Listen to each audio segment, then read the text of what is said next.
had to change browsers because my old browser. Let me just post on Blue Sky. My old browser, I was using a browser. I was using Chrome, but I was using a very backdated version of Chrome that allowed me to use uBlock Origin, which I use quite a lot for like OCD reasons. I block things and I have it all set up quite nicely, thumbnails, things like that. So but Chrome blocked uBlock, the add-on. So I was using a backdated version that allowed me to continue using it. Mailing all the cats. And that stopped working. They forced it to stop working eventually. So I had to move on to Firefox. And when I did, Reddit made a post. Reddit locked my account saying it was suspicious activity because I changed browsers. And because of that, hold on a second. Twirliest. Because of that, I'm now locked out of my account. So I can use my account. Apologies. I can use my account. However, I can't reply to anything. So it's really annoying. Oh my God. How is it?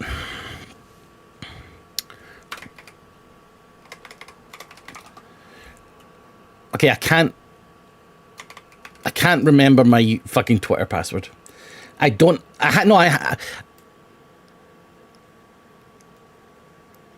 me check that actually.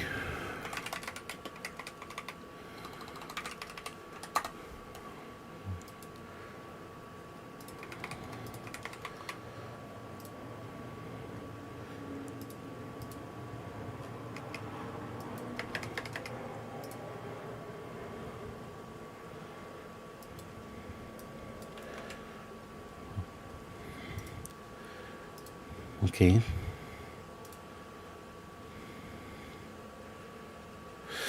Right, so here's the problem, Taylor. Good question, and I can get the password, my old password, but it's not that my password, I haven't forgotten my password. The problem is that my account has been locked. It says, "Uh-oh, we've suspended your account due to suspicious activity. Not to worry, you can continue using Reddit by resetting your password." So I have to reset it, and the only way I can do that is by sending a password reset email, and I don't have access to the email. So that's the problem. So yeah, if anyone knows anyone who works for Reddit, that would really help me out. I've sent a contact email to them, got no answer. I then sent a help, I'm a creator email and haven't got an answer yet. Maybe I'll get that one though, because listen, if Tom Hanks got locked out of his account, they'd get him back in. You know what I mean? So I was like, I can provide like ID and everything like that. Just let me know.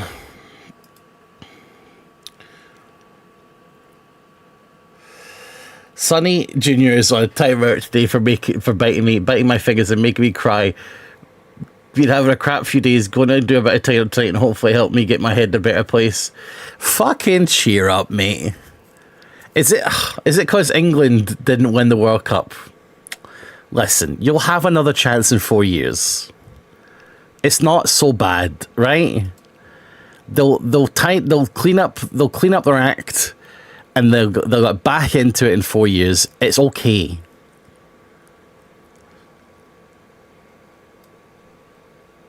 It will come home eventually. It will come home eventually. You just have to give it time. All right? I understand. I felt the same way when Scotland got knocked out. But you'll live. I can't post on Twitter because I'm locked out and I honestly can't be fucked resetting it right now. But that's not a big deal. It's coming home.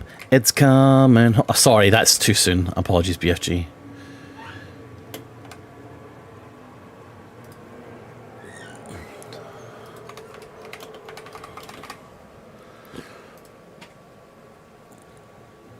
Too soon. So we're playing, as I said, the live version of Catmail Company.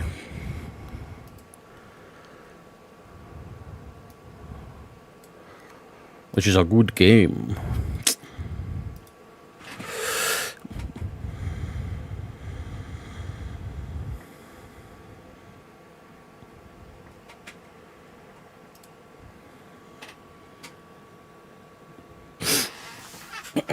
Any other games that are good?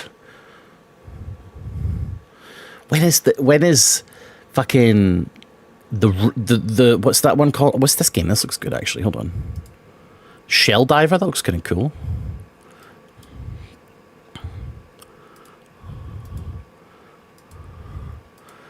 I'm gonna add Shell Diver to my cart as well. Might be fun. Oh my god, it's Fodian. What a guy. What a person, I mean.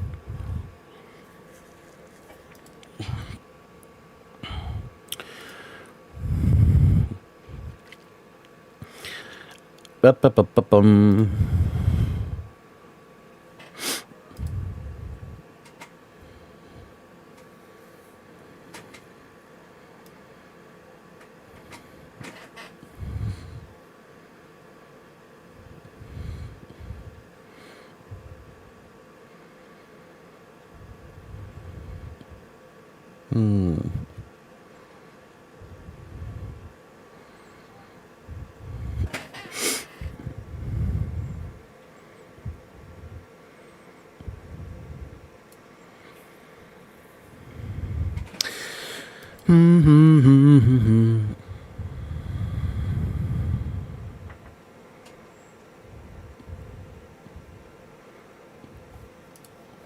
Sorry for not warning BFG on that. Wait a minute. You sent BFG mail and it's got my stuff in it? Oh.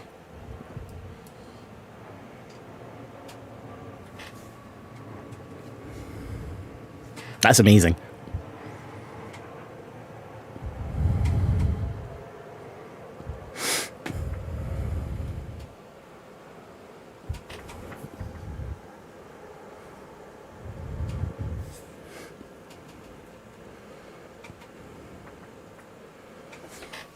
I cannot wait.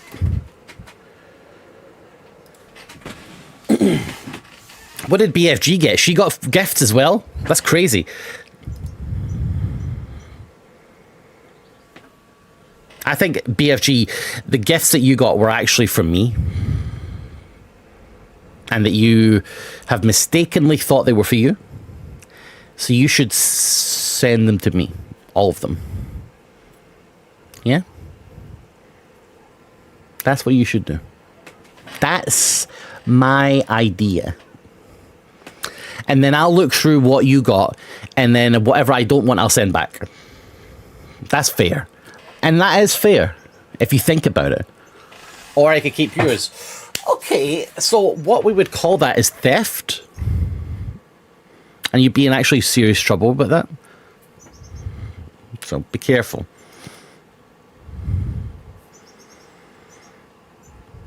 Be very careful. Because I have your address and I could send the authorities around. But you taking mine as it? No. No, it's not. Weirdly. So that's and I have yours. And until I get them, what you're essentially doing now is ransoming and blackmailing me. That's actually really out of line. That's actually really toxic. And you need to be very careful because I've got a lot of witnesses here. Sunny is my witness. I got wrapping paper for your box, by the way, so I was going to send your box.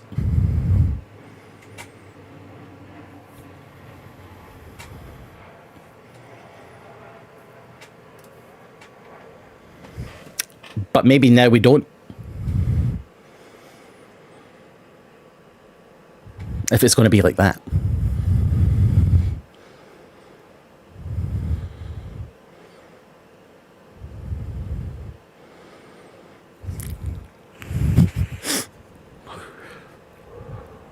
What did you get from Fodian?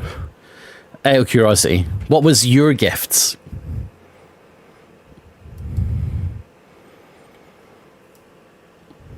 Can I ask? I would like to know.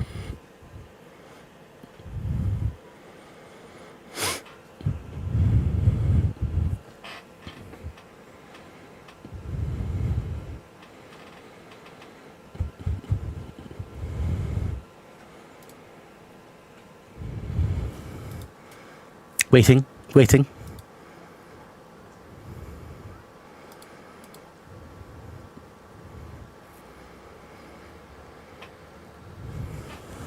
Waiting. What looks? She's not telling me. She's thinking about what to tell me, what not to tell me.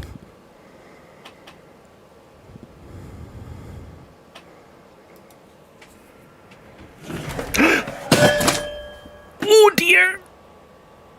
Give me 1 second. We've had an accident.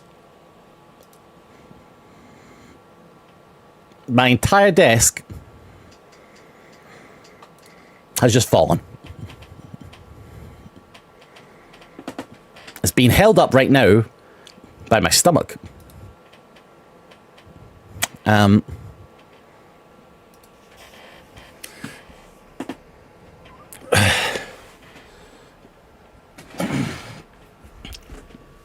Okay, hold on.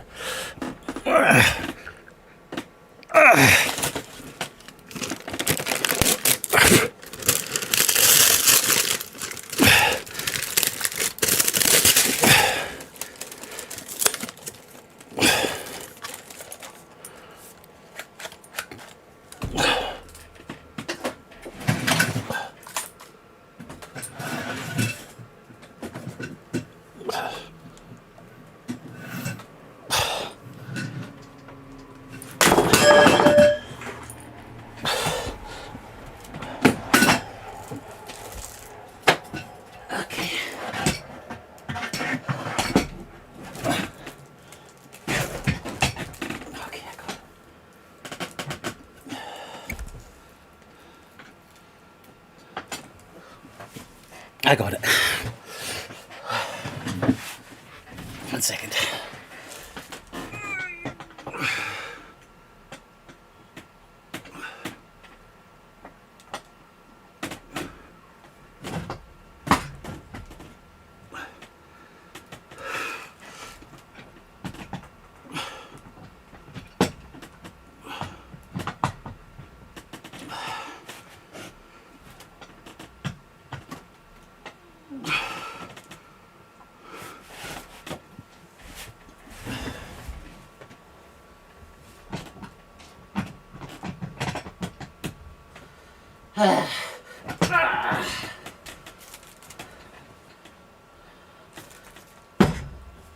Got it.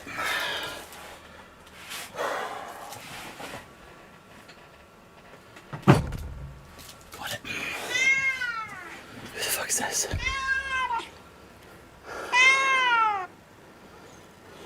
Hello?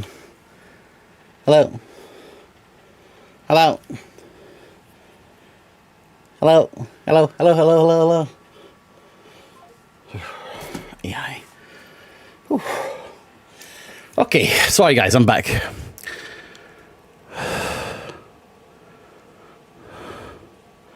The cat meow is so realistic, I know. Always gets your attention. Right, I'm buying the game. Sorry, my entire desk just collapsed, pretty much. My desk is like a long, flat piece of board that's held up with a pole on this side and a pole on that side. And I kicked the pole out earlier, and I guess it didn't go on properly again. So the pole just dislodged. That's why I had to use this grabber. I bought a new grabber, and lucky I had it next to me.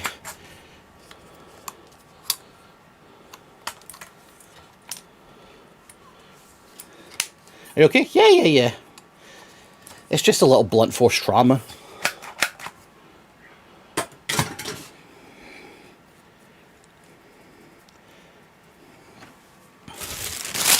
How did the grabber help? I couldn't reach the pole. I had to hold. I was holding the desk up with my stomach. If I hadn't have my stomach on the desk like this, the entire thing would have fallen. My entire computer screens and thing would have smashed. Right, I've got the game. Wait, install it. We're going to play Cat Meow Co first. And then it's Cat Meow Co first, and then it's going to be a case of I have some mail, and then we'll do the game.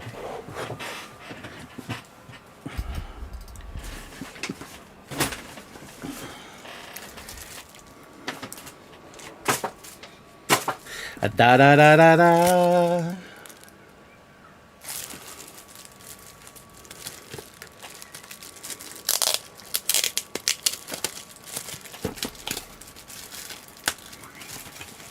I thought that would. I put that label on myself. I thought it would be reusable, but apparently not. You need to get your new desk, it sounds. I don't have room for a new desk, my friend. I don't have room to breathe. I won't go into it.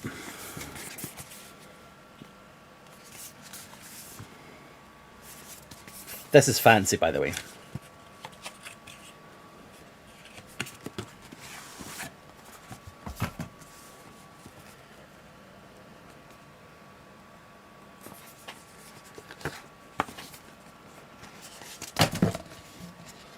Paperwork.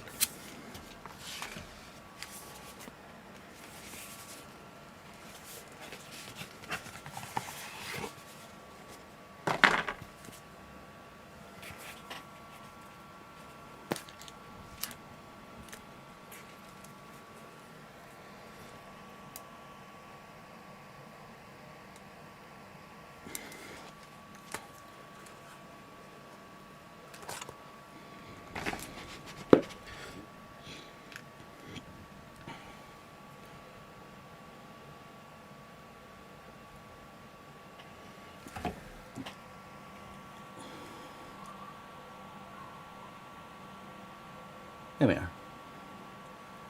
It's the... Remember the cryptic coin that we had so much fun with? This is the silver proof of it.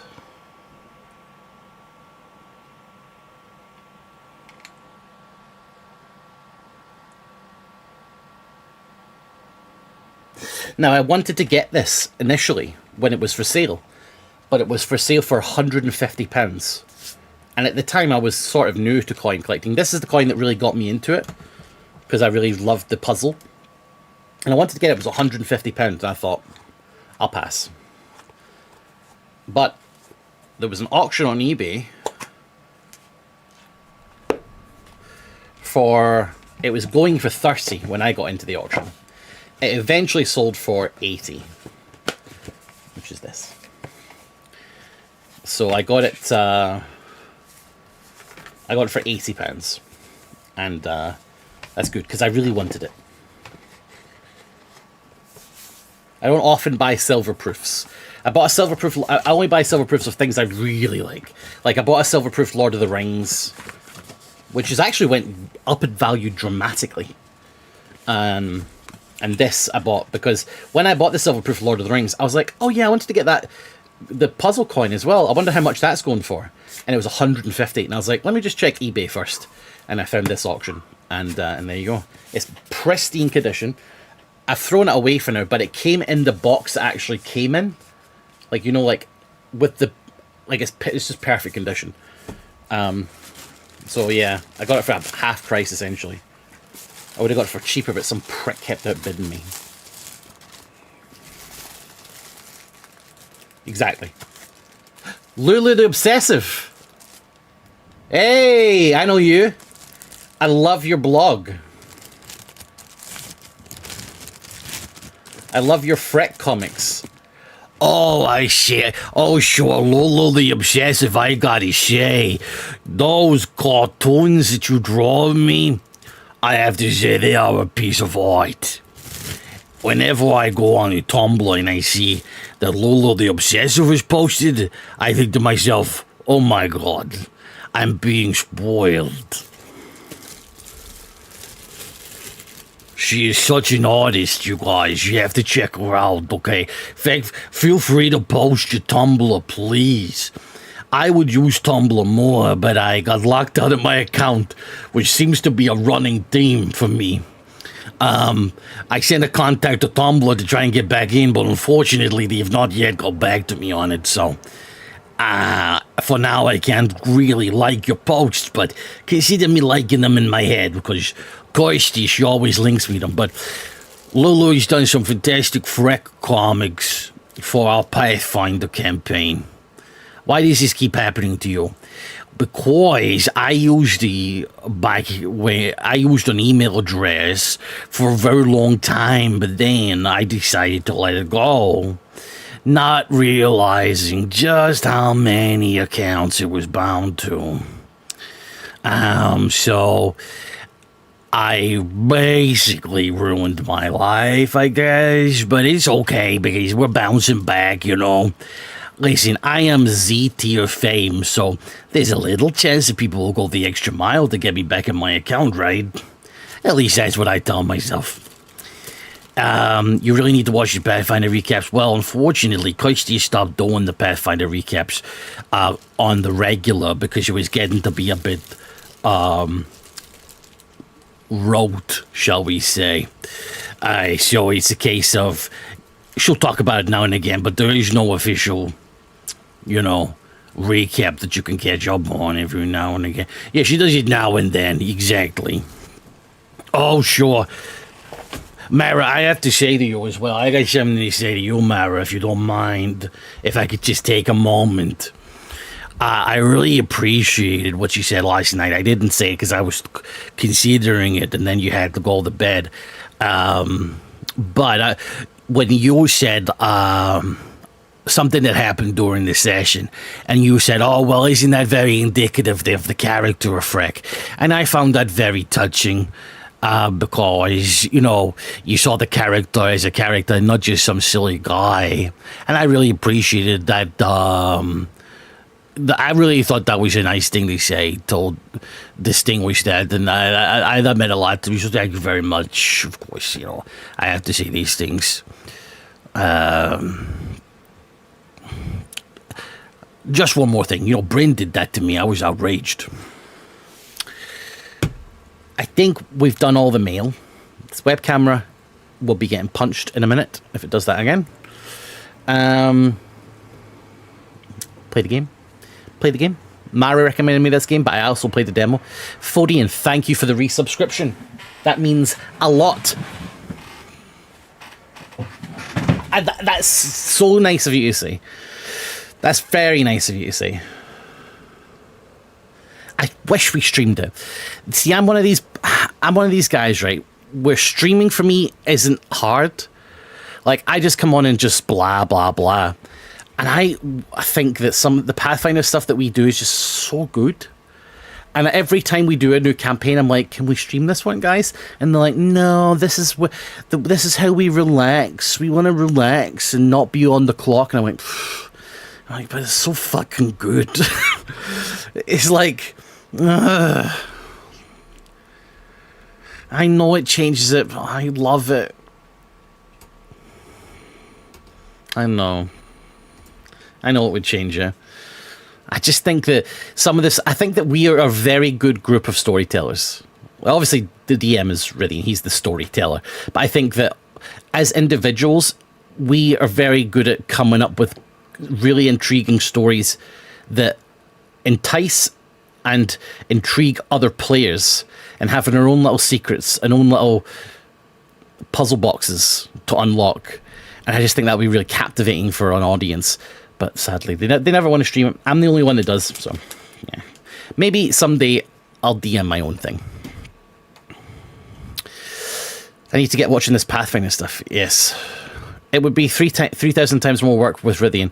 Yeah, but I wouldn't have to worry about that. That would be a Riddian problem. So I'm that to me is like fair enough. Riddian, you get that done. He'll be fine with it. Right, let's deliver some mail for God's sakes. By the way, I bought this regular monster and it is fucking gross.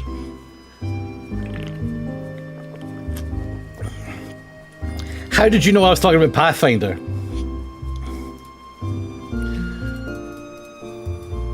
It's horrible, Kirsty.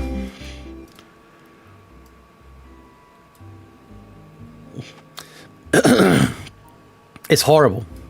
The white stuff is the way better. Viking bear. Oh, they're all of the fruity flavors are very nice. Now, as I believe it's thanks to you I started reading Dungeon Crawler. Carl says, isn't it very good? It's not for everyone. Fuck it, I'll just keep talking until we get bored and then I'll play cats.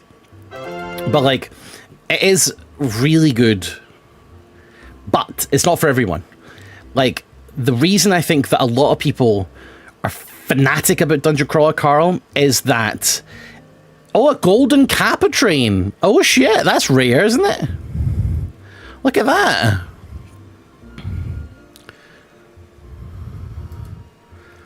Contribute to this to get an exclusive emote for 24 hours. Oh, wow. Fuchsia is on YouTube. Hello, Fuchsia.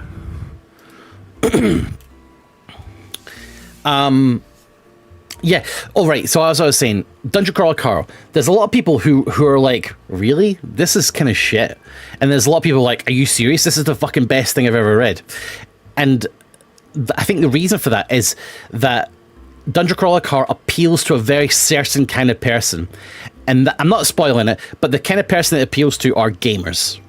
If you're a gamer and you like, especially if you like WoW, if you like World of Warcraft or MMOs or just video games in general, achievements. If you really vibe with achievements, you'll get a lot out of the game because it is very, very weighted on parodying what gamers are used to dealing with constantly, like achievement systems, leveling systems, classes.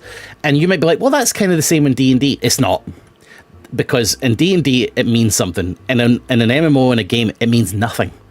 And that's what it's a very good pastiche of. So that's why I think a lot of people are like, this is so good, because they're a gamer and they've never read a lit RPG before. And they're like, holy fuck, this is awesome. They can connect with the storyline in ways that they've never done before. They're used to reading a book where it's like, and, last night I dreamed I went to Manderley again. And you're like, oh, okay, what the fuck's that? Whereas in this book, you're like, I just leveled up, I got this achievement, and then this crazy thing happened. You're like, holy fuck, I know exactly what they're talking about, because I know that system. I know what that means. And I know it very well. And my life is that. My life is an MMO. I play WoW. It's like Ready Player One. Yes, in a way. The problem with Ready Player One is nostalgia bait. So Ready Player One exists within an MMO, but what it does is it's basically like, hey, remember the 80s? That's the whole book. There's nothing more to it. It's just, hey, remember this in the 80s? Remember Tetris? Wasn't that crazy? How we all played Tetris and now we're playing crazy games? Like, that's Ready Player One. And that's why when Ready Player One came out, you have to leave this comment. You can leave it if you want, but I am right. When Ready Player One came out, so many people loved it because they were like, oh yeah, I remember playing these games. I connect with that.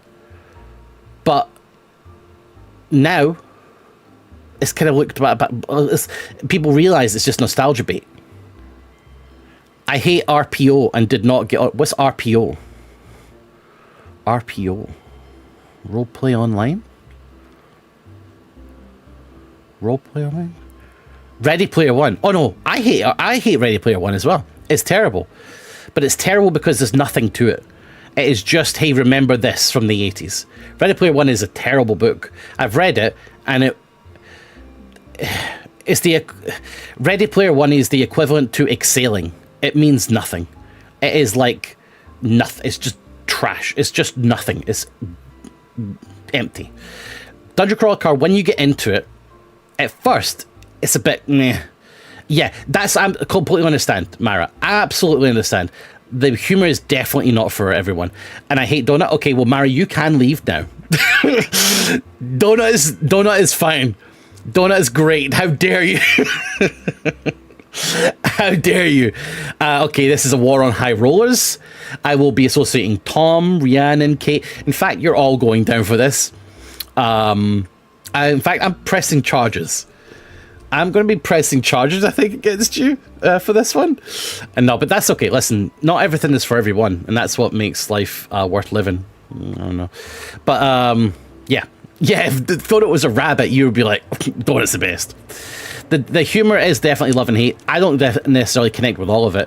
It can be very cringy at times, but I just love the world they built. The thing I love about Dungeon Crawler Carl so much is that it's so slow.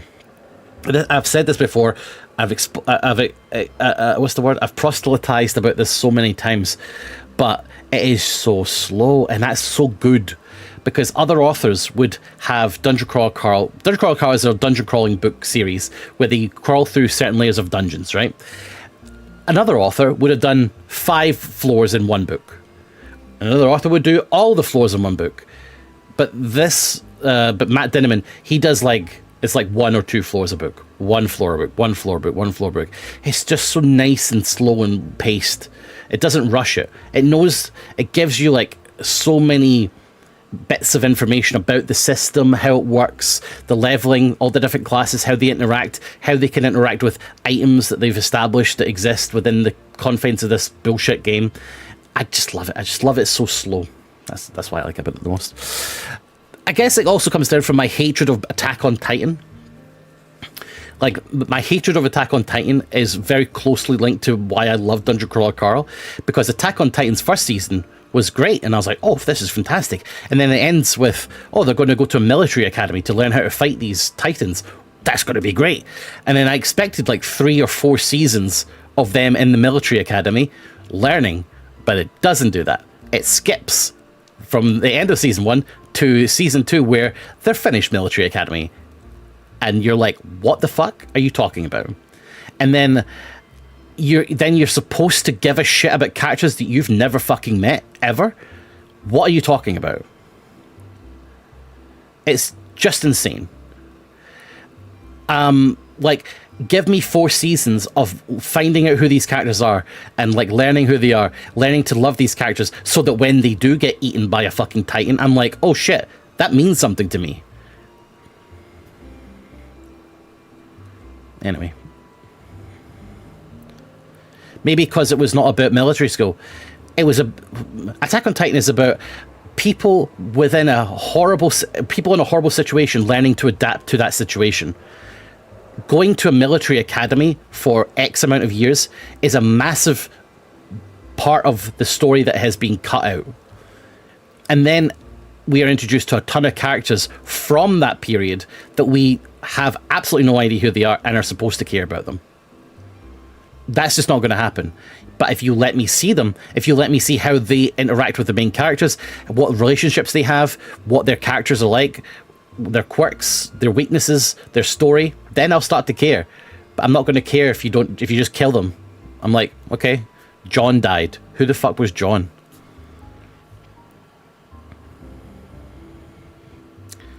Demon Slayer, I think I've seen it. Honestly, I don't watch a lot of anime now, but I've watched a lot of the classic animes. I don't honestly, I've watched a ton of anime. I don't watch regular anime. But that's why I like Dungeon Crawler Carl, because it could very easily be like, oh, Carl goes into the first floor, time skip. He's on floor 4 and he's like, oh, I hate this. You're like, what happened floor 1 through 3? But no, it takes its time. I like that. Someone said Freck recap. Oh, sure, I'll give you a recap if you want. Do you want me to give you a recap, but it might spoil a little bit of Koishi's surprise? Koishi, is that alright for me to give a recap? Would you mind? Or is that a problem for you? I don't want to steal your thunder, Poche. No spoilers. I think we'll let Koishi decide if she's there, but if she's not, then I'll do it anyway. Did you jump on the Patreon releases for Dungeon Crawler Carl when you caught up? No, I didn't. Because I have a tendency to buy things and then store them for value, and I need to stop doing it. It's probably a okay thing to do because you get a return on investment eventually, but it's also slightly depressing because I buy so many things that I have no way of using because I have no friends. And it's a little bit like those Magic the Gathering cards. I desperately want to spend £900 on those Star Trek cards. I would never play with them though. And that's a bit like, So I need to watch that. All right, so Freck recap. Sure, here we go. So it all started. We did some fucking quest to return some kid to his mother. Who cares? On the way, we encountered a witch, and she was all right, I suppose. There was a point when I attacked the witch's scarecrow, and then everyone started attacking me. And then I had to retcon it because I had fucked up an entire situation. So we won't worry about that. I got retconned. But the witch, Helena spoke to the witch, who confirmed that she doesn't have lycanthropy, which is good. I was fucking pissed off, though, because the thing was, we were like 2 days or 3 days away from Helena basically turning into a werewolf if she had it, right? So we were going to lock her up in a cage and just check. But they were like, oh no, Freck, let's spend 20 gold on this witch and find out if she has it or not. And I'm like, why are we spending fucking money? Wait 3 days, we'll find out. Won't cost us 20 gold. But no, they have to go and buy. So they wasted 20 gold to find out if Helena has it or not, which we would have found out anyway. And no, she's all right, which is good. Then we went back to the base. What happened when we got back to the base? Fleeps disappeared and then Bix showed up. Bix is a bit of a fucking nightmare. She has my dagger and I'm getting annoyed by it. She will pay in time for that. When it comes to Zoe characters, it goes Fleebs, as yet undescribed character, Bix, and then whatever the next one is down here. Then we had a council meeting because Kirsty told us that there was going to be a visit from her brother Vasily, who is not quite as comical as he might sound. I hoped he would be a silly guy because his name is Vasily, but the episodes are not posted anywhere. These are private. But Vasily's coming, and he is Zartovin, and he is her brother. And he is coming over to say, hey, where the fuck is Nikos? We want him home. And also, Zartovin sort of run this place now. And we were all saying, well, that's a fucking not gonna happen. That's a bad idea. However, he will probably want to take Nikos with him, but he can't take Nikos because Nikos has a tapeworm inside him that's very dangerous and will probably kill a bunch of Zartovins when he gets home. But how can we let him go? We don't have any way of getting this tapeworm out of him. By the way, tapeworm is code for nightmare demon or some shit. I don't know, some dream walking crap. Anyways, so we take a vote. And the vote comes down to Spray, who's Duncan's character. He has an idea that we just tell him what's going on. We tell him that Nikos killed a bunch of people while a demon was controlling his body, and we'd be trying to solve it because, in my opinion, that's a good idea because, you know, we're helping the Zartovas. Like, we're looking after the fucking Nikos Zartova. We're making sure he didn't go down for murdering 4 folk. And we're trying to get a demon out of him. They should be thinking, holy fuck, Luminos, here's a bunch of money, you're kicking ass, thank you. Anyway, it comes down to a vote. The vote goes 42? 43? No, yeah, 43. Because Helena has the deciding vote. I voted we tell him. I can't remember. Ravs voted we don't. The NPCs voted to tie it up because Rydian wouldn't want to make the decision. Bix voted that we don't get involved, and Spray voted that we do get involved. So then the deciding vote was down to Helena, and she agreed that we go with Vasily and tell him the truth. Cool. That's what I wanted. Frank's happy. What else happened after that? At some point, I mean, I'm just going to jump ahead because I can't remember how things happened. At some point, Oh yeah, Bryn and Freck went for a walk. Bryn wanted to berate Freck about why he keeps talking to Sharon Ray, because Freck is interested in necromancy and necromantic abilities, because Freck used to live in hell and he wants to bring people back from hell because, hey, fuck you, why are they in hell? And he floated the idea that, hey, maybe these people up in heaven need to be watching how they treat folk down here, because when you resurrect someone from hell, you take them out of hell, but when you resurrect someone that's in heaven, you take them out of heaven. So maybe they want to be thinking about who the fuck they are cursing down here, you know? Maybe the people on Earth have a bit more power than they might want to let on. So Bryn and I had that conversation at a river, and he says, oh, Freck, look in the river, and what do you see? Because Bryn had this idea that he would sneakily see some second set of eyes or something in the river behind Freck. Sneaky. But there was no second set of eyes. Why would there be? Crazy. So when Freck looked in the water, he saw that, he looked in the water and Bryn said, what do you see? And Freck says, oh, I see a loser. And Bryn says, oh, what do you mean, a loser? And I said, well, I look at a loser because this guy lost, when I got this body, when I came back from hell and incorporated myself into this body, this guy lost. And I won. So while you might look upon a loser, you're hearing a winner. Because whoever this guy was before I got here, he lost that fight. And I won it. And I'm not gonna let that go. So we had that conversation. He said, oh, maybe I think he was rethinking his thoughts on Sharon Ray and what it means for like raising the dead, and if it is actually anathemic or whatever. It was very interesting. I'm going to jump around a bit here. Then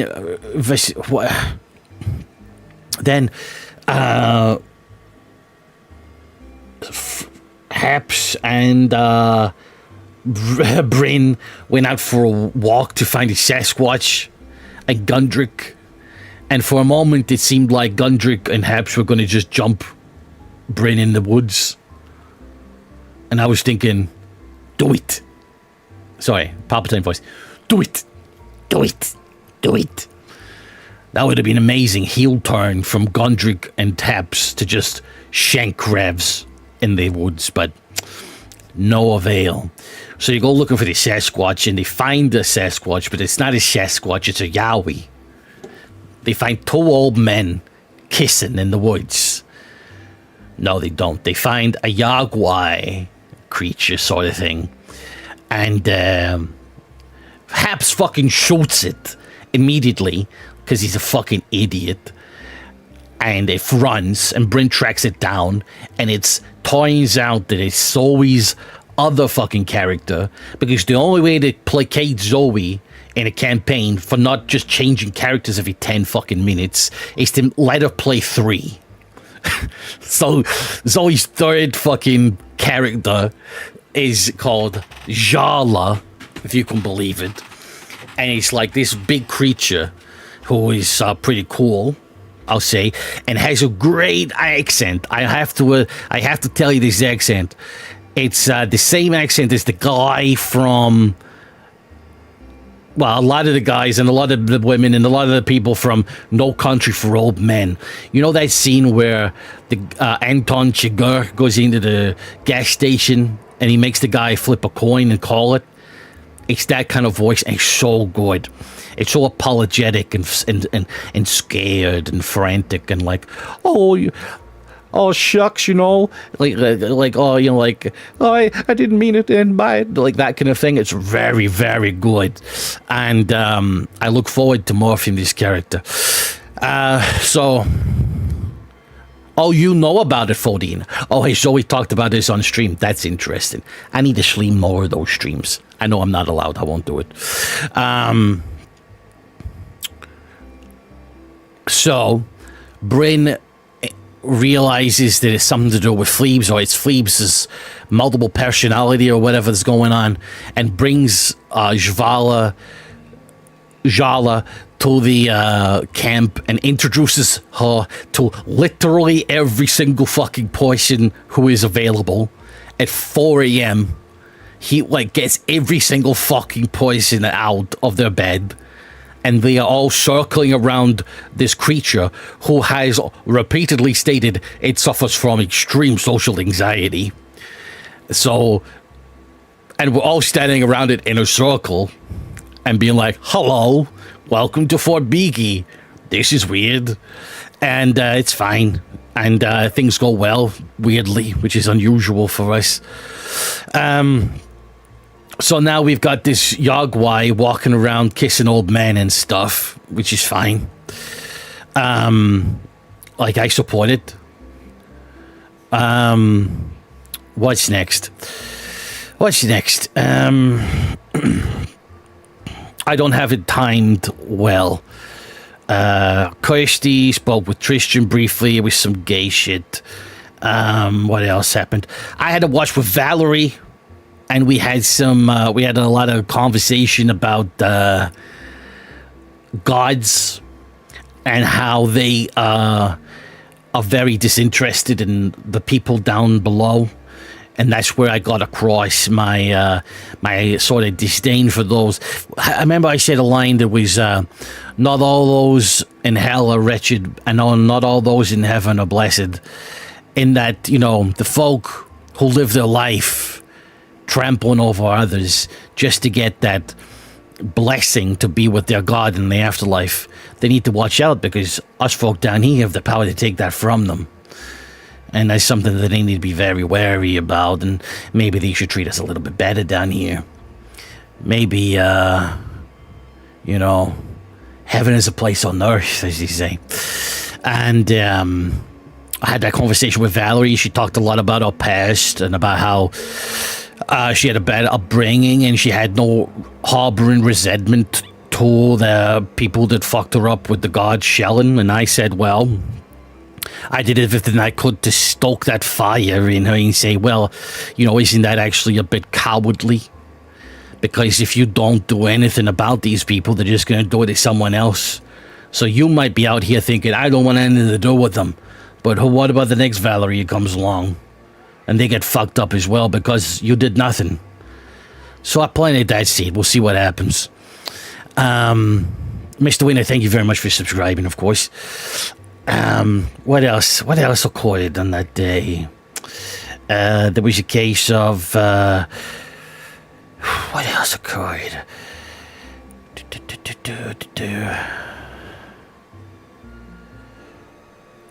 There was I'm getting to the big stuff at the end, but I'm trying to think what happened before Helena fucked everything up. I think that's about it that I can recall. So everything went fantastically, and then of course Ridian said everyone goes to sleep, and then took about 20 fucking minutes of silence before he said Helena, and to which we all knew that she was about to go down. So Helena then suddenly had a dream, and in the dream she was in the corridor and she was doing the dream walking stuff, and I'm sitting there going, freck door, freck door, freck door. But of course it wasn't a freck door. It was instead a new door, and she decided to go through. And before she went through, we all made predictions, and she guessed that it was I guessed it was Valerie's door, and she guessed it was Jato's door, and it turned out it was Jato's door. Oh no. Jato explicitly told Helena, stay the fuck out of my door and out of my dreams, or I will cut you, bitch. But Helena was in there traipsing around and saw Jato about to murder some woman on the fucking slab. And then Jato turns around and says, no witnesses, and tries to kill Helena. Fair.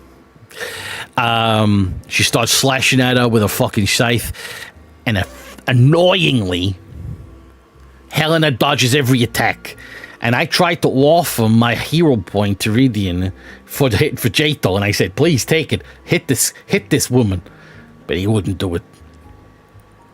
And then Helena's like, there's no place like home, and she eventually wakes up, and she's now in Tristan's room, and she sees this demon creature over Tristan, over his head. It was reminiscent of something that I can't remember now. Oh, it came back to me for a moment. Anyway, the creature was over Nikos's head, and it was like pulling spaghetti out of his head and then weaving it into its own hair.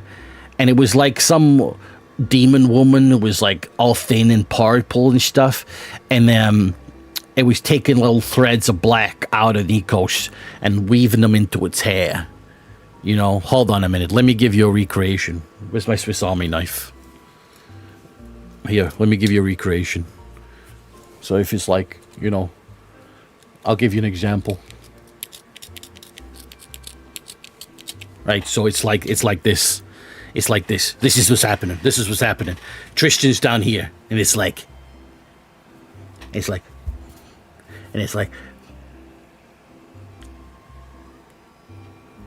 This is what happened.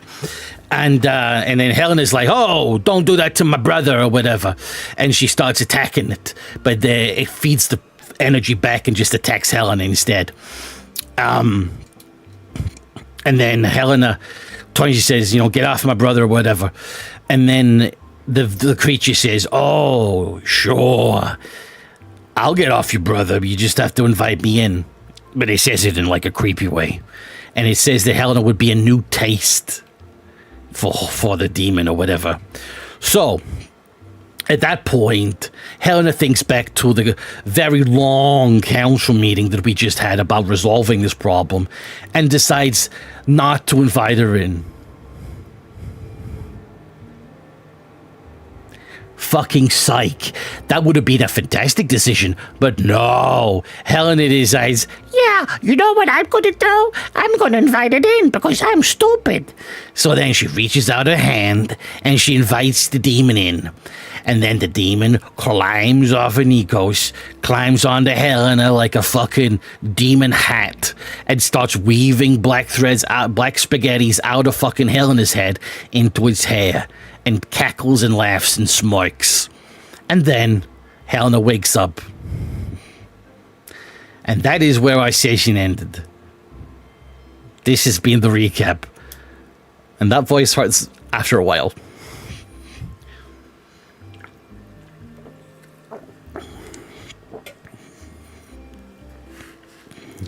I just hydrated. There you go. Yeah, so she's a murderer now. So we're going to have her on watch constantly. So it's like, oh, you're not a werewolf. Cool. Oh, now you have a tapeworm. Idiot.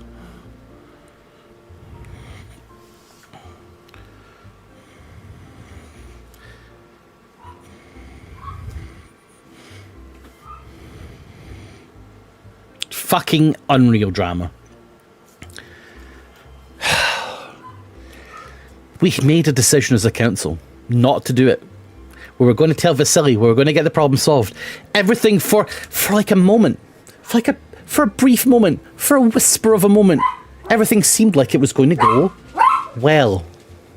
Everything actually looked like it was going to go well. It was like, hey, this is actually quite positive. I'm actually feeling good about this decision. And then Helena was like,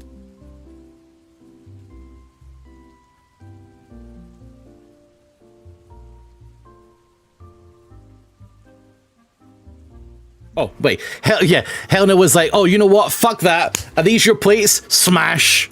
That's what I said.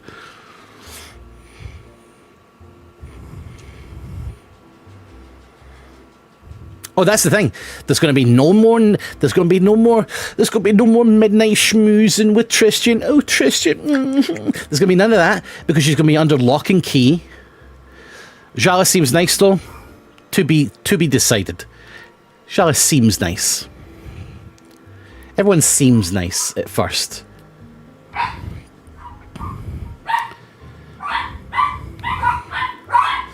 You know? Freck doesn't. And that's why you should trust him the most. Because when you meet the devil, he won't tell you the devil. He'll greet you with a handshake.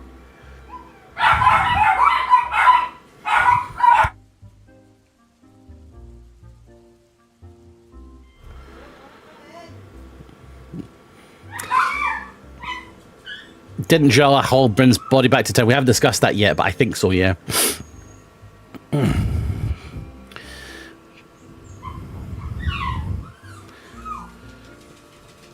those squeaks.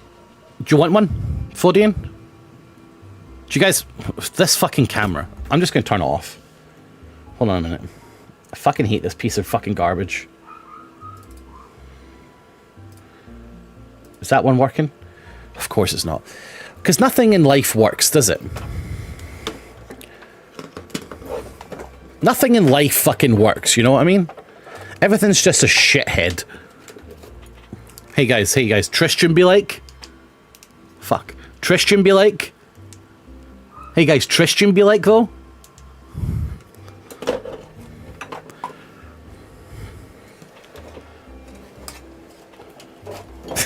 Right?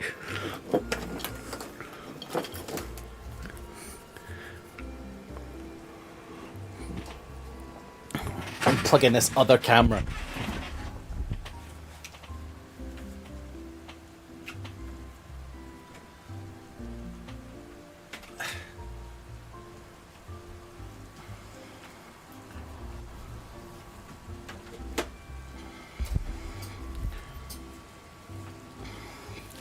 Turn my hair fully white on top. I don't need that camera anymore. Right, thank you.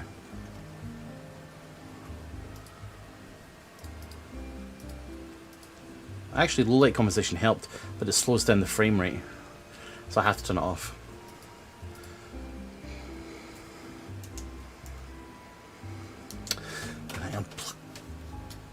Everything fucking sucks.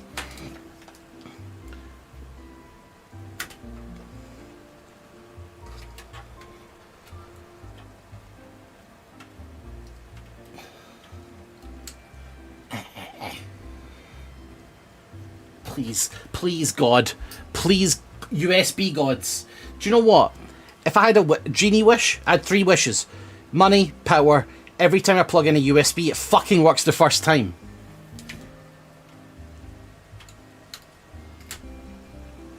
Right. That's actually not bad. That's not bad.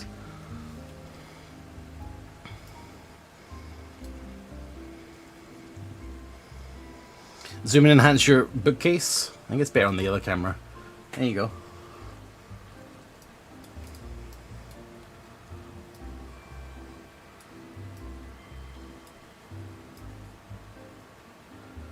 The books down on this bottom shelf are that's my art and craft and research shelf.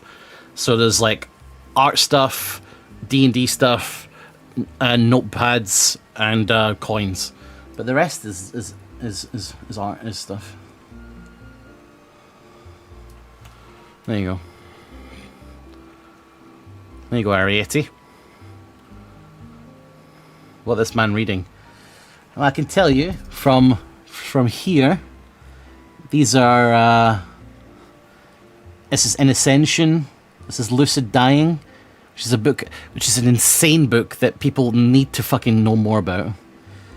Operation Bounce House, I don't really like it actually. I couldn't get into it. I can't remember what that one is, I can't see it. Oh, that's... I don't know what that is actually. Oh, it's Dr. Jekyll and Mr. Hyde. Weird book for me to have. Bees, something. John Scalzi, There Is No Anti-Memetics Division by Quantum. Garth Marenghi books. Up top, these are Broken Bindings, Wool Shift, and Dust from the Silo series. Vivian Dies Again. This is Project Hail Mary. This is Ed by Quantum. Godfall. This is Mercy of Gods and the Fate of Beasts by James S.A. Corey. This is The Left Hand of Darkness by Ursula K. Le Guin. This is Hench by that author, a woman whose name starts with a Z, but it's so fucking long. This is Solace House. This is The Martian. This is something. I think this is the one we read on stream. These are some small books. Terry Pratchett. These are all Dungeon Crawler Carl. And in this shelf here,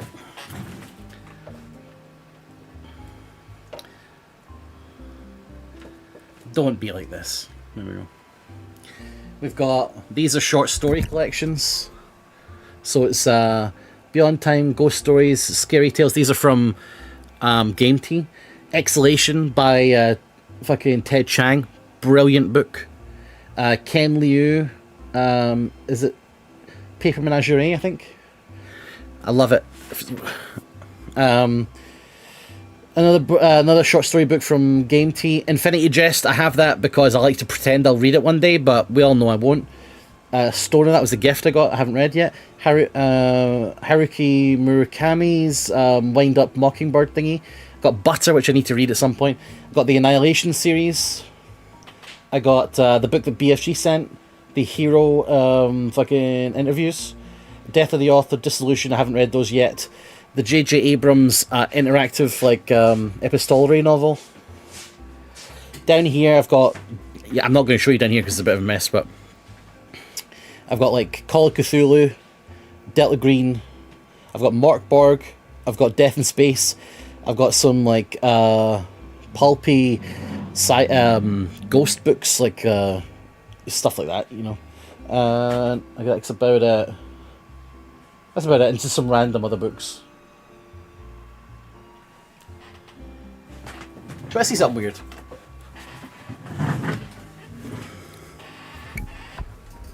Oh, you haven't seen... Wait, you've seen the movie, though, Zoe, right? You didn't know what I meant when I meant the coin toss scene? That's like when your character was talking, I was like, oh my god, it's the coin toss guy. This is amazing. But a woman. I love that scene so much. It's one of the best scenes. I've watched that scene so many times, it's insane. You want to see something weird, guys? You've all seen this clock before. Remember when I fixed this clock? This is the clock where if you press the button, it like meows and like a horrible scream. It's from the 80s. I bought it on eBay. It was broken and I fixed it. I had some like battery corrosion. I took it apart. I fixed it. Isopropyl alcohol. Quite good, isn't it? That's not the weird thing.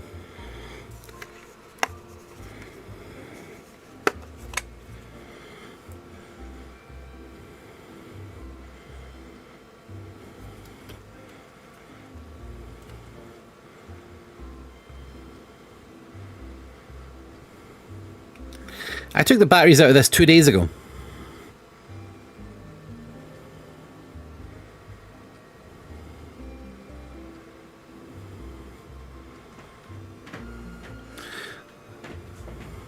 Yeah, it's 5 minutes ahead actually on my clock.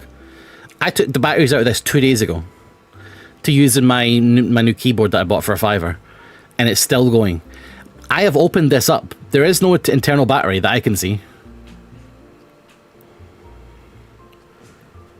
Like, because I opened it up to fix it.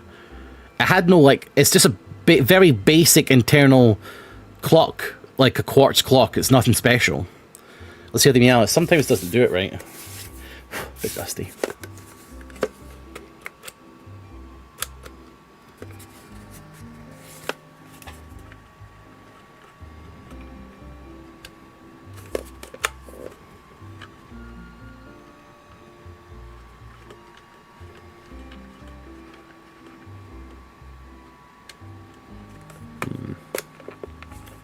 Stop doing it.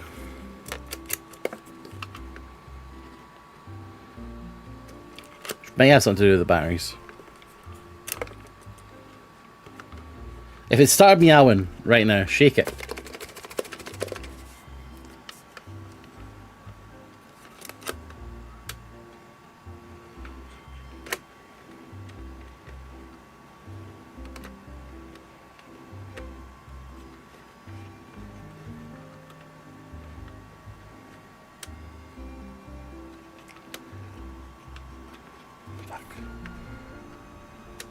I don't know. Sometimes it does it, sometimes it doesn't. It's a very pernickety thing. It could be the fact that the batteries are missing. That it's not doing it. That could explain it. But I don't know why it's running. Perpetual mobile for the clock setup? I'd be surprised. I opened it up and there wasn't anything that expensive about it.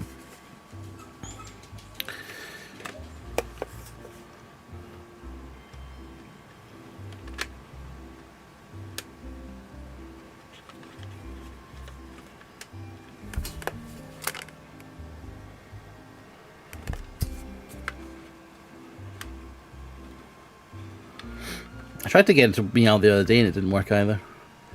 Might need to open it up again.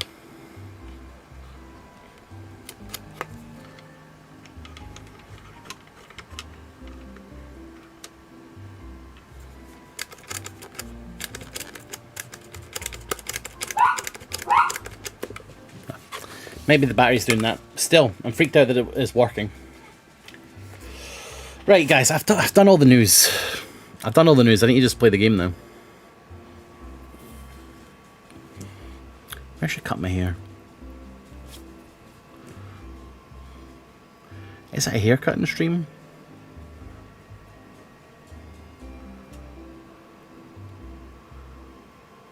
Shaved head live. I've said I'll shave my head live for $3 grand. $3 I'll shave my head. That's a promise.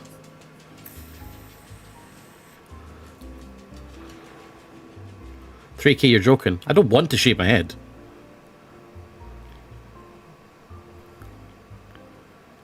Do I even get the hair afterwards? Yeah, sure. Shave a line down the middle, like a reverse mohawk. You're so pretty. I'm very blessed. The thing is, if I wasn't so fat, I'd be a 10 out of 10. Hey guys, you're lucky. Hey guys, you're welcome. At least you have hair. Listen, I'm not going to go bald because I get my hair from my mother's side. And I know that because both I and my mother started going grey when we were 16. Like this grey hair that you see, I started going grey when I was 16. And that's where my mother went grey. And she also has she had thick hair as well. So I don't see me going bald. I'll probably go white. Yeah, I see this stuff here. This started when I was 16.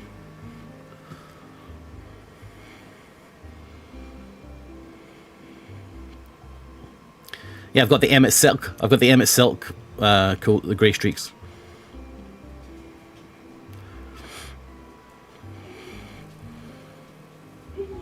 At this stage, not sure if it'd be upset if you'd shave your head, or I'd be upset if you shave your head if you got fat 3K for it.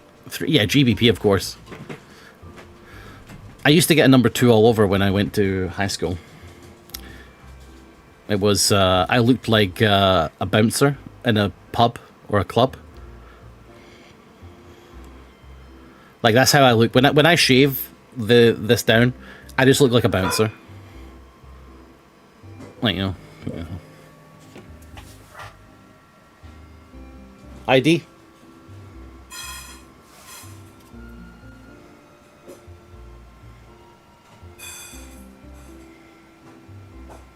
Nah, not tonight, mate. Go on. Go on, get fucking at the line. You know. I can now. The thing is, I think that when I take off my glasses, my eyes look much smaller. When I take off my glasses, I have to consciously keep my eyes open like this. Otherwise, I'll just look weird. But I can't see anything right now. That is true. I can't see chat. I can recognize name calls.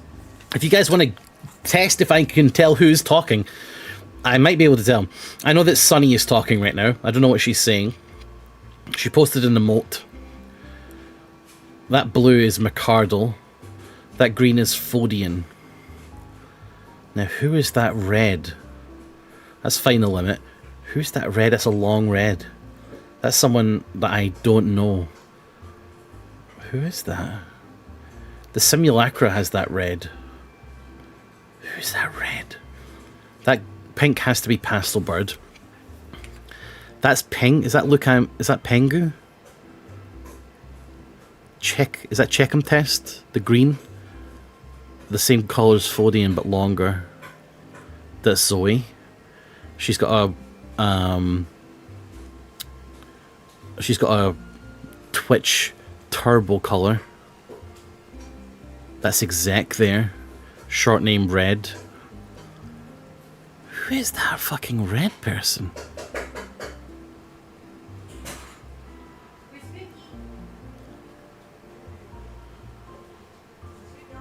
I can't tell who that is. That dark green, I can't tell who that is.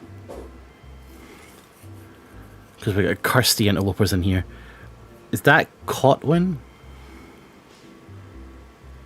That's Galactic Tea there. It's a brighter pink than Sunny. It's off by like... It's darker by like 10.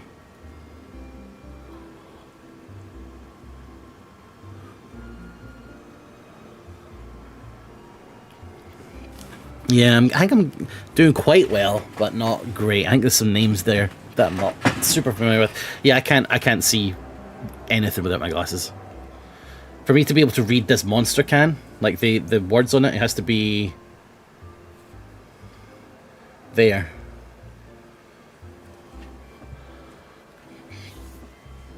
That's Binary Cis. It's a unique name color.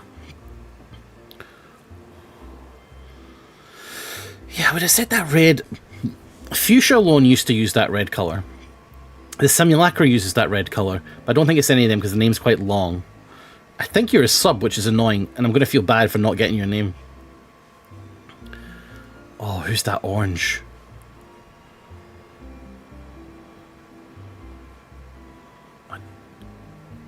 Who's that orange?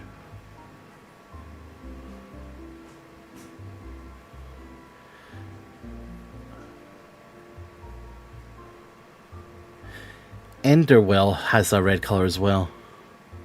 Yars has orange, but you don't seem to have a mod icon. So you're Yars colored, but you're not Yars.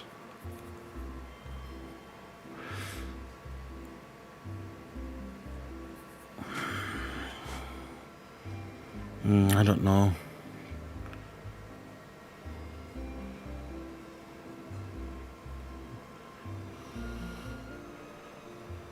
I don't know. I'm gonna put them on. See who I missed. It's Fodian. Fuck you. You changed your fucking name color. That's cheating. Wildling Warrior. Oh, I should have got that. You are a bit of a lurker, though. To be fair on yourself, you're a bit of a lurker. Cat Toes, I would have got you.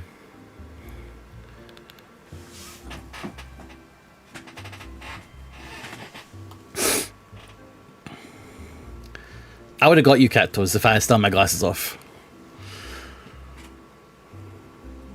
Wildling Warrior. Yeah. Of course, I know that colour. I know you use red. It's just that... You are a bit of a quieter one. Pengu, I got you, though. Cat Toes, wait, you did talk and I didn't get you. Actually, fuck, you've beat me there. Oh, Cat Toes, thanks for the sub. Sorry I didn't get your name right. Yeah, you did. You got me. You beat me. I got everyone else, though. I'm pretty good at it. Rorschach test. I missed Rorschach test. I thought it was Checkham test. I must have seen test and got it wrong. Canover. I've never... I don't think I've seen you before. So it's a bit unfair. However, I hope you come back.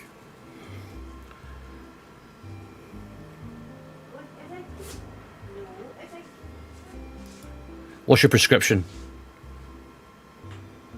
More cowbell. I got a fever. The only prescription is more cowbell. My prescription, I don't know. It has to be here for me to see it. I'm blind, basically, without my glasses. Like, I have asked for help when I can't find my glasses. Like, I'm that bad. Like, if I'll put my glasses on my desk, and if somehow they get knocked across the floor, I can't find them unless someone helps me find them. Like, I'm proper Velma when it comes to that. Like, I'm on the floor, like, I can't find them.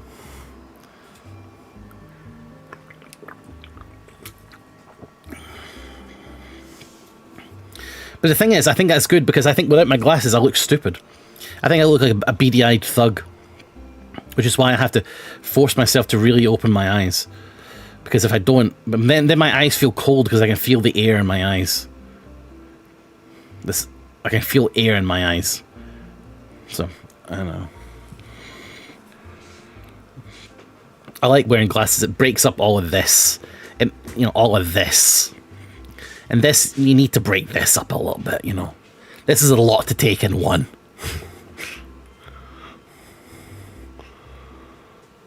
Thank you, Nova. That's kind. Are your lenses thick? They are thick, but I get them thinned for streaming.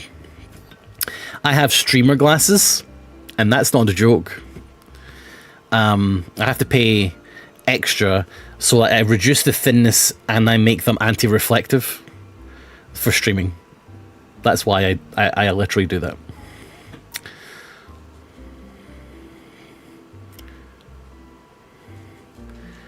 The thing is, when I take off my glasses, like, I look pretty normal now, but I take them off. It's like, it's such a stark difference, I don't know.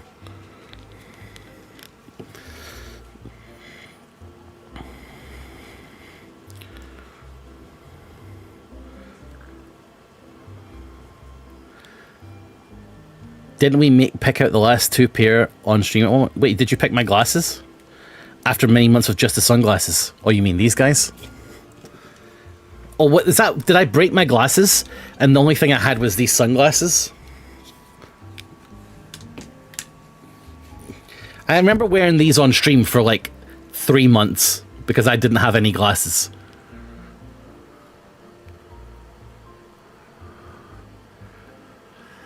Oh, this is a good question. I just remembered a funny question I wanted to ask you. Just got back from a Red Dwarf convention. Didn't know such thing existed, but I can understand a smeghead like you would go. It's on my mind. Board Lords are Red Dwarf coded to me, but who's who? Okay, well, I'm happy to tell you right now that I would be Rimmer. 100%. I would be Rimmer. Xylus is a sloppy bitch, so he would be absolutely Lister. And Rythian could not be more Crichton.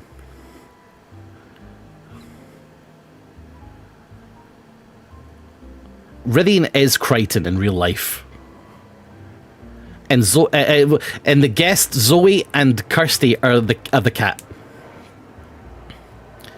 Respect to admitting that. Oh, absolutely. I'm Rimmer all day. I am Rimmer all day, and I'll happily admit to that.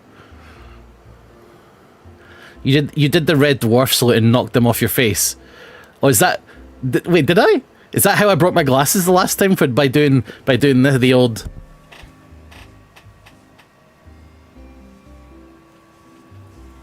Ah, fuck! I did it again. Oh, yeah, I can see how I would have broke my glasses doing that. Yeah, I can see that. Ow. Oh, well, Bree would be the cat. Bree would definitely be the cat. Classic Board Lords, Bree's the cat. Because he's just so fucking trendy and cool.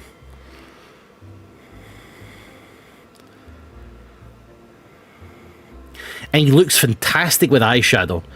That guy is robbing humanity by not wearing eyeshadow every day. The guy needs to just fucking do it. If I looked that good with eyeshadow, I'd be wearing it every day.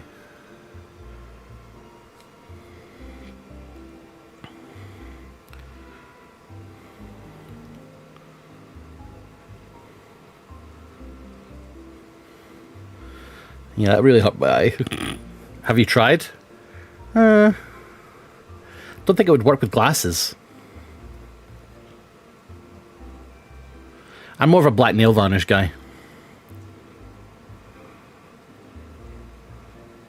Makeup stream when? I don't want to encroach on Daltos' territory.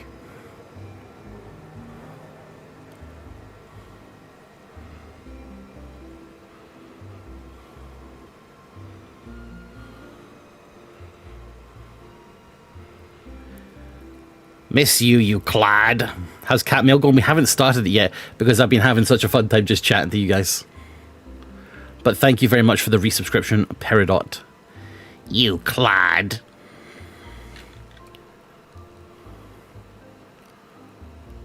Bree, listen, Bree has, if we're talking about how we look as people, like our body type, I would be more Lister because I eat trash food and curries and fucking garbage all day.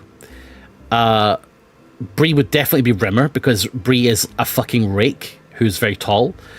Rythian would still be Crichton because the fact is Rythian is Crichton in real life. And Xylus would be the cat because he's incredibly smug.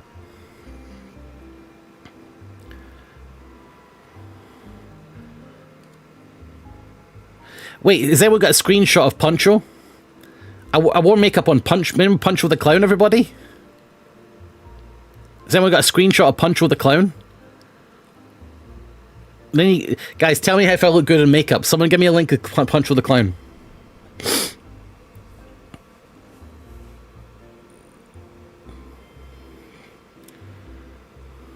That's not the same. Let chat be the judge. Someone link Puncho the Clown. That was horrible. I was very proud of Puncho the Clown. I really liked it. There he is.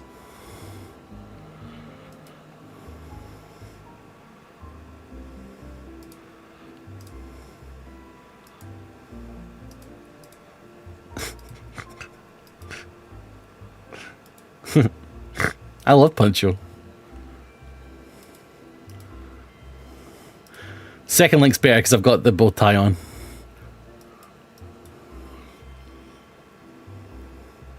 In bed thinking about this last night. I was like, tape over the nose, across the face. Yeah, you nailed it, dude. There he is. Look at that. Look at a happy guy. Let me snip. Look at that happy guy. Puncho the Clown, dude. What a fucking guy.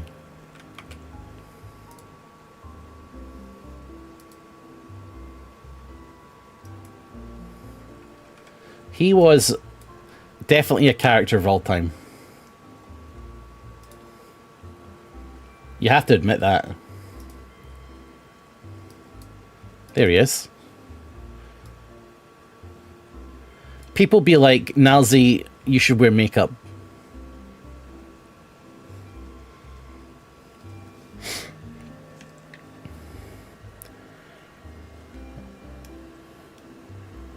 This was the stream where, for those of you who missed this incredible stream, this was the stream where I spent 4 hours trying to juggle.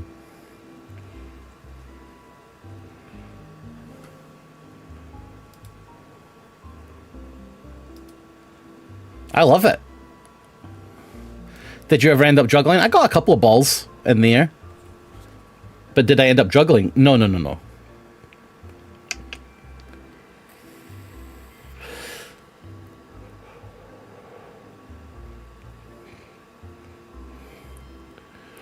How well can you juggle? I can't juggle. That was the whole point of the stream, was learning to juggle as Puncho the Clown. But that's what I wanted to look like. I did it on purpose, and that's what that clip was about. Was me in bed at night thinking about how to do it, and I wanted to look like a clown who has just been beaten the shit out of, but still has a job to do. Like someone has just beat the shit out of him, but he has a job to do. There you go.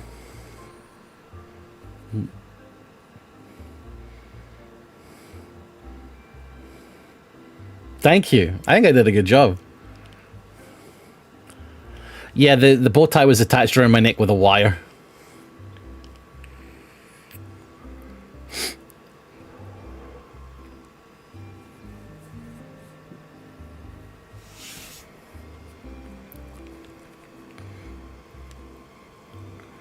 Man, vaping is fucking tight, by the way.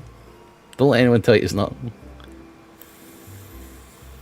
If you've never tried it, you should give this a shot. It's cool as fuck.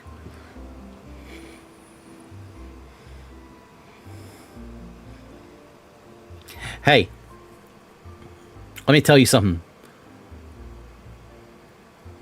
haven't had any cigarettes. So, come on. Pretty decent. And it's a shame because cigarettes are the height of cool.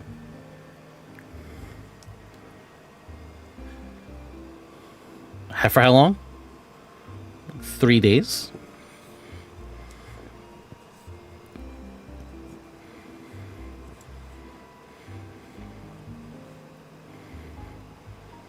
You're being so cool by not smoking.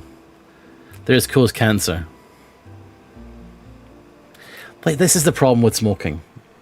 Is it is so cool. Like, if you watch a movie or a TV show or a fucking anime, do you know how they want you to think the character's cool? They smoke. So I'm sorry. Spike Spiegel? Are you telling me he's not cool? Okay, dude.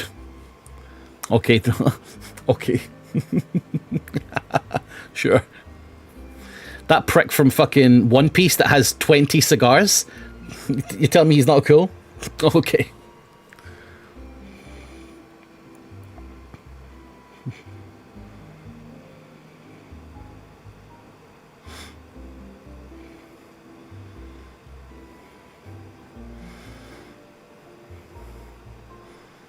Have you ever smoked a cigar? Yes. They are fine. That old ass anime character, people don't respect the fucking classics. You see, this is the fucking problem with humanity. We got you fuckers out there watching fucking... What are you watching these days? Fucking... Delicious in Dungeon and fucking... Freerun. And you're all like, oh, I love anime. You don't fucking know what anime is, bitch. Alright? Anime is Cowboy Bebop. Anime is Furikuri. Anime is fucking FMA. Anime is fucking Samurai Champloo, motherfucker. Anime is fucking Mushishi. Anime is fucking all of that. Fucking Nemusine. Fucking... Okay, Grandpa. Akira. Fucking... Try to get some more. That's anime.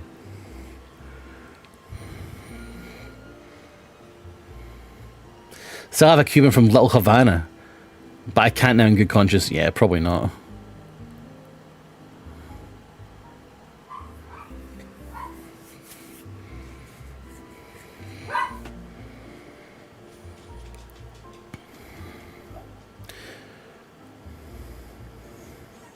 The thing about cigars is you don't inhale them. It's kind of difficult to smoke a cigar. Like, this is how you smoke a cigar, right? This is a shitty vape, right? What's that? It's fuck all.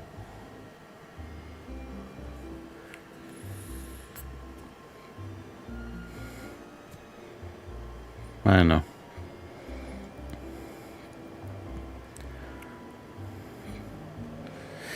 Death Note. There's an anime. Fucking Old Boy. Monster. What's that other one that I fucking watched about the fucking pirates? My girlfriend at the time made me watch like a ton of this stuff. Some shittier stuff. No, not One Piece. We'll come back to that actually. Is Zoe here? I need to be careful when I talk about One Piece. Is Zoe here? No. Older than that. Rorschach, I think. I think it's 2 words, or maybe 2 words in a letter. Like some X it might have been. I watched that one.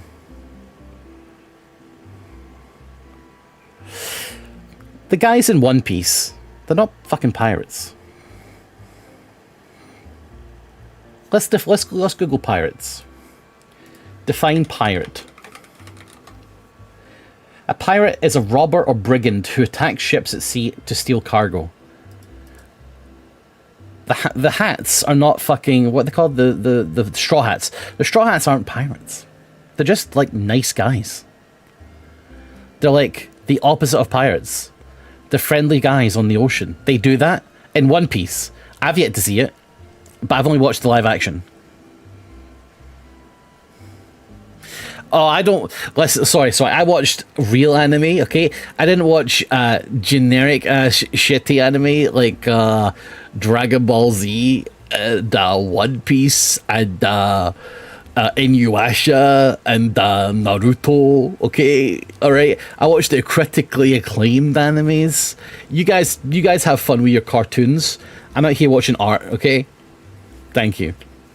The thing is, when I'm wearing these sunglasses, I feel a lot more smug and arrogant, but I like it because I feel like I'm cooler.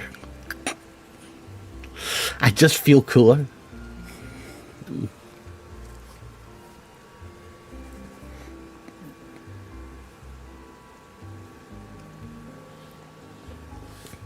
You do look cool. I had to wear these for 3 months because I broke my glasses like a couple years ago. I streamed for 3 months with these. Didn't watch Gundam.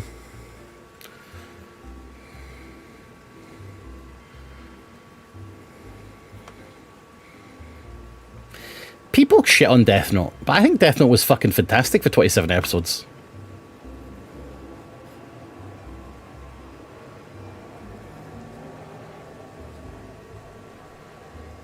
Like, I think it was one of the best. But people look back on it now and they're like, meh. Death Note's good to shit. People do shit on it now. People do.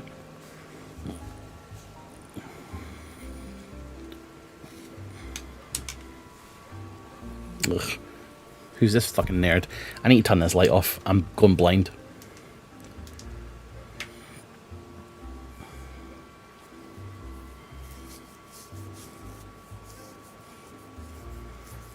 Go for it, Binary. I'd love it. The thing about it is, you might sit there and think, oh, I'll go on Tumblr and I'll draw like people in the YOGSCAST and I'll put it on my blog and they won't see it, but it's fun for me. Wrong. We'll see it because we are fucking obsessed with ourselves. All of us. And we will love it. Any modicum of attention that you can give us, we will devour. Like black spaghetti out of somebody's hair. We will deliciously enjoy it. You guys search yourself. I search myself on Tumblr because people sometimes put fan art up and that's awesome. I don't search myself anywhere else though. Out of here, did you not hear the Pathfinder recap, Sonny? Where the demon was eating black spaghetti out of Kirsty's brother's hair? Absolutely, I look at my mentions. Of course I do.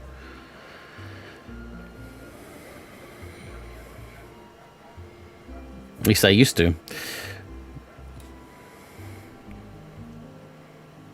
But then after the Minecraft peak, activity went down significantly. I did one single art piece of Zoe over a decade ago, and I hope she never sees it. She's definitely seen it.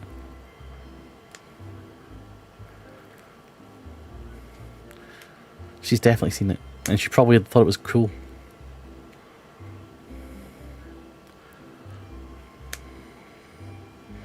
Zoe Heart. Zoe is very nice. Despite the rumors I've been spreading, Zoe's actually pretty cool.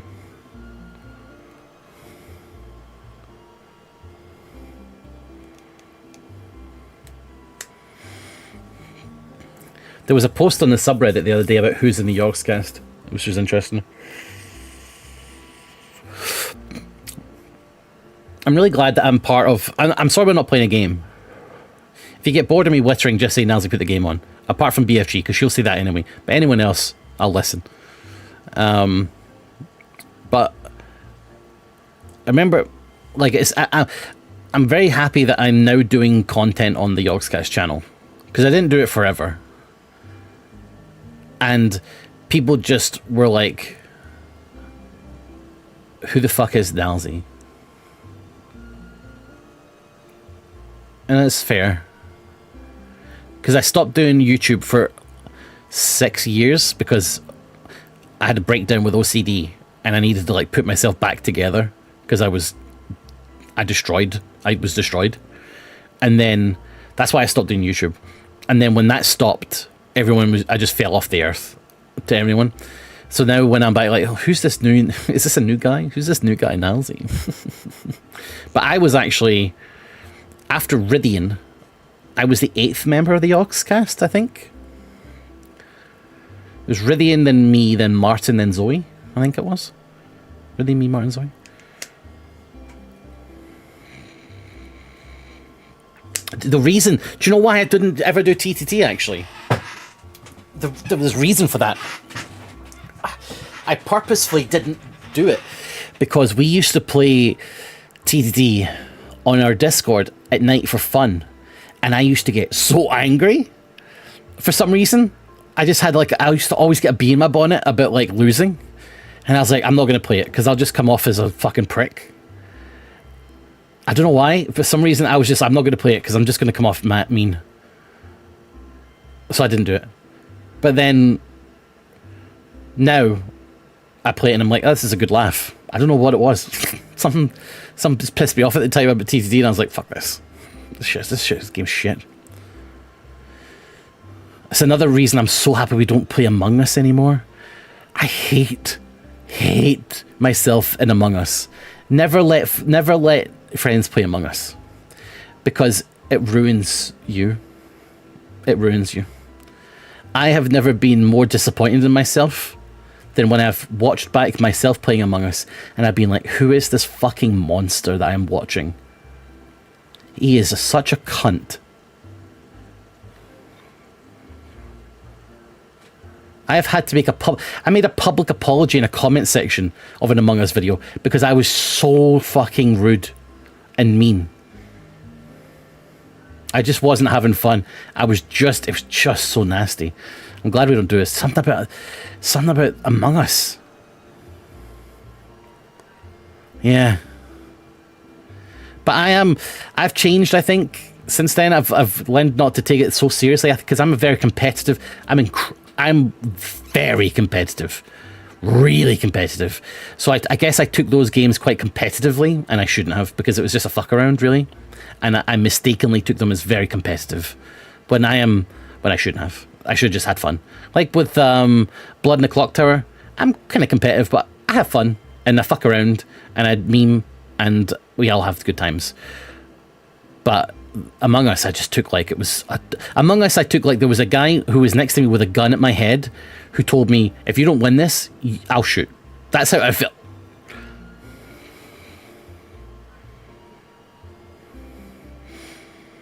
I've definitely mellowed out.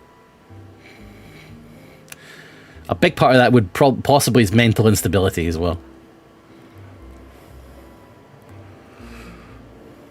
I'm that way with certain golf games. I will not and will never in my life play golf with friends with Daltos because he is painfully good at that game and I can't stand it.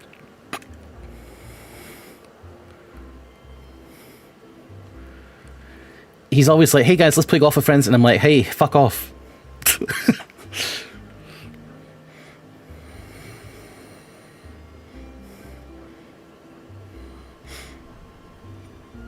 He's so good at it. Because Daltos has a secret other section. Daltos has a secret other sect of friends. Did you know this? So he has his YOGSCAST friends he hangs out on Discord with. But because Daltos is in America, we all go to bed about 8 p.m. So he has his sneaky American friends. So when we all go to bed, he goes and hangs out with his American friends. And then he plays golf with friends with them. And he gets really, really good at it. So then when he comes and plays with us, he just decimates us. Very sneaky.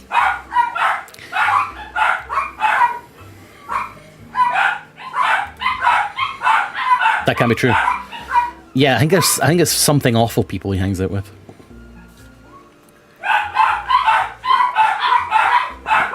So, this fucking racket that you're hearing right now, it's going to be a problem all week because my mother has went on vacation.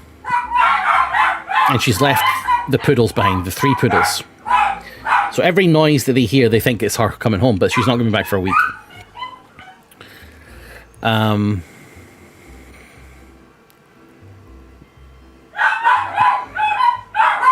Free them. I would, but I'm not near a motorway. Can we see them? They won't come in. They're only interested in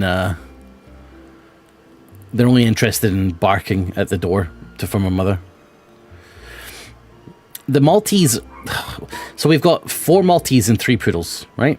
So she's taken the Maltese to the caravan that she goes to. Semi-line to train the dogs. It's sort of impossible at this point because they're pack animals.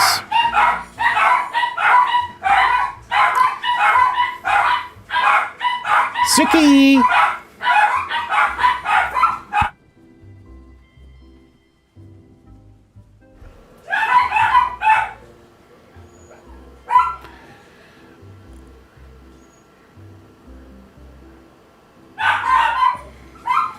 Hey, Carrie.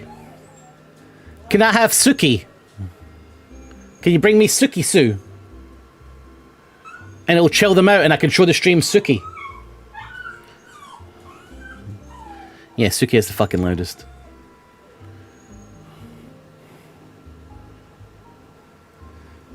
Please, Carrie, the stream's begging.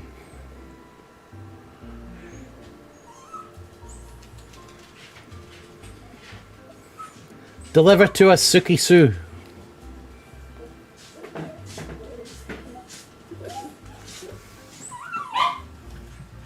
Hello, silly Susan. Come here. Come here. You hang out there. Hello. Hello. What's up?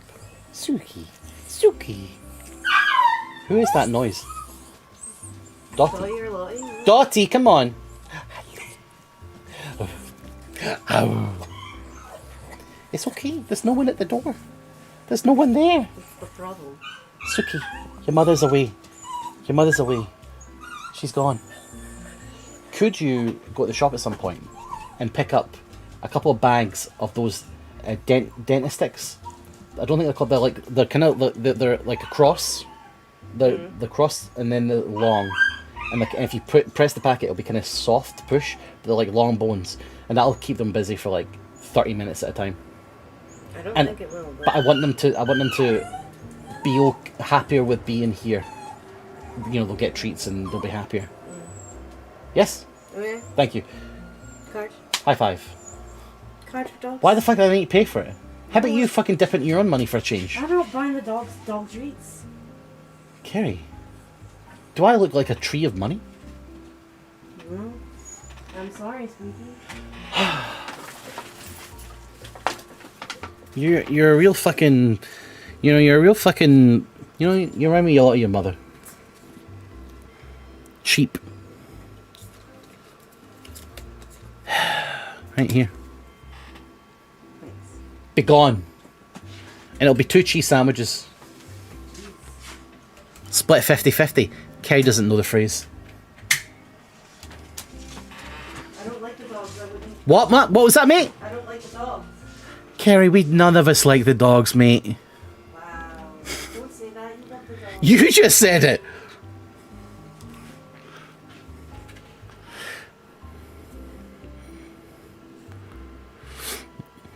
Anyway. We actually have puppies. Do you want to see some pictures of the puppies? Again, the puppies at the caravan.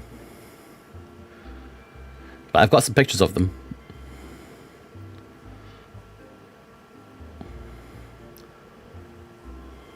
They're really nice pictures.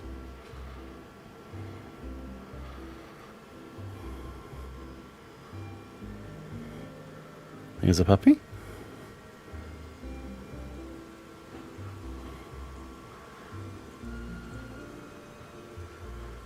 Here's a puppy.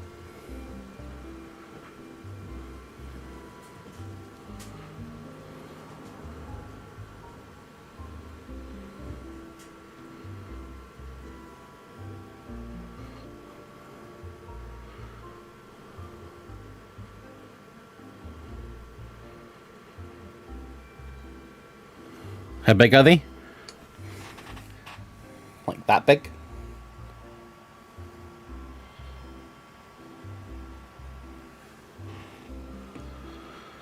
When did you stop using Pixel? I think I called for an upgrade and they upsold me on this one. I was just like, whatever. Yeah, they are full Maltese. They are for sale, if anyone wants one. They are for sale. And you'll also get to meet me, so you'll get a puppy and an autograph, because I'll deliver it to you. That's worth it, right? Let me catch a flight over. Somebody bought one of our... Because the puppies that we sell... First of all, I'll deliver it to you. If you pay for the flight, I'll deliver it to you.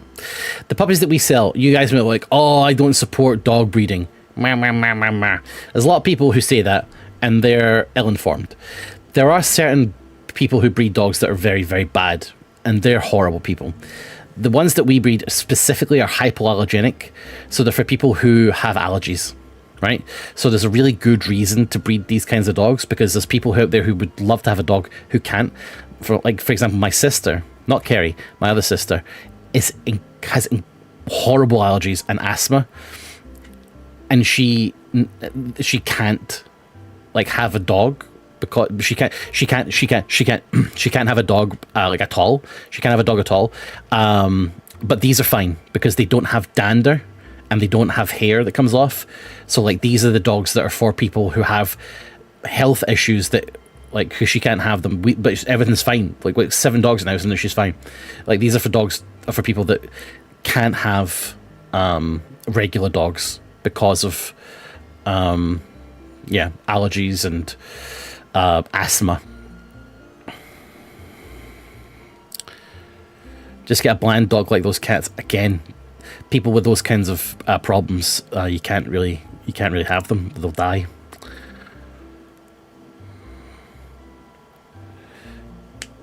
But check them. These are dog breeds. These aren't mixes. They're Maltese and poodles. Maltese are just a regular dog breed. They're not like special mixes that you have to do. But Maltese themselves are hypoallergenic, and so are poodles. Is there a cat version of that? Sadly, I don't think there is. No, the only one that I've been able to find is the one that's got no skin. Skinless cats. You know, skinless cats.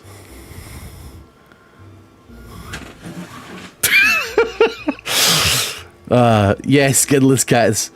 They're the ones that are hypoallergenic. No, I mean hairless cats, sorry.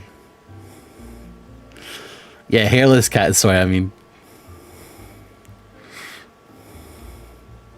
They have the hair but no skin. Oh, fuck me, that's good stuff. Yeah. I love cats, but even I don't really vibe with hairless cats.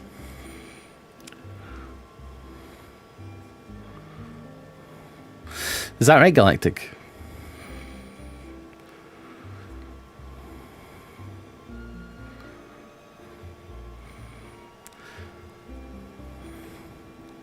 I vibe with hairless dogs, alright.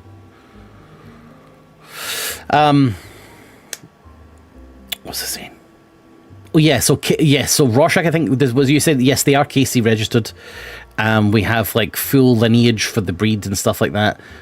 This is as good as you can probably get from a breeder of what we give. And yeah, if you want to buy one, guys, they're going for 2,500 each.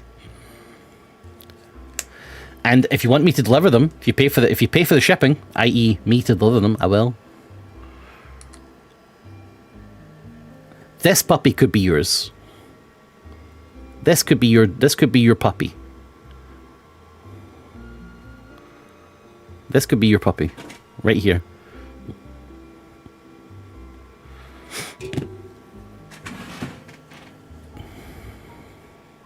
Oh, KC registered means Kennel Club registered. Yeah, so that means that they've went through a lot of health checks, and the property is maintained to a standard that is healthy.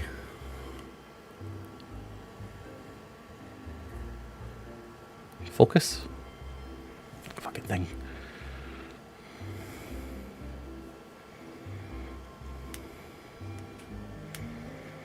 Do we get a discount if you're subbed? You know what? Paired up, yes. You get £5 off. You're welcome. My little gift. You get £5 off.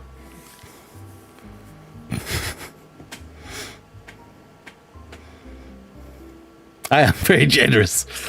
I'm very, very generous.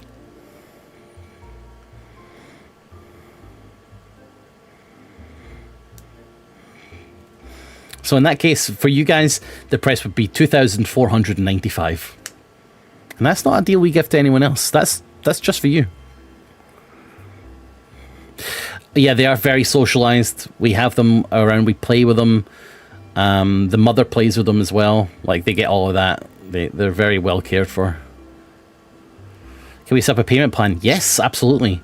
What we can do is we can take one installment of $2,490, and I'll allow you to pay the $5 later on. Any socialization with cats? Sadly, we don't have any cats anymore. They all died.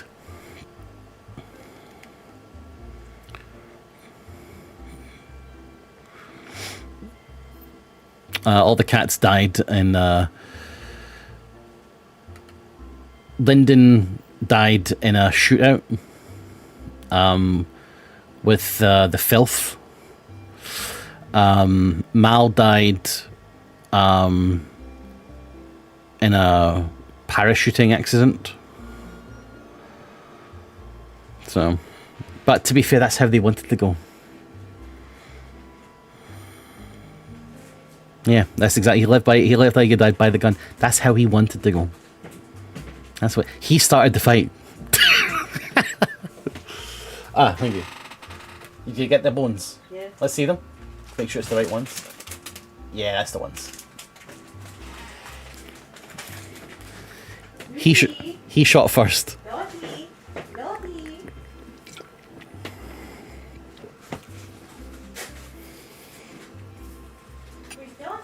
Took a few with him.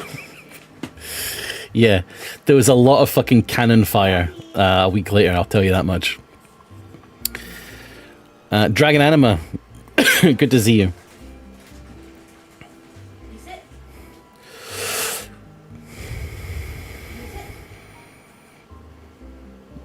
Doing what she loved. Yeah, Mal died doing what she wanted, what she loved.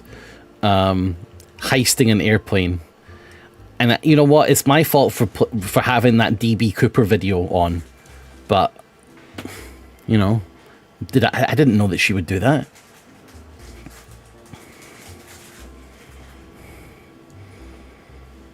Do you guys think DB Cooper died? I think he must have died.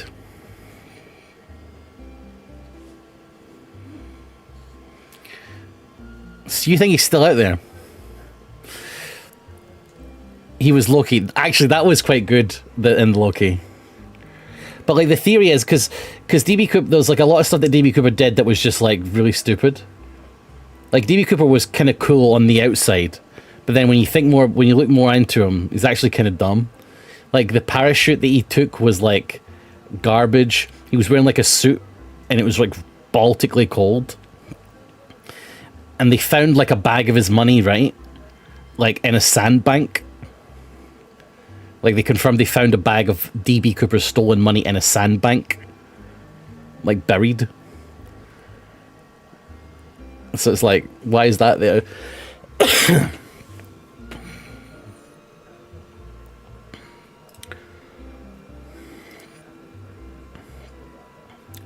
Oh.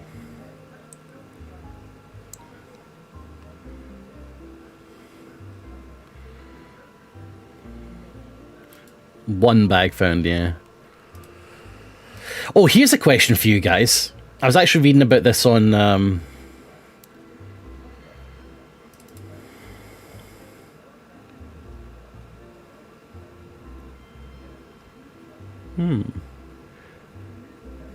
Did anyone in my chat just email me? Well, Wildly More, this is an 18+ stream, so be very careful. If any of you are the one who sent me this email, I'm intrigued. Someone called Ben. What was I saying? Oh yeah, here's a question for you guys. And I was reading about this. This happened to someone, and basically, what was it? I had the thought, and then I googled it to see if anyone had had this experience and what they did. Basically, okay, imagine this.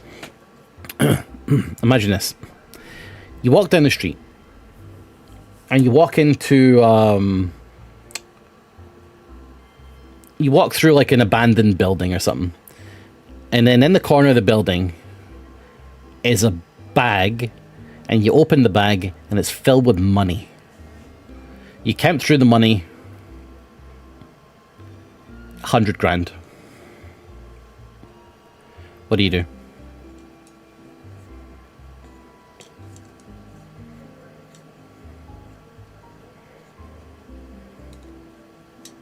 Keep it? Or do you hand it in? You leave it. You'd hand it in. Well, oh, yeah, so check it for trackers, of course. Life Armor Princess, so you're not taking it either. Really, BFG? I thought you would be a taker. I would definitely be a taker. I physically can't leave the house, so I abstain. Alright, let's change it for binary cis then. Binary cis, your carer brings in a package to say, oh, this package arrived. It's not addressed to you or your address. You open it, thinking it's for you. 100 grand. Do you keep it?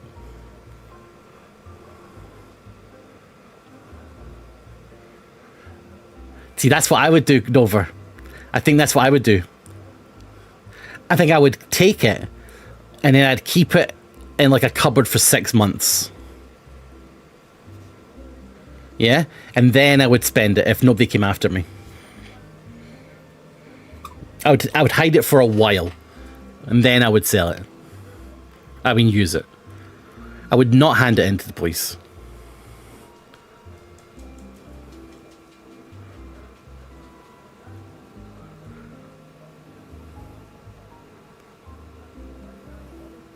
The thing is, guys, if you hand it in to the police, right? If no one claims it, you get to keep it. So there is that as well. So if you hand in the 100 grand to the police and no one claims it, in like a year, they have to give you it back. It's a risk, but it makes me wonder, if I walked up to the police and say, hey, I lost 100 grand, have you got it? What if, like, they did, and they'd be like, oh, yeah, here it is. Right?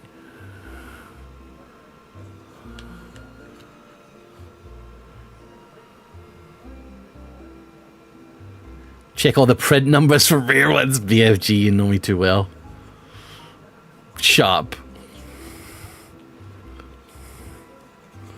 I would do that.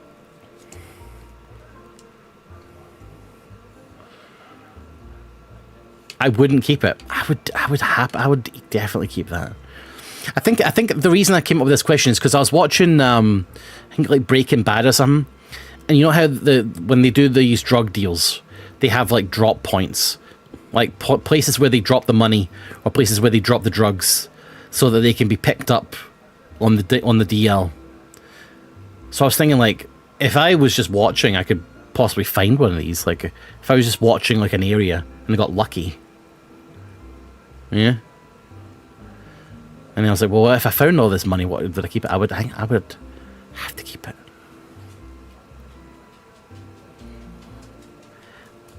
I could find $100,000 and turn that $100,000 into $16,000.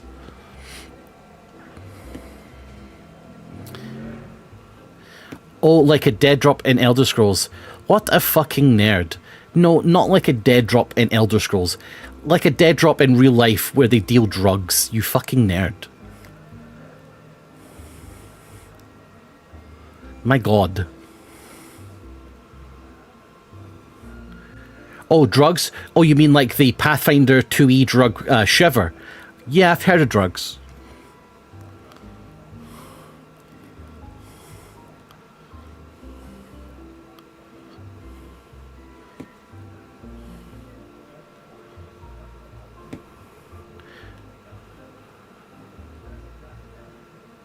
Why so meany? It's funny.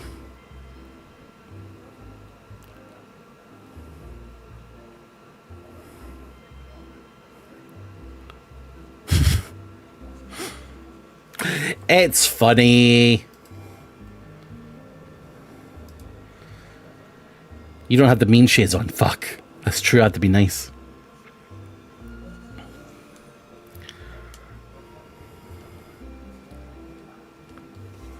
I've actually got my banknotes out right now, BFG. Funny you should mention that. Look. Banknotes. What's on that? Dust? Paint? Something? Banknotes. Here you go, guys. There's a £1 note. This is an old £1 note. It's a special commemorative because it's commemorating the first meeting of the Scottish Parliament. These are no longer used in Scotland. These are old currency. There's the back of it.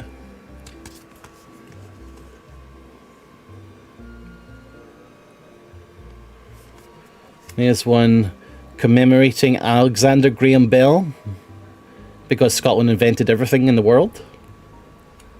Here's the back of it.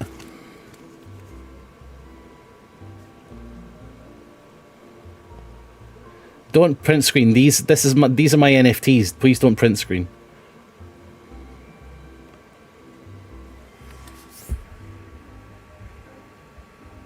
What is that?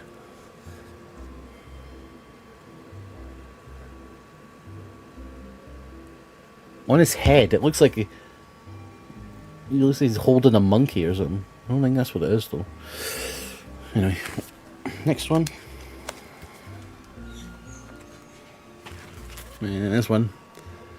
A commemorative for Robert Louis Stevenson. Because Scottish people wrote every book.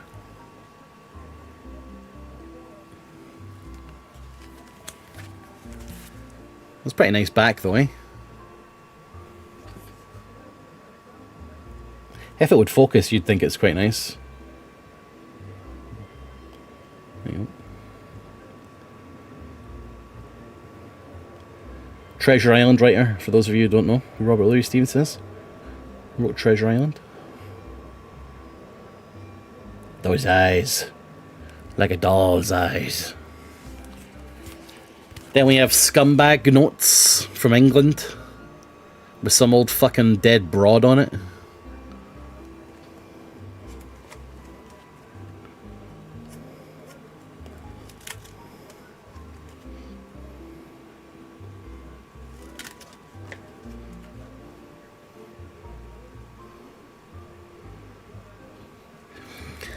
What's harder to spend in a shop?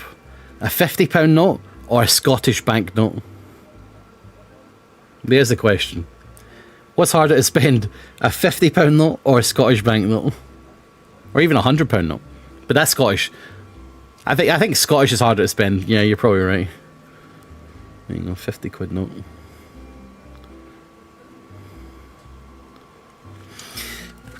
You know, do you remember like a month ago, I entered that draw for that Scottish banknote, the one that's got Scott McTominay on it, doing his wheelbarrow kick or windmill kick. Remember when it entered the draw for it? I collect coins, Nova. I've got a big collection of coins. So those notes, by the way, right? So they made a commemorative banknote for a football player, a Scottish football player. It's a Scottish note where you got this insane kick, and it's him doing like a windmill kick, like, you know, over the head, bang. And they made 100 of them. That's right, they made 100 of them. Now 50 of them were given away in a draw, so you can enter a draw to get one and win it. I entered a draw. I didn't hear back. Maybe they've not done it yet. I don't know. The other 50, they sold at an auction. Guess how much each note went for? It was like a £20 note. And it had, again, it was like a commemorative like this, but there's only 100 that exist. So have a guess at how much each one went for, because I looked at it 2 days ago. It went for a bit more than £20. 21. 100, 19. So this is a one. So you would, if you were buying it, you would be buying a 1 in 100 commemorative Scottish banknote with footballer on the back. They sold for 4,000 to 5,000 each. One of them came with the boots that he wore on the day he scored the goal, and that sold for 8,000.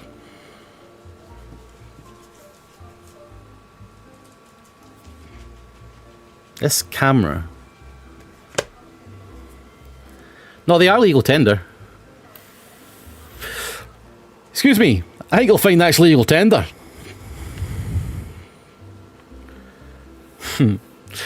Which one of them was an EX hologram? Well, technically they were all, like, pretty rare.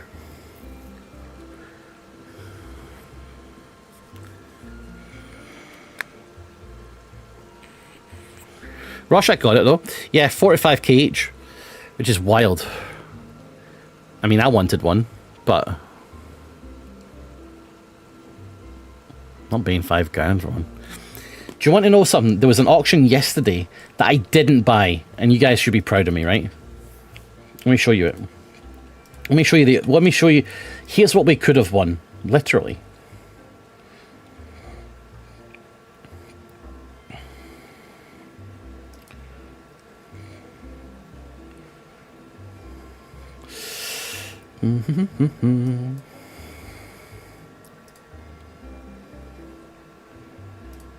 It was this. I sort of wish I got it, but I didn't. So here you go. There you go. Look at this. Look at this. So it's a Scottish banknote. Now, the guy who was selling it sold it as like uncirculated commemorative. It's not a commemorative. What somebody has done here is they've stamped it with a Free Scotland stamp. Now, I am very pro-independence. I was very interested in getting this, but it sold for 20 quid. And I was like, that's too much.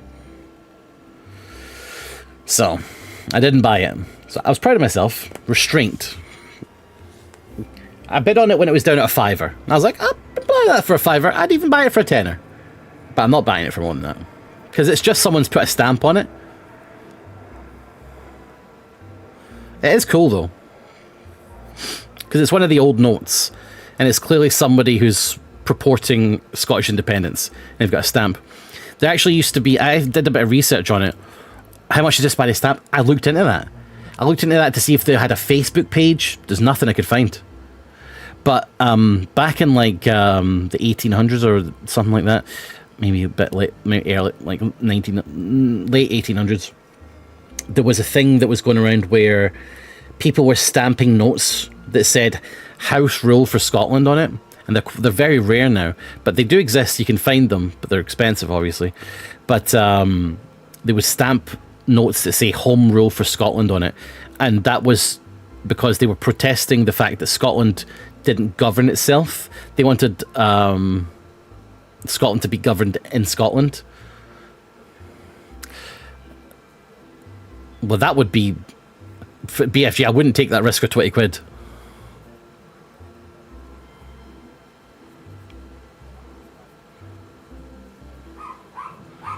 The stamp is really the only reason I would want to buy it.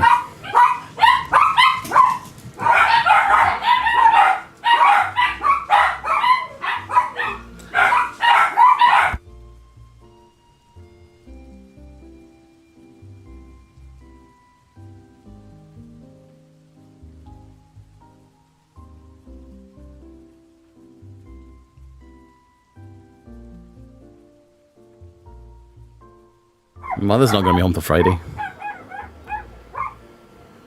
Yeah, they finished the dentist stick.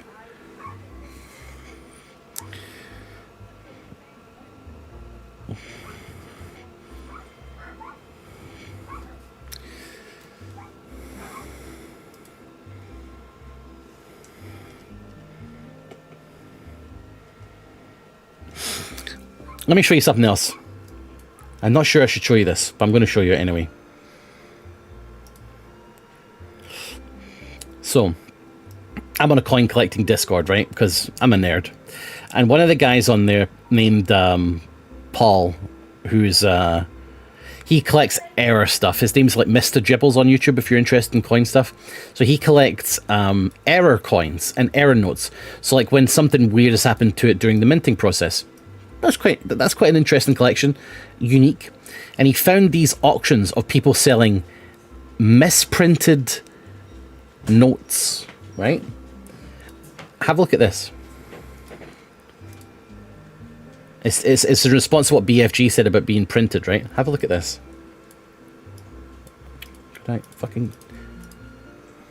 Could I?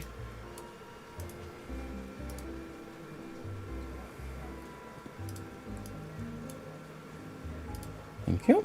Have a look at this. So there's this one seller selling these notes as misprinted notes. What do you think of that? Guess how much this sold for?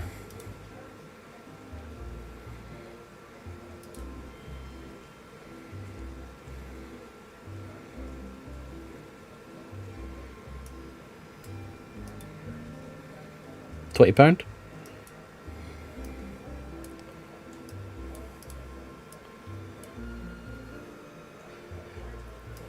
£3.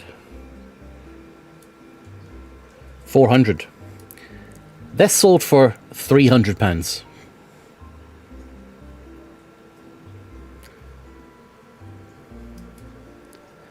This one also sold for £300.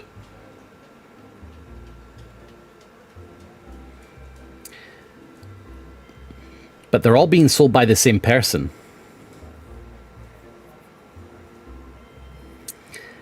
And they're selling a lot of them.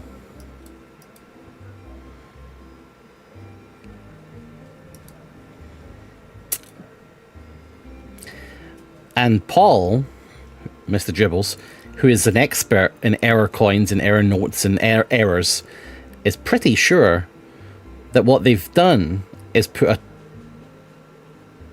like a template over the note and then painted those squares with acetone.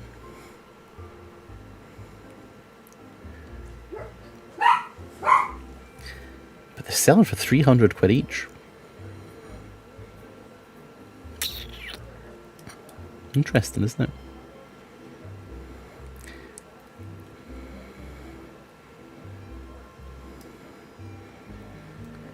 Is that technically illegal? Technically, it is illegal to deface coins and notes, but it's not really an upheld law.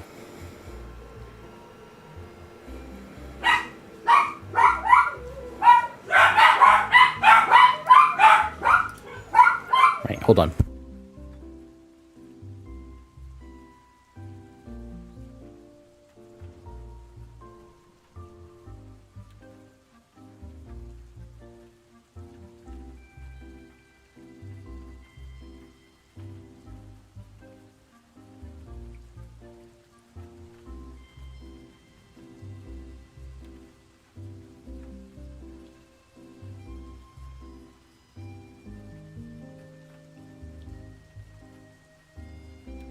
The dogs got told to shut up and go upstairs. The stealing of the raw mint. This is the thing. I trust the error guy. These are like errors that don't exist. Like, let me show you another one.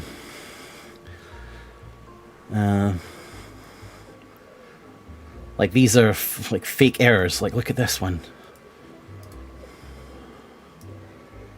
This one sold for £115. Right? Now, I'm not saying that these are fake. I would never say that, because that would be liable. Just thinking it's very interesting.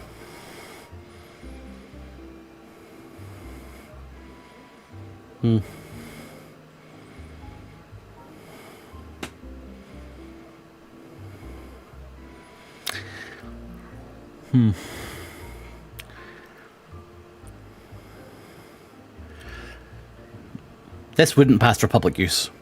These are being sold on eBay as error notes, as in when they were printed in the Royal Mint, somehow they were misprinted in this way. But from what I know, that's not possible to be misprinted like that, because that's not how print errors work, and also not how notes are printed. But these are being fucking snapped up. Something to think about.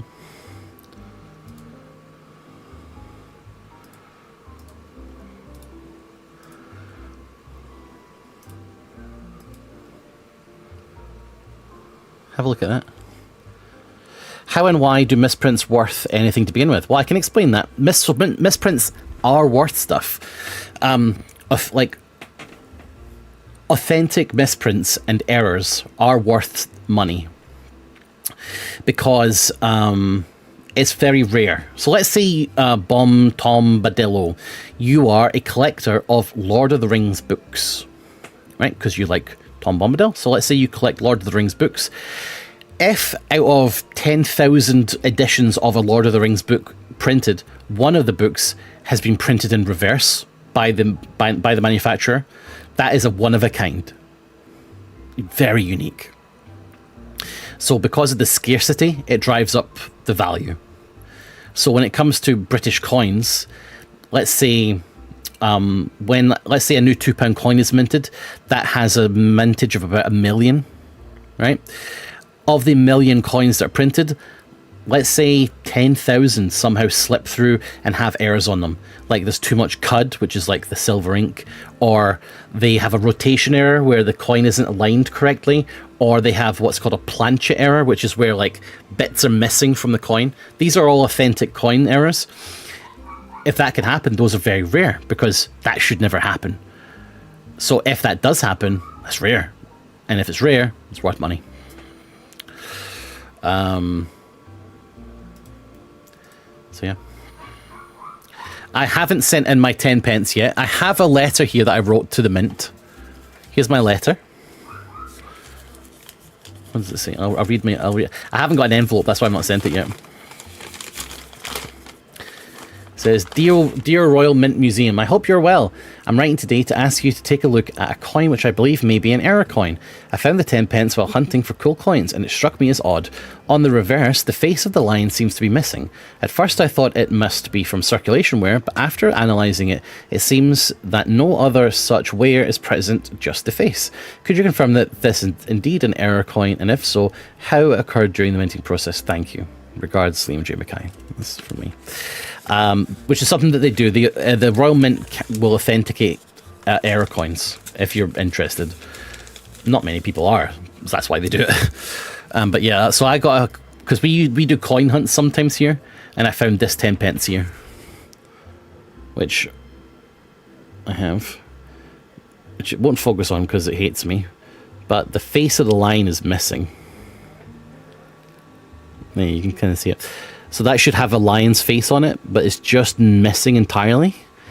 Now you could postulate that this just from wear, because someone maybe has just worn down the face. But if that was the case, they would have also worn down the rest of the head. I think it's a weak strike error, where it's just not been struck hard enough to put the detail into the lion. It's facing the other way, that's normal. So yeah, I think it's like a weak strike on the face. It's kind of a strange one. There you go, can you see it? There's just no detail at all on the face. Like there's not a single thing. I've looked at under with my microscope as well, and there's just no detail on the face, as if it's not been struck properly. So I'm going to send it to them and ask them if it's an authentic error coin. They might come back and just say, nah, it's wear and tear. I just can't imagine it being circulation wear, because you would think if it was circulation, it would take other parts of the coin away, whereas the rest of the coin's fine, but that part is just destroyed. If I had another 10 pence, it's got a very detailed lion's face. Like, the only way I could imagine this happening is if someone had an eraser, and a small eraser, and just sat here erasing the lion's face for like 10 hours. That's the only other way I could imagine this happening. But we'll see. I'm going to send it to them and see what they say.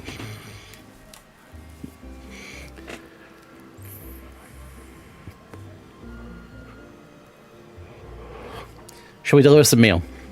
We've talked ad infinitum.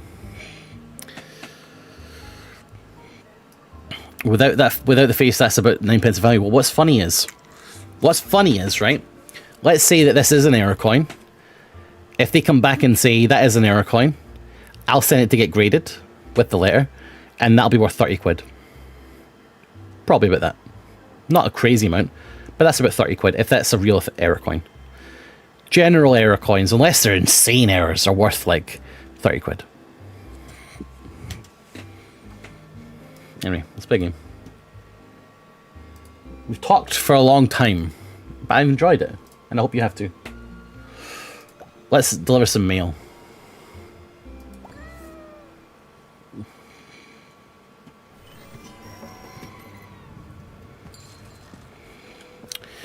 Right, can we remember how to play?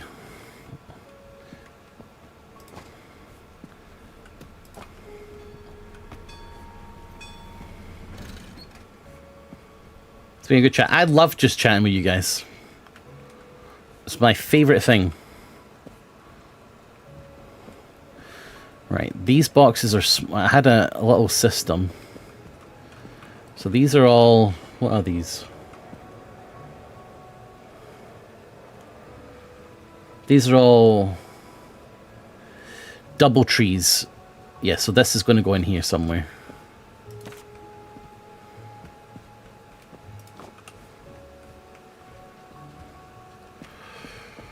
Double trees. This is where we are. We're in Doubletree Town. Well, what's over here? These are all double trees. Okay, the boxes with double trees go there.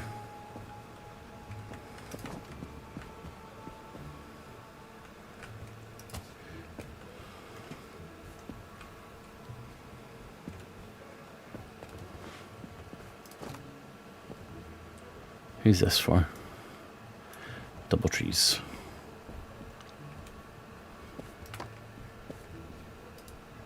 Oh, they've changed that. That's cool.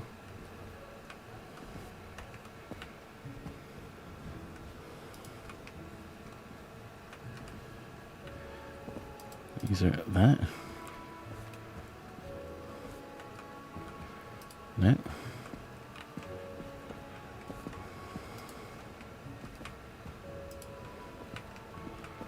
Right.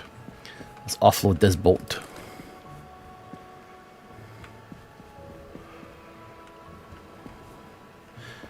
That's 2 packages.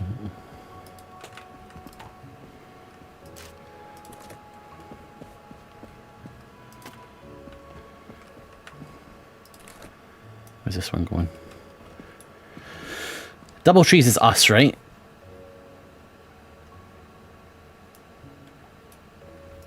Isn't it?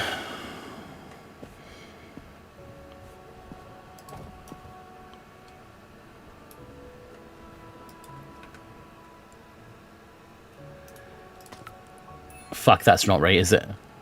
Delete. Right, hold on. Put this through again. It's got nothing. We have to remember how to play this game. I'm not doing a tutorial again. I refuse.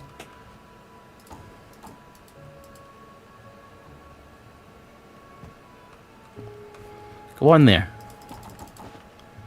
That's too big. It's a blue. Blue gets 3 stamps. Stamp mode. Weight stamps. 3 stamps. No, wait, 4 stamps. Now, I cannot remember where this is going. So I'm going to send it to, I think, what must have been Lighthouse Town. Because that's the only destination we have. I'm going to go put it on the boat. Wait, does it need anything else? Wait. I think that's it. Yeah, so we are that. That's Cat's Island. That's the 2 tree guys. Thanks for stopping by, Pastel. Always a pleasure. Right, so here you go. This is for Lighthouse Town. And this is for us. There. So now we want to offload Lighthouse Town ones to this guy. As well stacked as we can.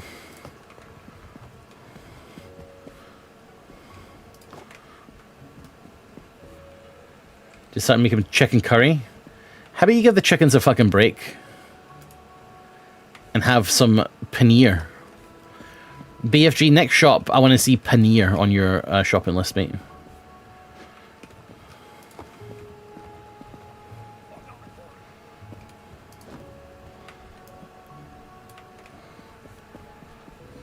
I think the chickens have suffered enough.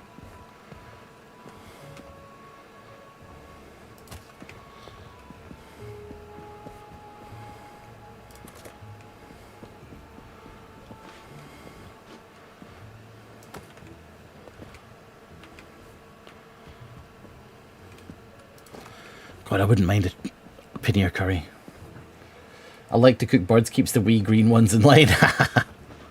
It's a good idea. It's too high.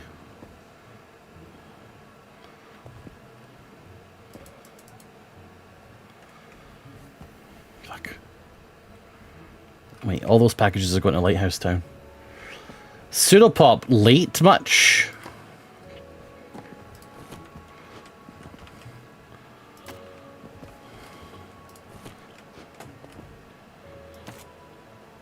You missed all the excitement. The best part of the stream's over, mate. This is the down part of the stream now. You missed all the good stuff.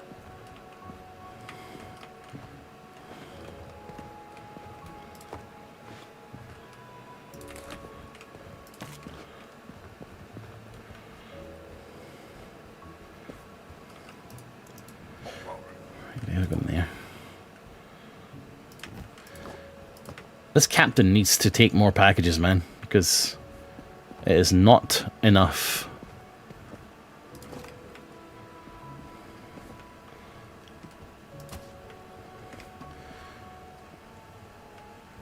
These are all going to the lighthouse place, but I don't have any more small ones, so off you go.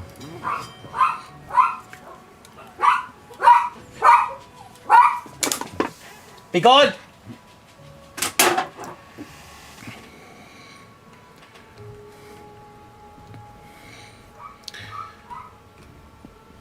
How do I sleep?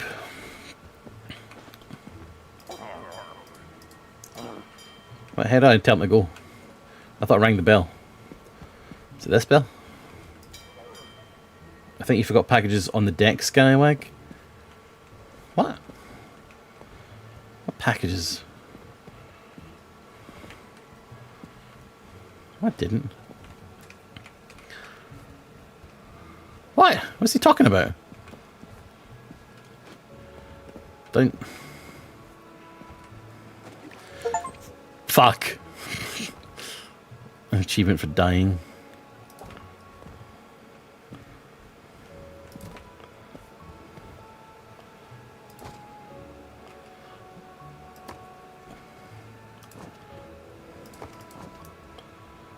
No.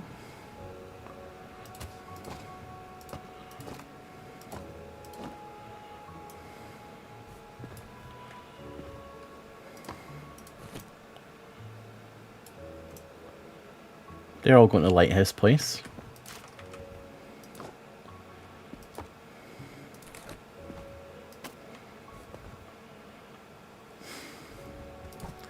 What's this fucking deal?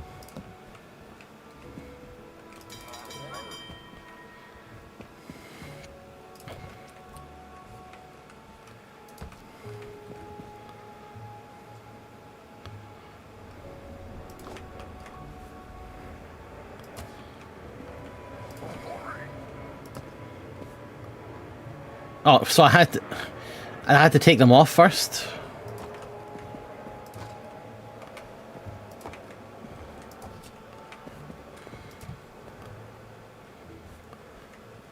Where you go now? Right, I had to take them off first. Okay. You don't have better Twitch TV? Aw, mate, why? Well, the camera's a bit low. What's that one? Why don't you have better Twitch TV? It's the best. Next. Hello. It's from my wife, Dorian Evil Claw. I believe the parcel's wrapped with a yellow ribbon. Dorian Evil Claw with a yellow ribbon. Right.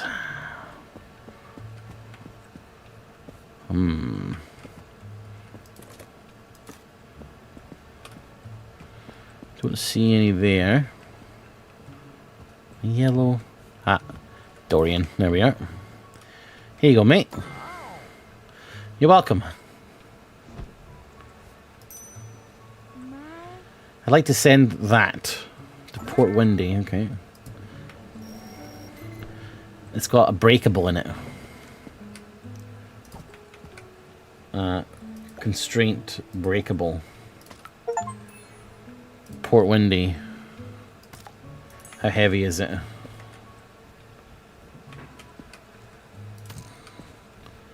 Green. 1 stamp. Okay. Done. Let's go. Hello, can you take care of that? Oh, 2 packages, you say? Nothing? Okay, you have to... Where's it going? Port Windy. It's blue ranking. Port Windy. It needs 4 stamps.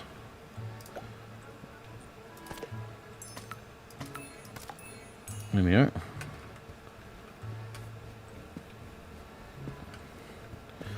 You can sit right there. Evil Claw, time to give the wrong thing. Why? Are you judging them based on the name? That's very rude.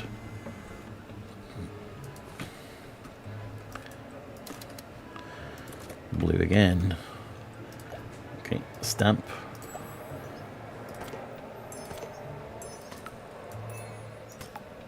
There we are.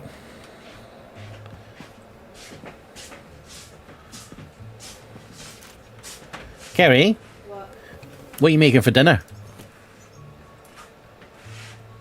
Pasta. How about you make us a nice chicken curry? I'm making myself pasta. I'll have some pasta. No. Thank you. Xavier Tiny Beans. My package is red ribbon. Imagine Kerry made me pasta. That would be such a dream. No, it's not that one. Kerry? What? What if you did make me pasta? That would be crazy, wouldn't it? That would be so... That would be so many... That would be so memes. Wouldn't that be, like, totally no cap? Wouldn't that be... Hey, wouldn't that be on fleek? No. We don't even like pasta. I love pasta. It's actually my favourite food in the world. Luna, small box, nothing special. My parcels from my brother Luna, just a small box, nothing special, right?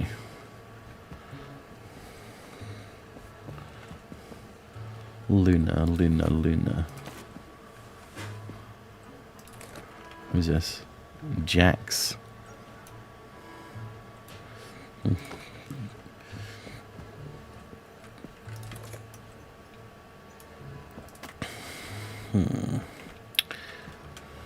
Zoya, Zane Ghost, Percy Tatum. Do I have a package for Luna?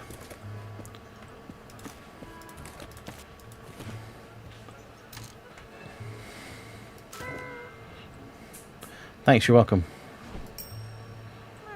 Sup, it's from my wife, Tatum Tabby. Cube shaped. Tatum's here, isn't it?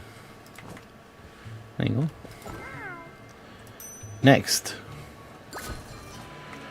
Alright.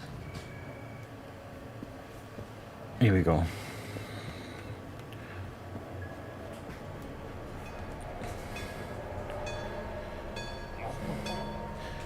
Now, I'm wondering about what sort of progression this game has, because so far there hasn't been much. So I'm hoping that we get like upgrades and stuff like that soon.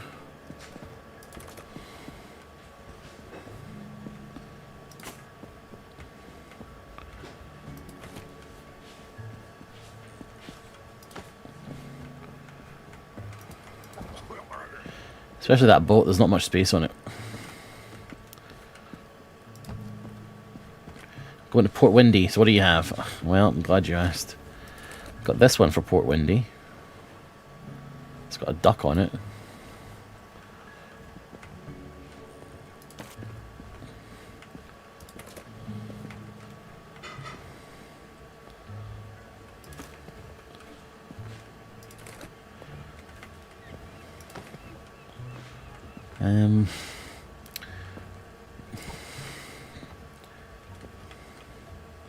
God, there's just not much room on this fucking boat.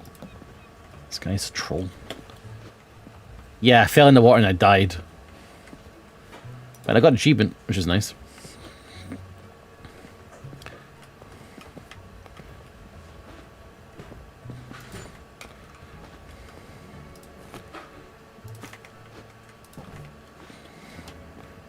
It's too big.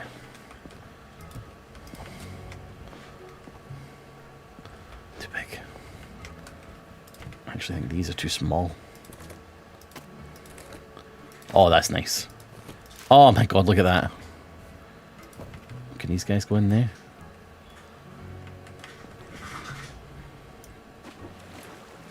Oh, damn. What about this? It doesn't fit perfectly.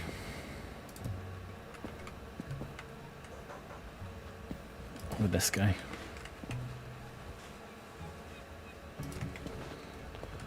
This guy. This guy? No. This guy will go. Oh, he's not going.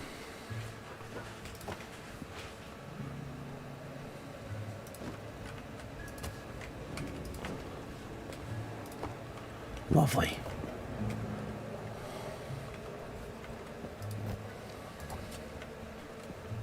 I do love those Chiefs. Sonny, how's your how's Dungeon Crawler Car going?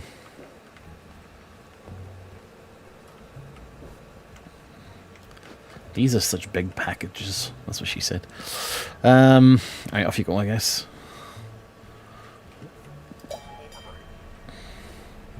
It's good, nice.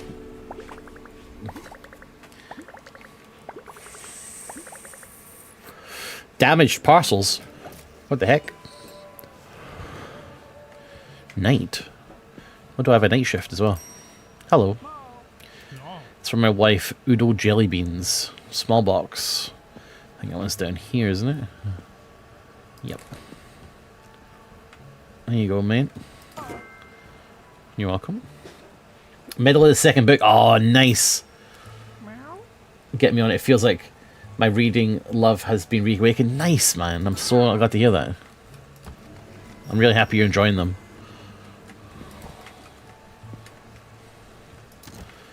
Yellow. 2 stamps. 2 stamps this time. Man, I wish someone would do a remix of that Cha-Cha slide. It was so funny.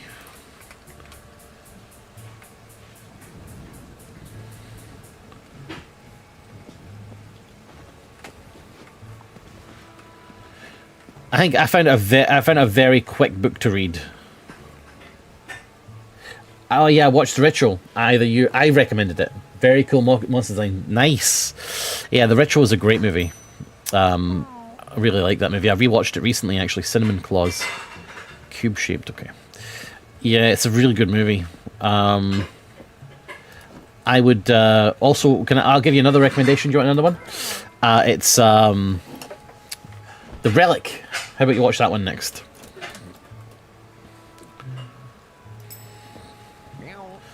Sorry to bother you. It's from my wife, Dennis Catnip. It's a small box. There we are. You're welcome. You look strong enough. It's really not lightweight. My package has a red ribbon. Alright, it's a big one. Big one with a red ribbon. Big one with a red ribbon.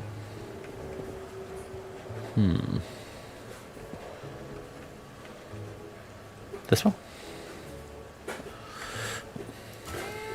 It's not that big. It's a small package.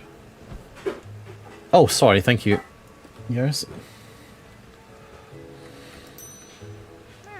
Hello, I brought something to ship. You got it. Oh, this is fragile.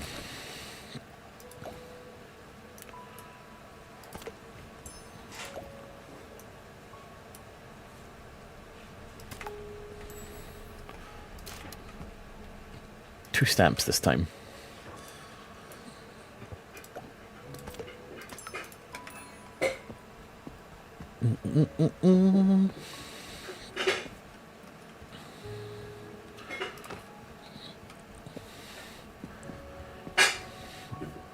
Oh, the captain's here. What you got? Okay, small box. They go there. These guys go in the one above it. That small box should be down there. And these little guys go over here.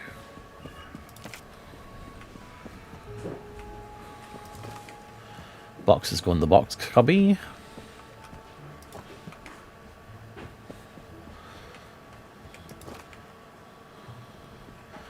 Misshaped ones can go there. That's a misshaped one.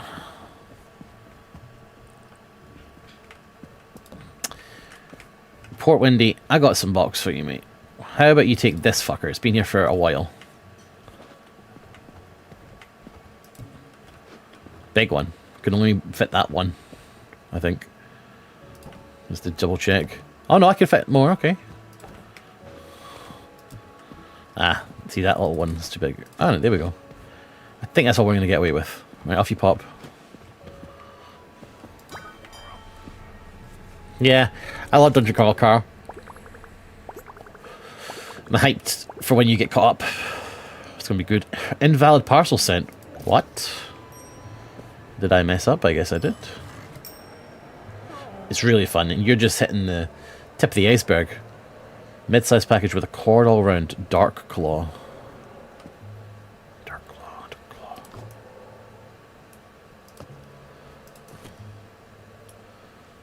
I should be there.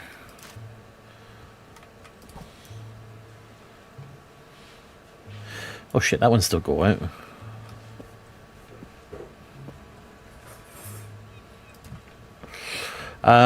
Dark Claw, Dark Claw, Dark Claw.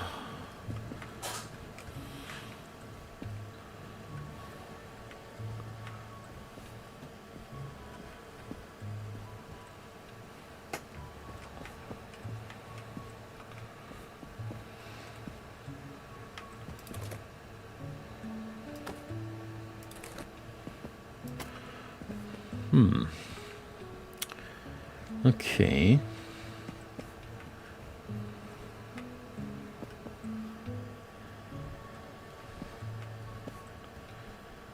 Mallow Dark Claw. Malody. There are so many books, I know. But that's a good thing. Because you get to spend so much more time with your friends. Oh my god, 3 packages?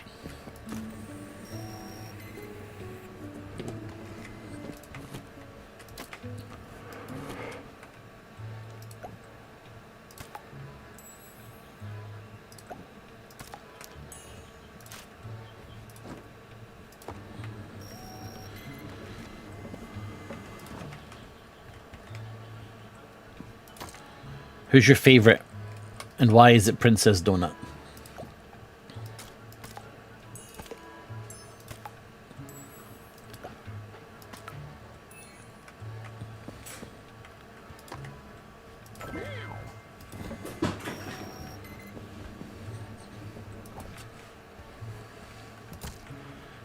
Green.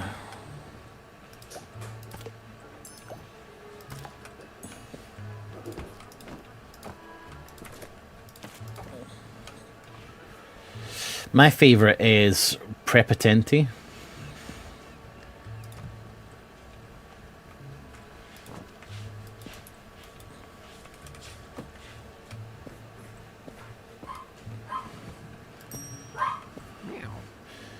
For my wife, Demi Golden Tooth. You can't miss. It's enormous. It's enormous. Oh, it's that one. There you go.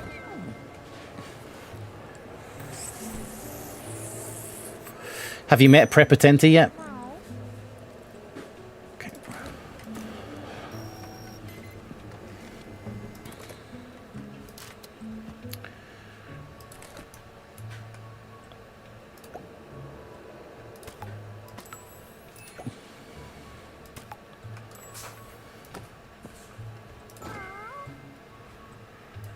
Yeah, I love Donut. She's lovely. She's so cute.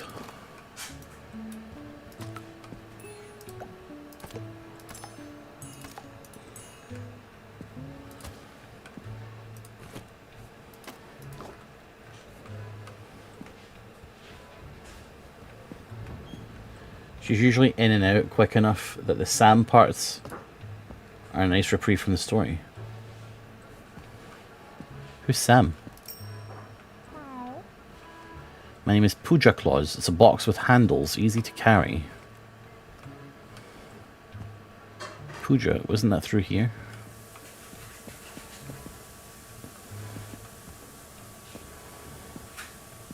That shouldn't be up there.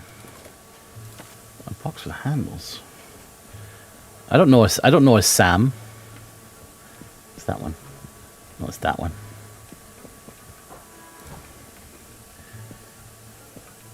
The one that rolls around.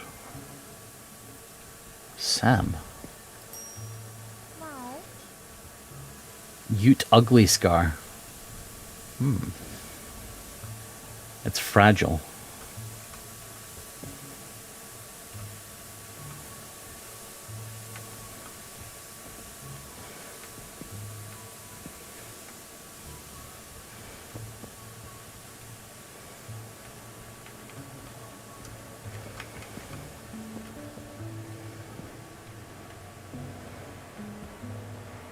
Ute.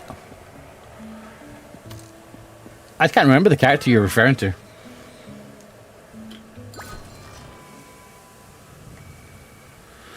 Man, does this cat never get a nap?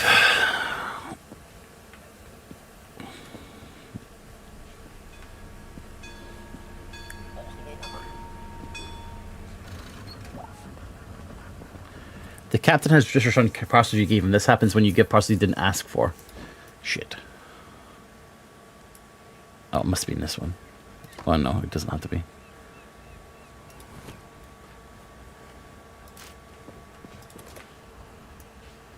I'll Google it in a second. Give me a minute.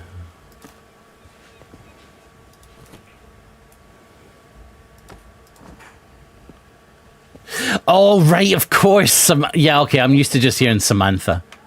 Fine. Yeah.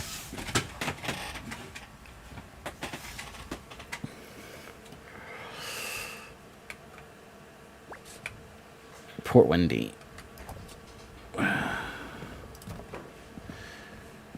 Someone say catnap? Pseudopop, how come you've been late these days? What's changed? Is it me?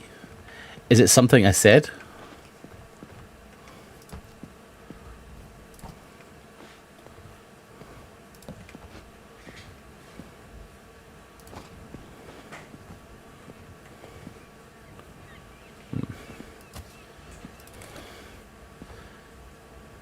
Carrie, that smells so good. Wouldn't it be crazy if you gave me some? That would be so many memes.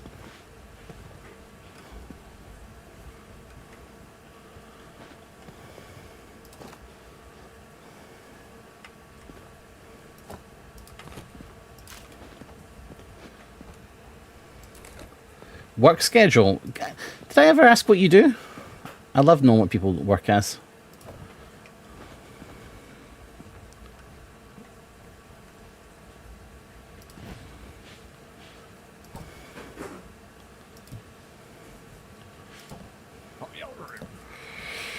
think I'm not going to fit any more on here.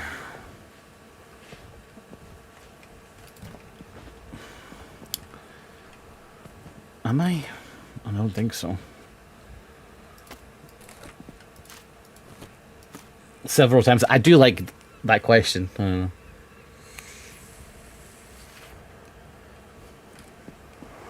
What was the answer?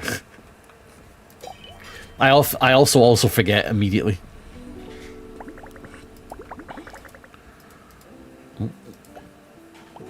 Unlocked a room? Well, this is new. Parcels can now be shipped to Sunny Shores. They're off to Sunny. Sunny's getting mail.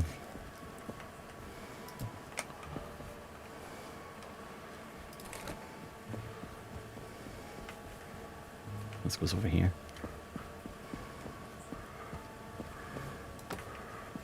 We know Sunny. We know that one.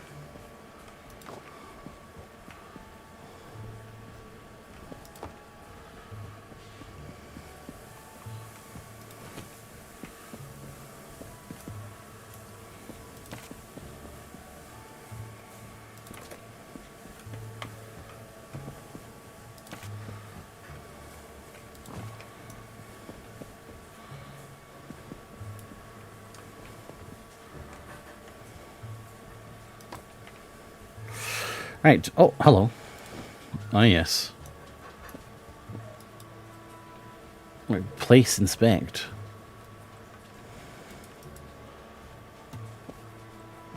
Ah. And a key. Where would the key open? This? No. No. Ice door. You have opened the cold refrigerator. Some parcels will need to stay in the cold room to not get damaged. Check parcels customers give you with the scanner. Add the matching stamp to store them. Okay. It seems pretty... Oh, it's a very chill game. This is a relax mode game. Hi, here you are. Okay, thank you. Which one's fine? Where's it going? It's going to Sunny's. It's going to Sunny. And how much does it weigh? Weighs yellow, so 2 stamps.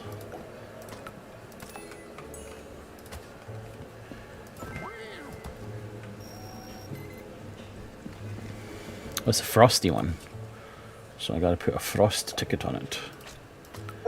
But it's going to Sunny Shores. Hope it doesn't melt.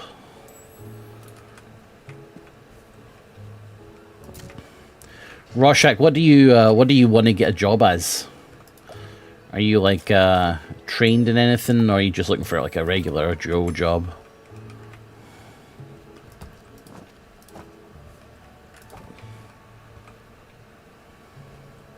We'll put the Sunny Shore ones over here so we don't get confused.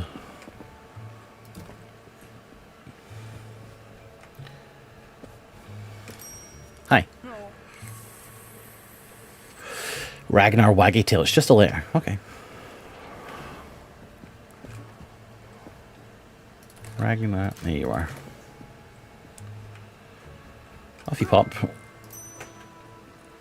Oh, I would love to have more ticket booths. My name is Barnaby Good Eyes. I hope you have someone to help you because it's heavy. A big one. Okay. Barnaby Good Eyes. Last time they said this, it was like one of these.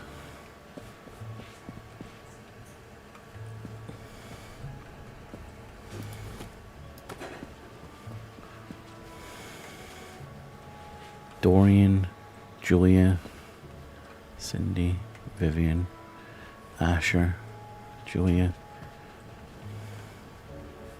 Dorian.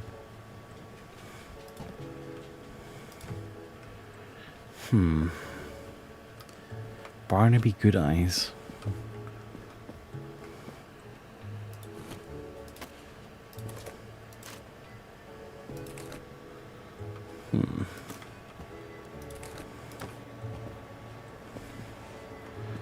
Do I have good eyes? Because I can't find it.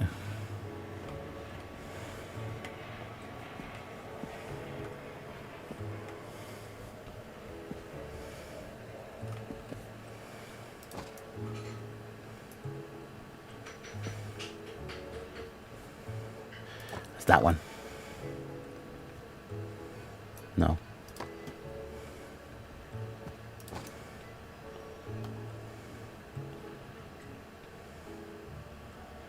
Who has done that stamp?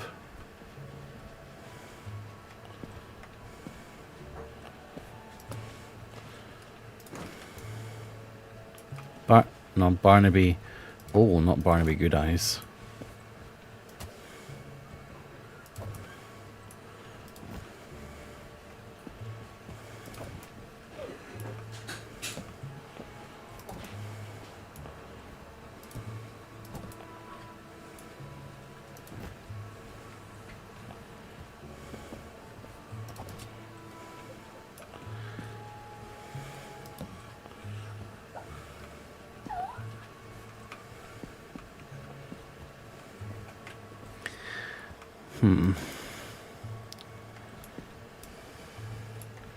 Okay, any job would do, to be honest, as long as it didn't kill me.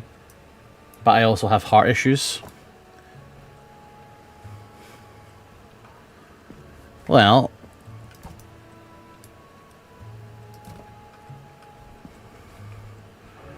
call center work is pretty chill.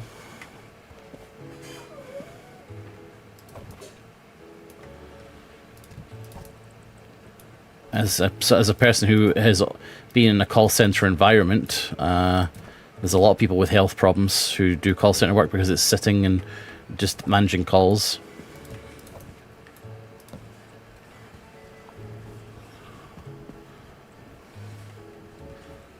Fuck that. It's not that bad.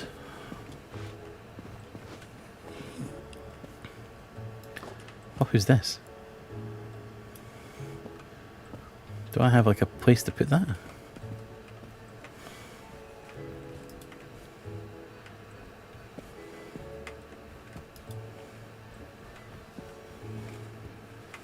Here? Where can I put this? It's not going to go there. The magic goes next. Oh, maybe here? No. Here? No.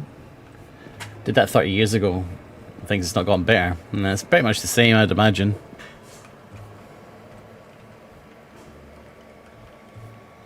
Brian Z.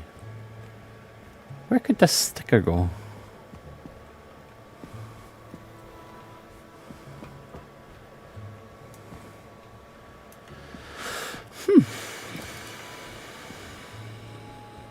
Ah. Okay, cool. And there was one in the back as well in that return box.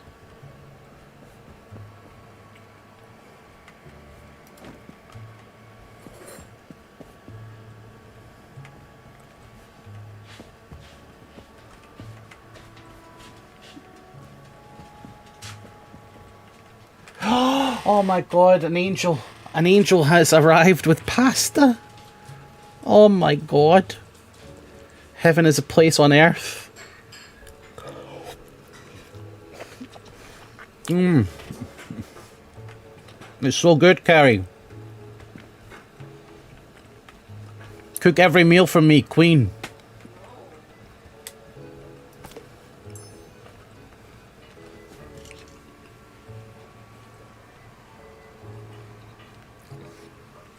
Mm.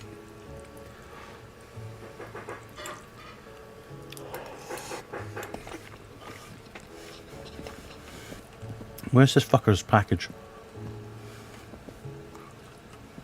If anyone sees it, please tell me, because I do not know where this prick's package is. Barnabe Good Eyes. There was, wait a minute, there was one for Barnabe, but it says Barnabe O. That's got to be it, right? There's no other Barnabes. It has to be this one.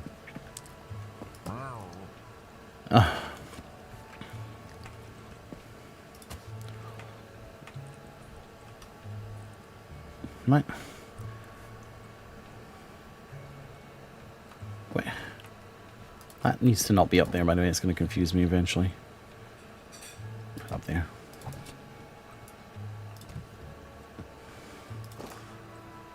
Page. Betty. Wade. Brian. All right, Brian. Name that movie. Name that TV show, sorry. All right, Brian.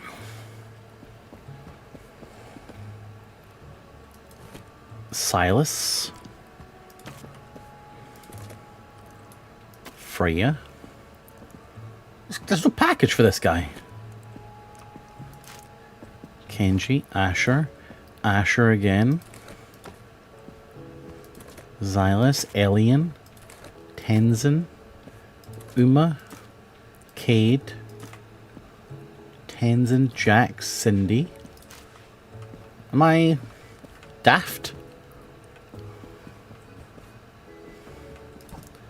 Nigel.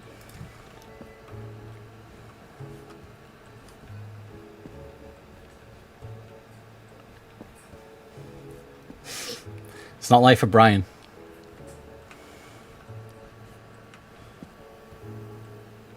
It is, of course, an English comedy. BFG would know it, but she's cooking. But she's giving you all a chance because I know that she knows it.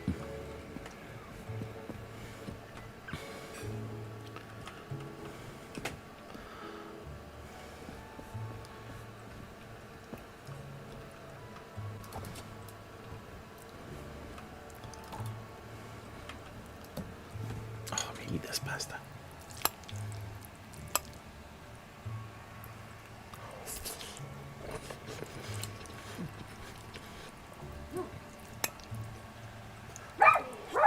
Hey, Biggie.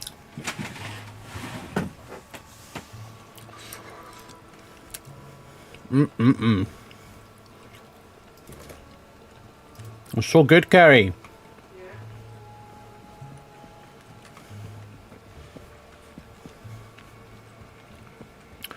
All right, Brian.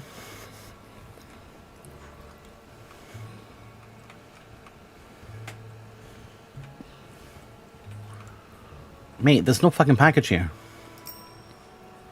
We might have to click decline because like I'm not being stupid, am I? There's one in here.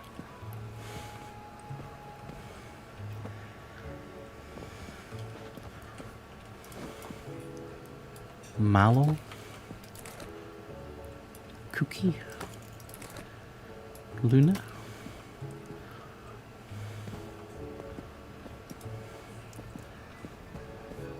A female character does say it. All right, Brian.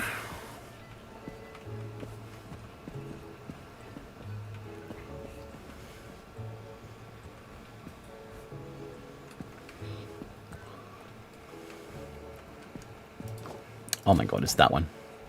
No, it's not. It's a Sunny Shores one. It is indeed spaced. See? I told you BFG was making curry. It is spaced. Alright, Brian. I could just say that forever. Mate, your package isn't here, so fuck off.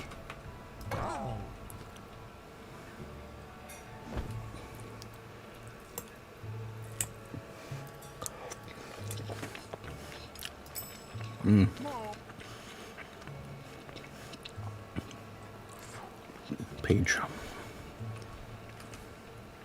What's that one?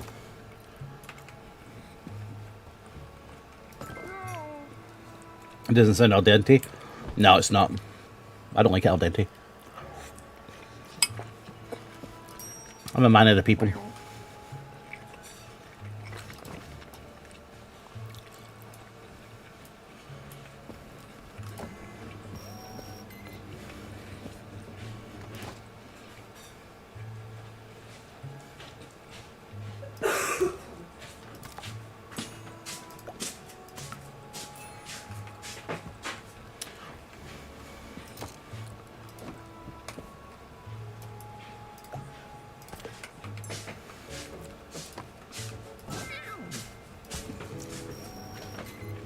I'm getting a burrito for lunch. Nice.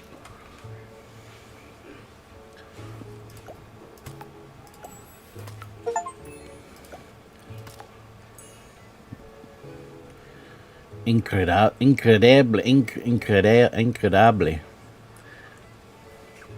Fuck French, dude.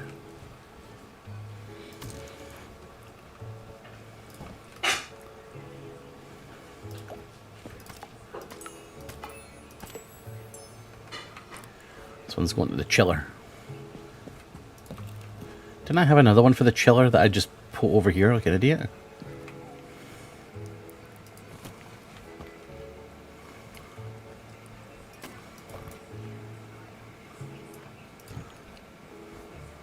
It's that one. Muy delicioso. It's that one nice with the chiller. Goodness gracious.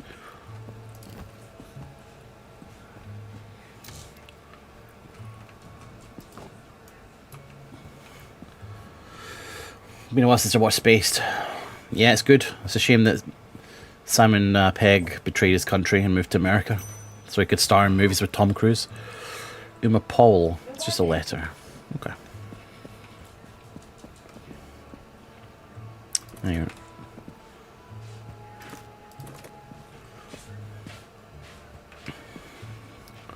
you go.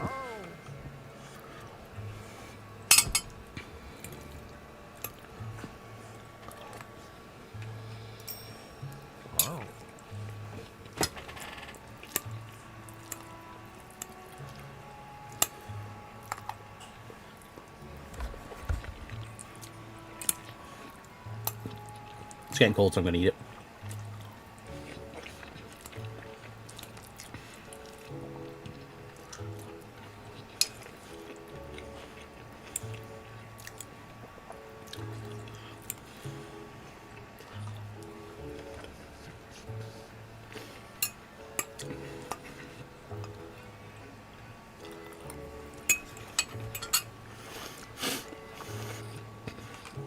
What's like this over here?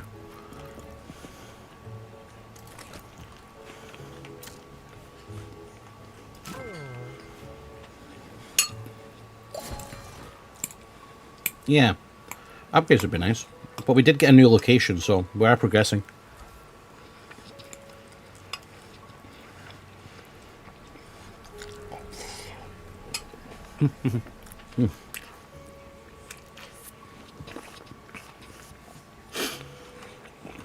This is very nice.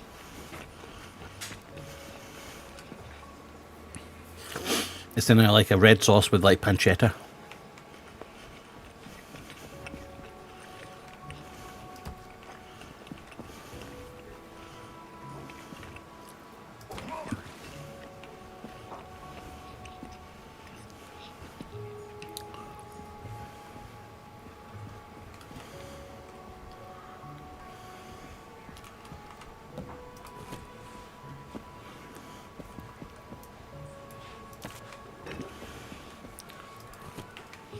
I was thinking instead of putting them in over there, I might put them here.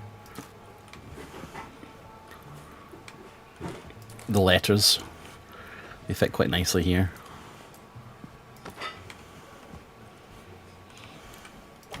Dennis Quaid.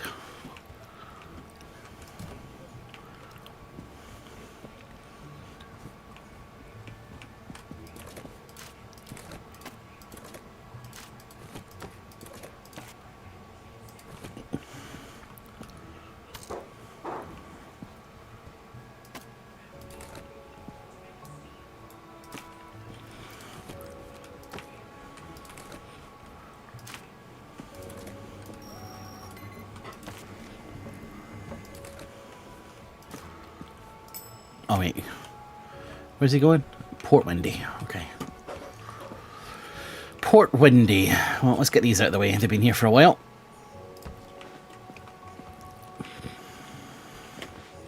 Like a big box space there. This one's been here for ages. Can it fit in there? No. Will this fit in there? Yes. And will that fit on top of it? Yes. Got a letter going there, and I don't know about this. Oh, never mind. Well, hold on a minute. Will both of these go? I don't think so. Let's take that one out. It's easier to fit next time.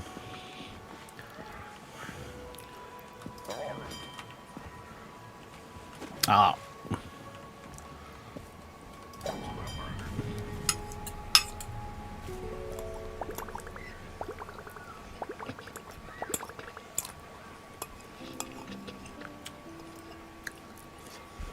This tastes like something familiar.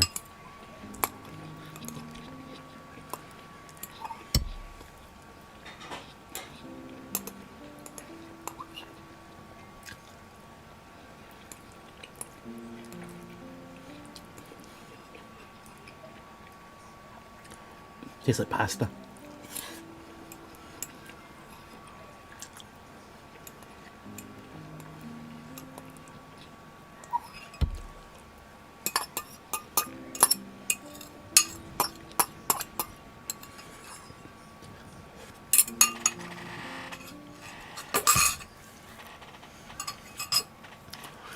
Look at the pasta. It was like twirly pasta.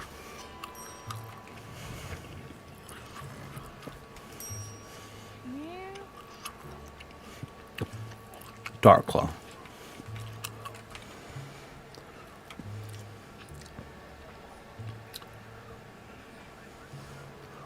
Just a letter. For Dark Claw, we ain't got no letters for Dark Claw, mate.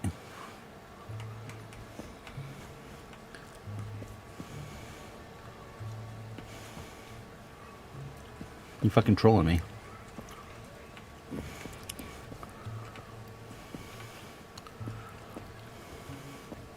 Wait, wasn't there one on a box that I moved?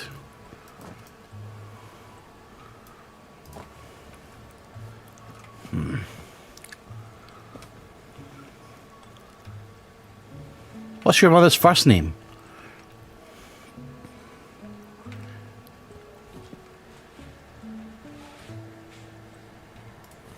Is her name Cindy?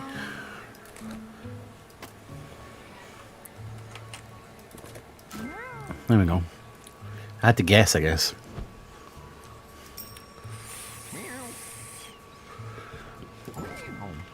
Twirly does make it taste thing better, yeah.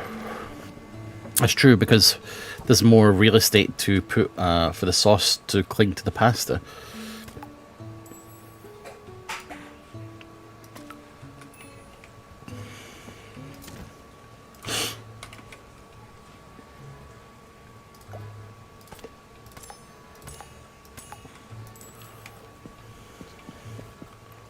Wait, where is it going?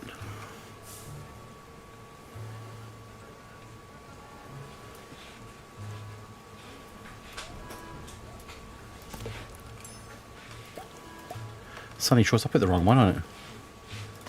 My bad.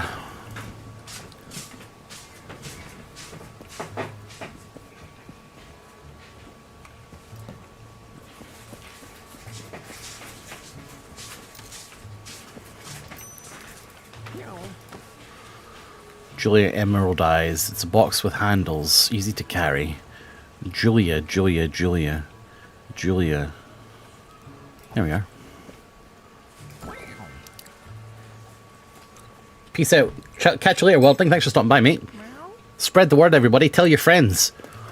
Tell your friends about the stream. Tell them to come by and hang out with Nilesy.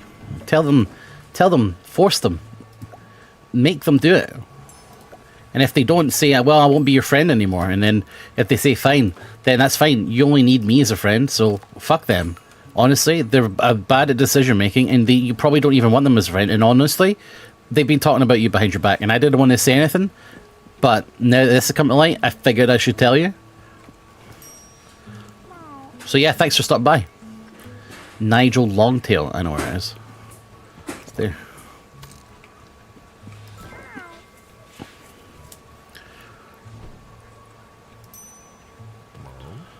Good evening. My name is Cinnamon Ugly Scar. Yeah, I know you are. You're here.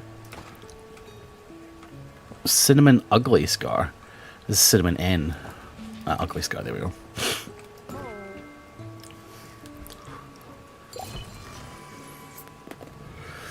El Capitan has arrived, has he?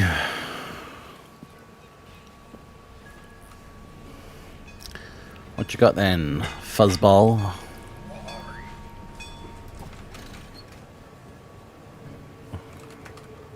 I'll sort these out in a moment.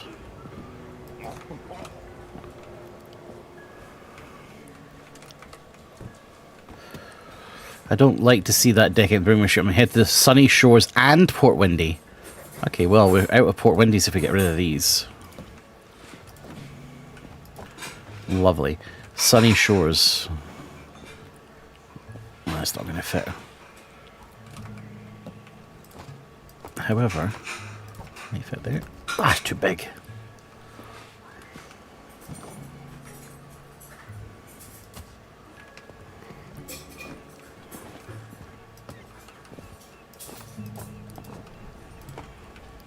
There was some frozen one that needs to go. Suki Paluki.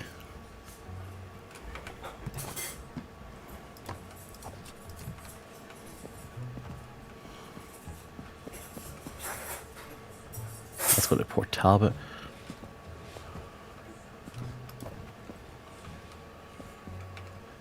I should not have a clean t-shirt on and eat noodles. Honestly, the amount of fucking food amount of t-shirts I have destroyed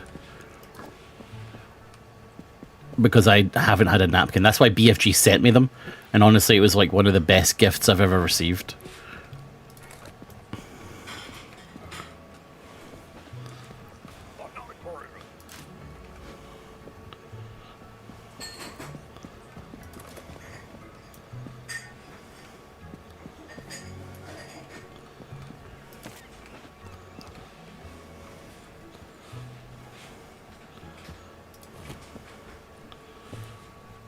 The stream needs a co-host. You mean you? Come on, Sonny.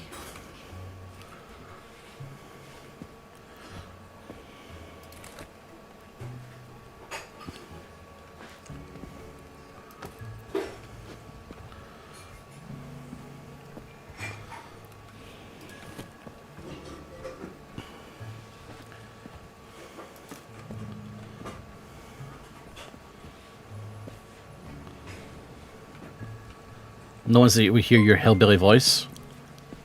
You're from fucking Denver and Colorado, mate. Sorry, not Denver. You're from fucking you're from Utah and Colorado. I hardly think you've got a very hillbilly voice.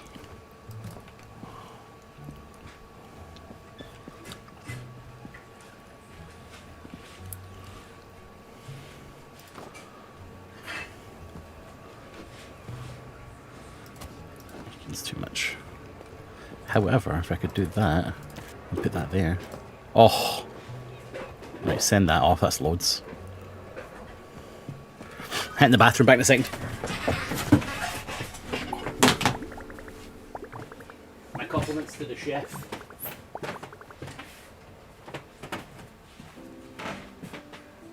The printer can't go out. You didn't send it to print again. Okay. Stop!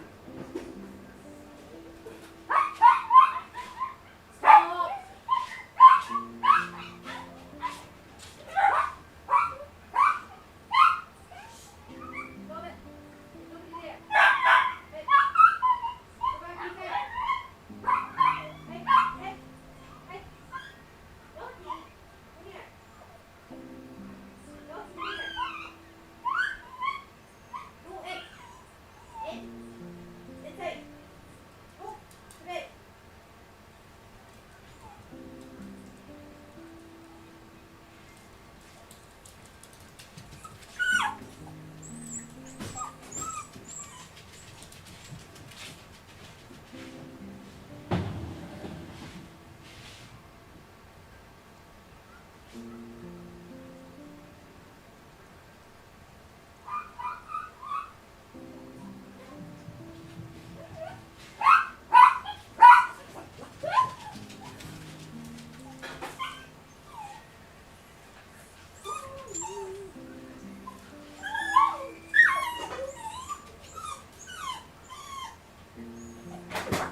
Right. Upstairs. Suki. What? Hey. Suki. Suki. Move. All of you. Lottie.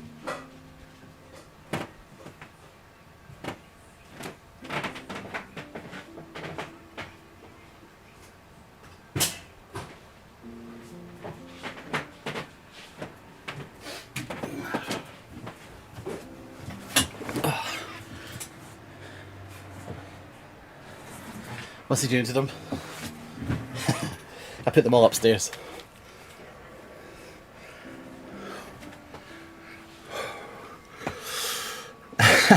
Very nice, Rorschach.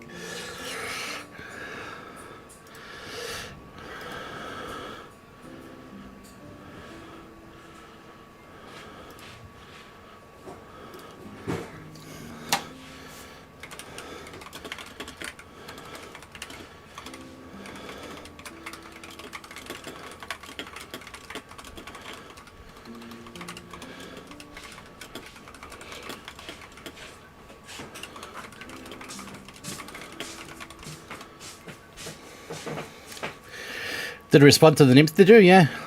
They know when they're in trouble. I'm printing it now, Kerry.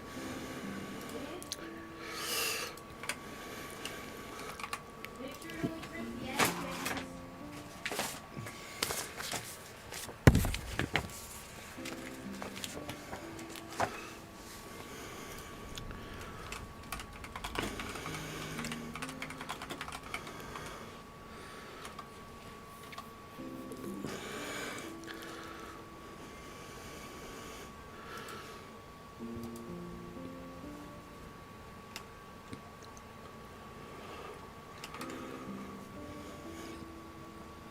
So do you know what I found, guys? Do you know what I'm getting Kerry to print?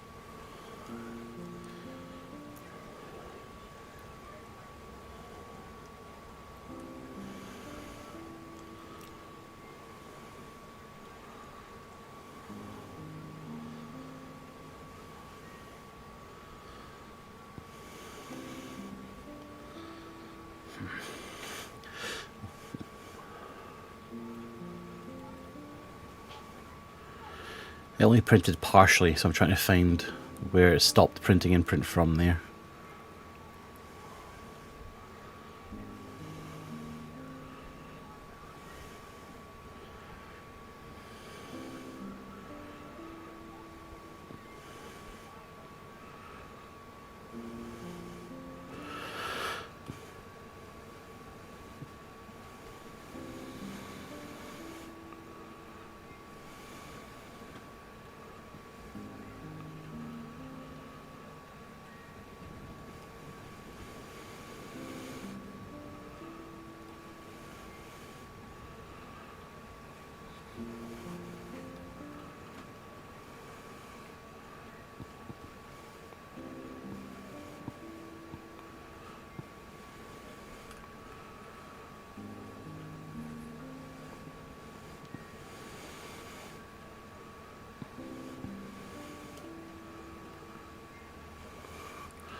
Alright, where is it?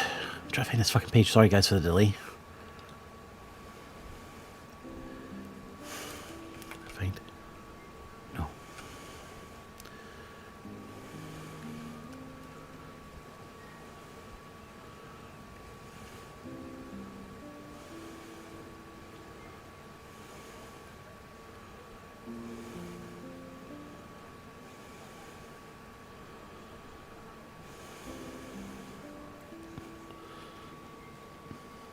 The Star Trek cards, so you don't have to buy them. People do that, by the way. That's actually very common, you know. You probably knew that. You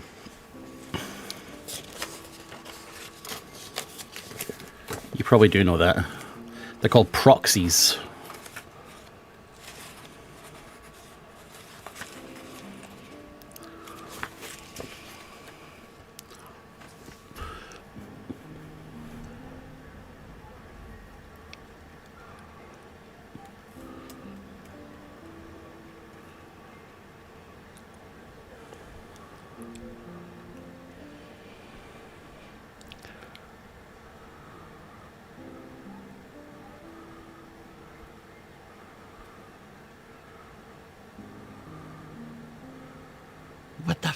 going on? I can't find where this fucking thing is. This is so stupid.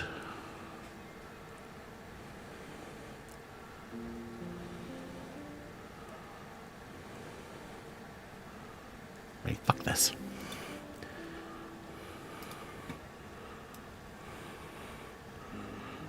No, that can't be right.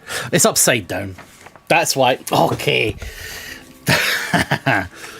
Yeah, got it. That's why I couldn't find the page, because I was reading it back to front.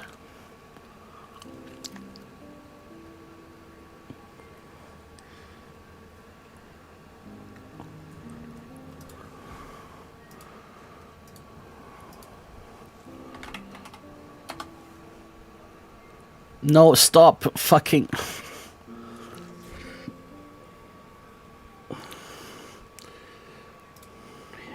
Kill me. It's a fucking printer.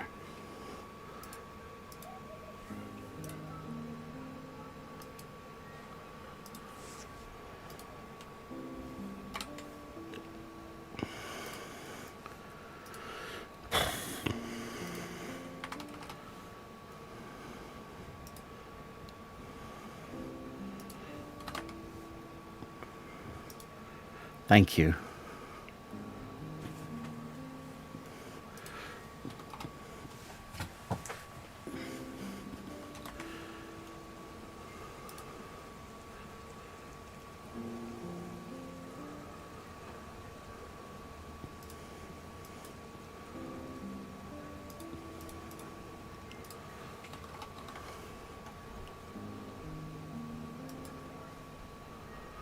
Right, sorry. I'm finished. I found the page. Anyone? Any guesses? Envelope template, B movie script. That's pretty close. No, it's not a printer tech. I just couldn't find a page number. Unlock to do batch of stamps. Okay.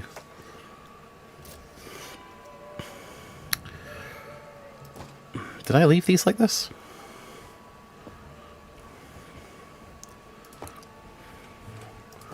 These ones I did, but the other ones? Well, I guess I must have. No, I found... So at the weekend, I went through all of my Google Docs accounts. And I found... needs to go in the freezer. And I found my 2 novels.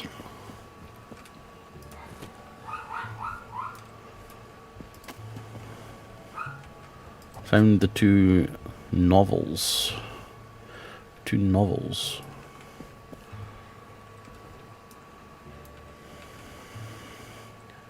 So I'm printing one of them out.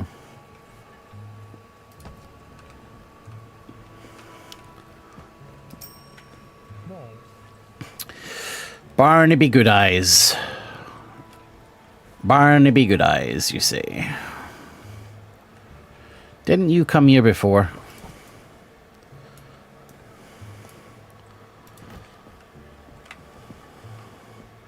And I told you to fuck off because we didn't have your bloody box.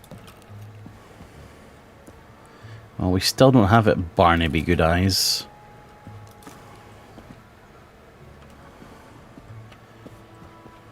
How many pages is it going to be? 90?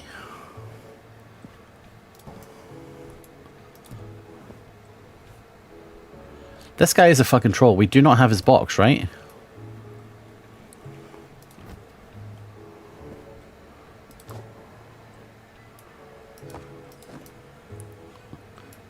Yeah, fuck off. I don't know what your game is, but you go away. I don't have your fucking package. What do you want? Waggy tail.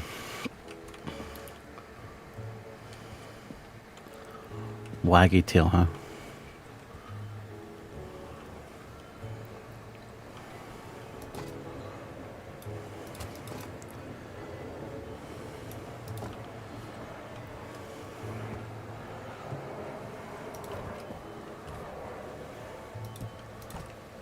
There you go. I've never had a missing package myself. I don't have them. The guy keeps coming back. It's 50,000 words. Pseudo. Zuri Puffball. Oh, it's cold. Okay. Yeah, like, the guy keeps coming back. I just don't have his package.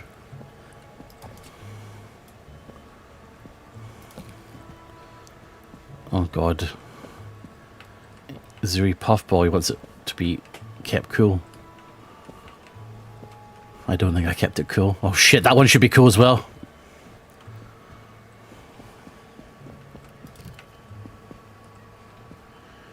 I've been trying to, yeah.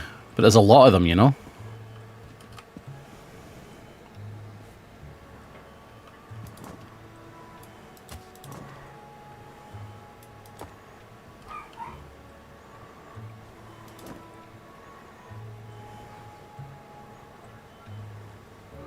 Is this one? Right, shut up. Fucking knock you out.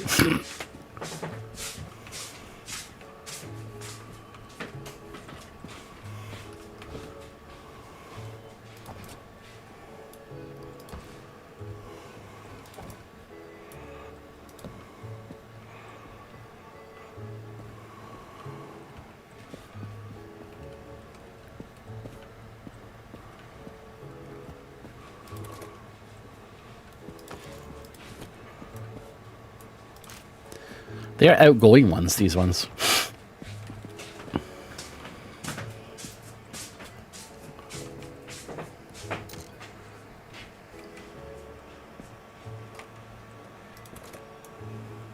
It does have a fucking thing on it. Sorry, mate, that's damaged. My bad. That's why it was a darker colour. Okay, I didn't know that. What do you want? My dad told me to ask you to send this. Maybe the lazy bastard come down himself.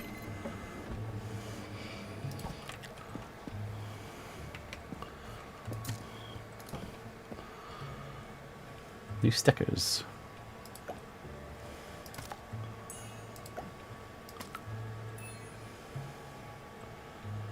Yellow. Sunny Shores. What are these? Decorative. Oh, cute. Cat Melco.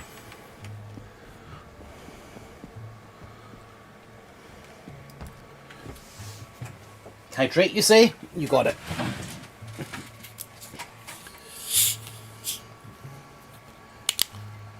You've probably double spaced then. I don't think so.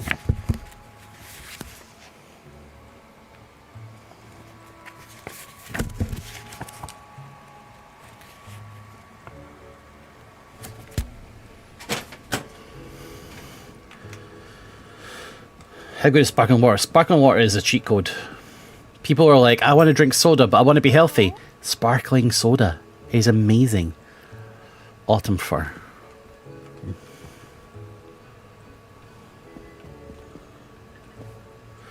Bloody hell, have I not fucking refrigerated another package? It's this one, isn't it? Oh boy, I'm sorry, Betty, that's damaged. Satala, thank you very much for subscribing.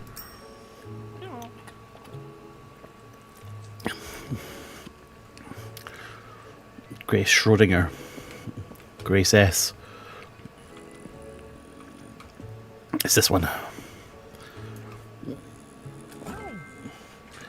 Sparkling water, yuck. Flavoured sparkling water. Not just sparkling water by itself, it's flavoured.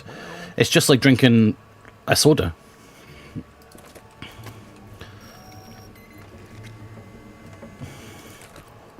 Okay.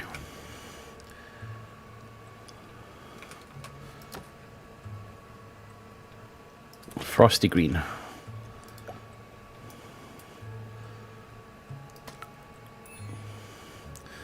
Port Wendy.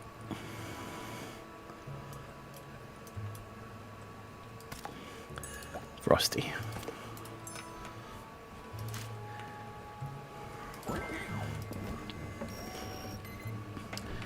Frosty. Port Windy. Light blue is 4.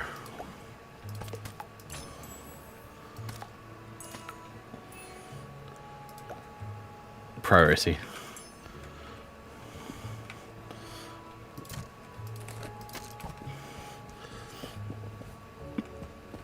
I see. I see we got a problem here. Right, so...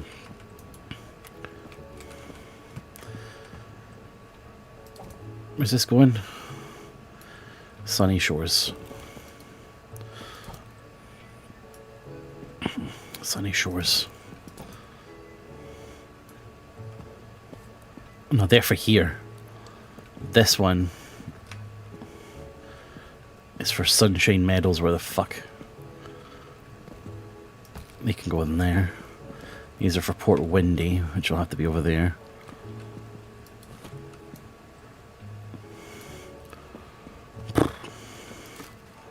Get these fucking stairs out of here, huh? How about that? There.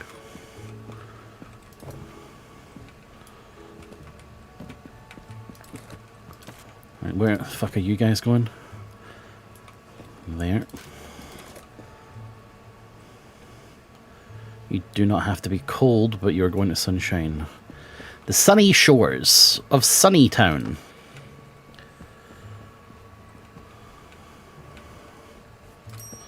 Hello. Tory Fanta. I would have called Tory's Fanta Orangina. Julie Longtail. A box with handles.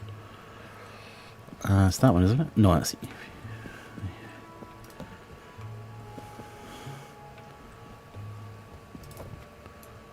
Dennis Quaid, Vivian, Panda GR,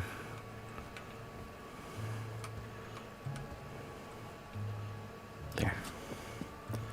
Here you go.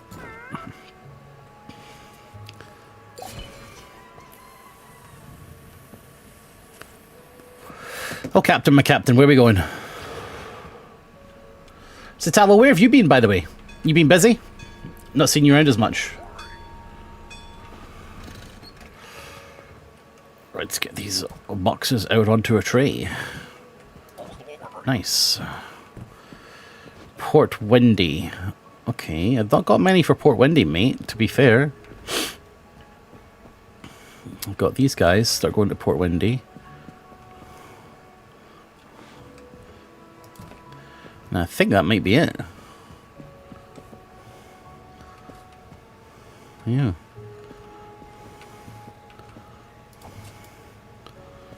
Let's go to Port Windy.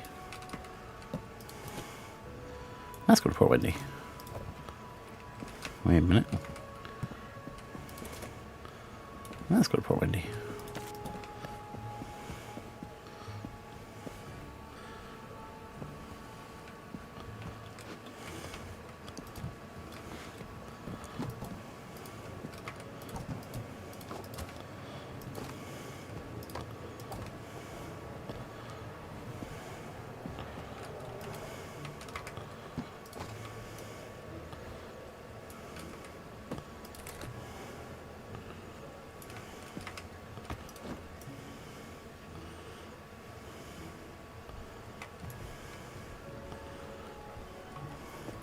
I think with the fragile ones, I can't drop it.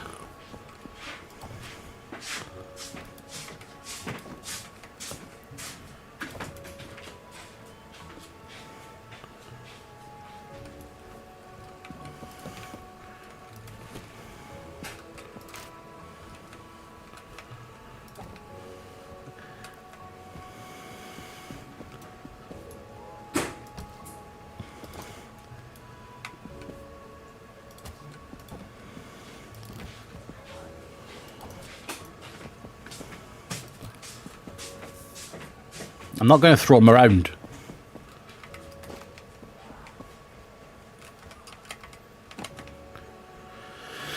Oh, yeah. You might get achieve if you do. I don't want to achieve. I might break them. I'll do my job badly. I'll get fired.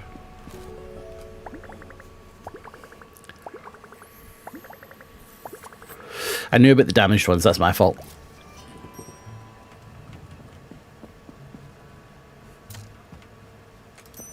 Hi.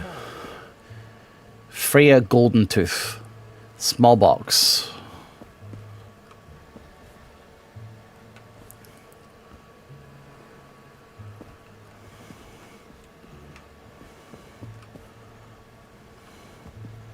There we are. This seems like it would be a satisfying job, but then the mail never stops. I can understand people going crazy. What's your fucking name? What shouldn't... Hello? Okay. It's heavy. So it's a big one. This one. Outrageous.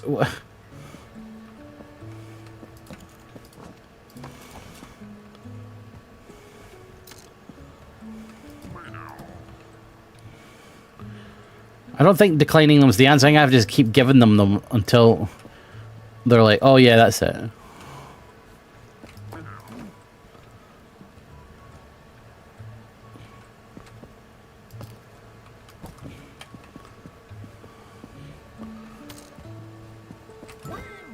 Right, beat it. Check for heavy stamp. Yeah, yeah. They give you a clue as to how to find it.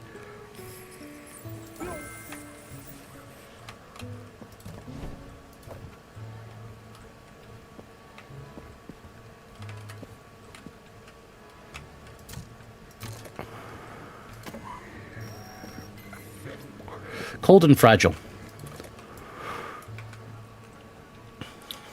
Sounds like my ex-wife.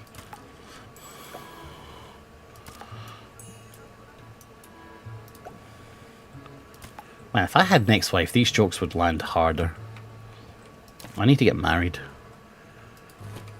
And then divorced. But I mean, let's face it, that won't take long. Where are we going? Port Windy.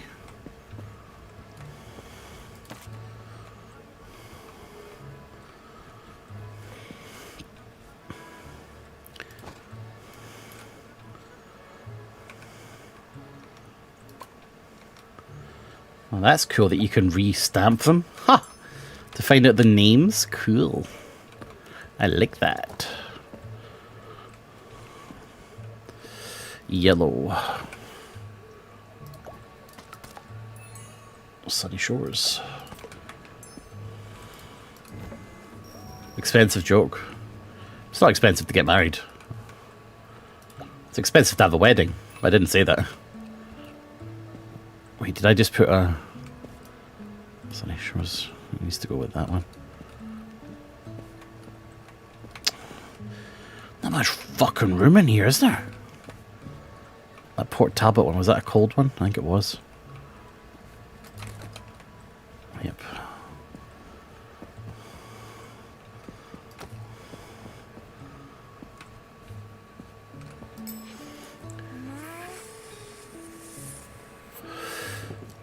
Cube-shaped yellow ribbon.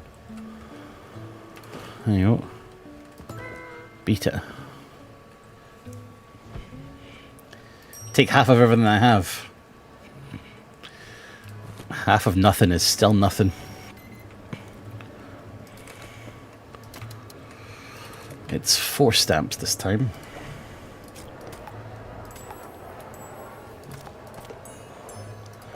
Port Windy.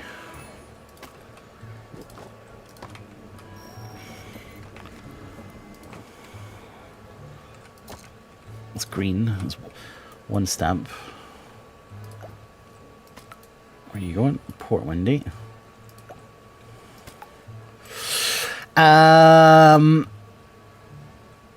That's it.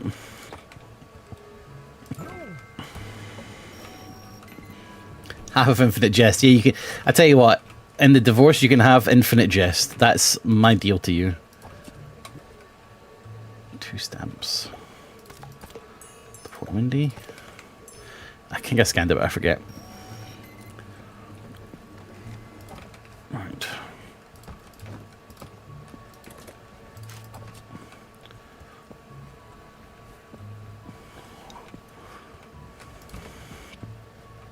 Unless they're frozen, I should just leave them there.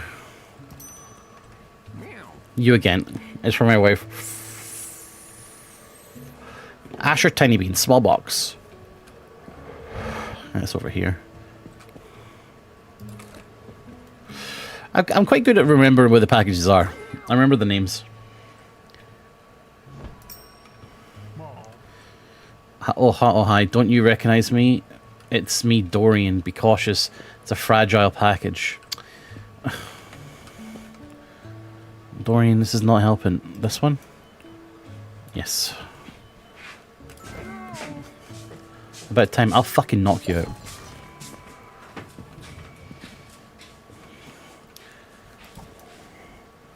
Nigel S. to Port Talbot. Port Talbot. Sunshine Shores. Sunny Shores. Sunny Shores. Oops. Port Talbot.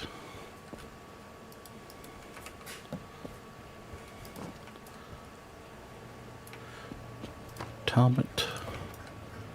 I know it's not Port Talbot, but that's just how I remember. Okay.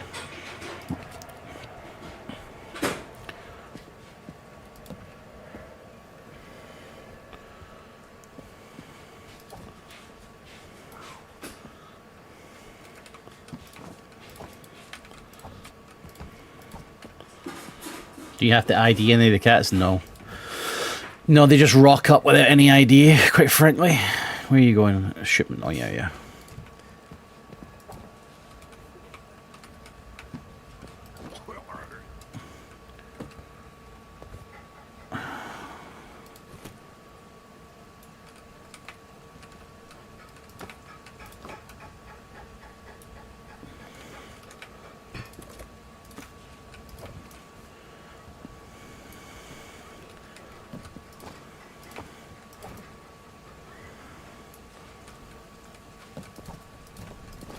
So it needs to be refrigerated. How quick does it need to go in the fridge, I wonder?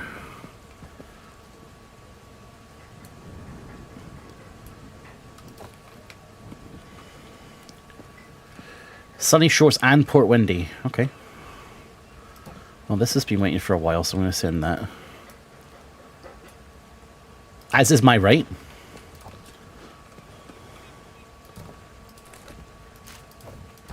Beautiful.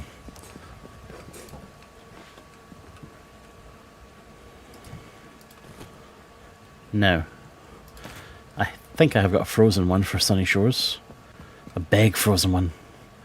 I might get that one on, but I'm not that sure about the big one. Wait.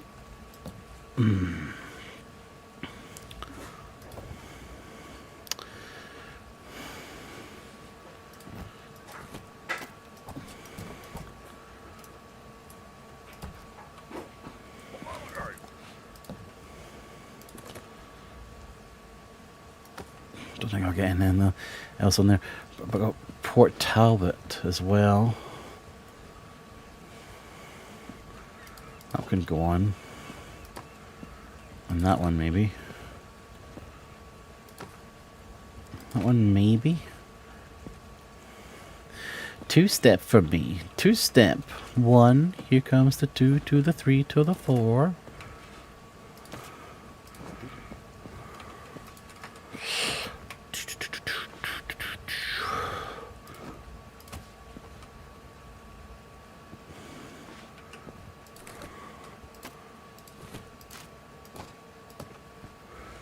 Don't see him getting that on.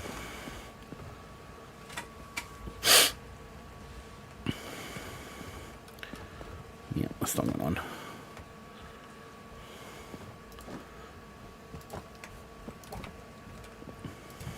I think I'll send this one back.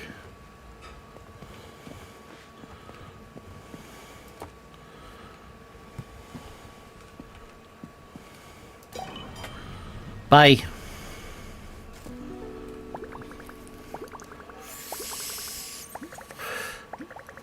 Package is damaged. Come on, dude. Yeah, let your cat type. It's a code.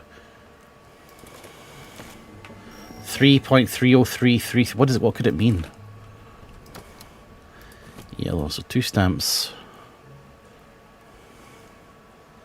The Sunny Shores.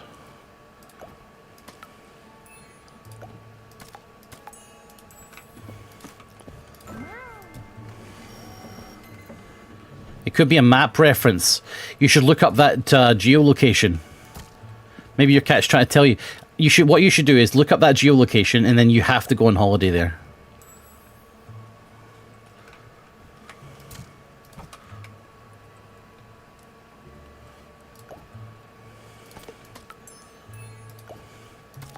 It's got spicy chilies in it.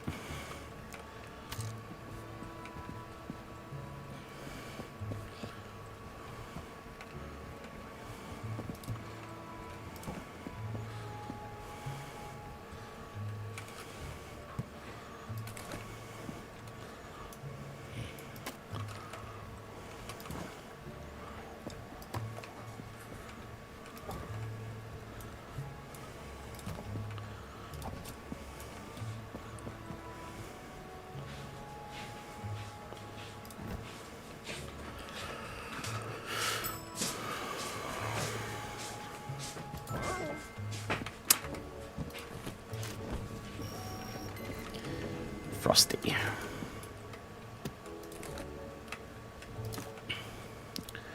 Frosty green. I'm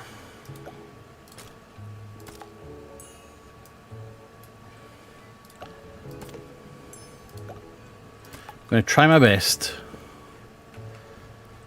to not make any mistakes this time.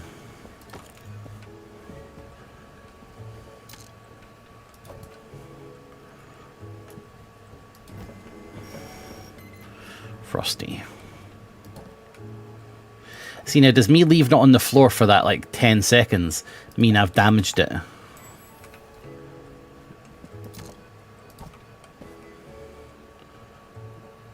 Plums.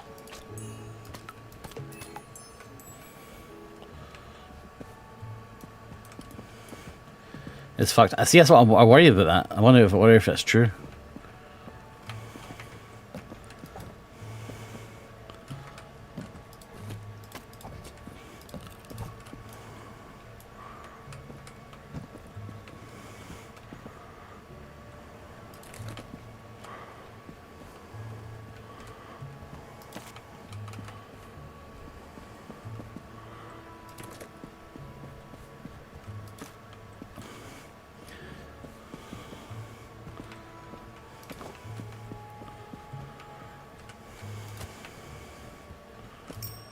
Hi. Yo, parcel's around. Whether her last name is Whiskerleaf, supposed to be refrigerated.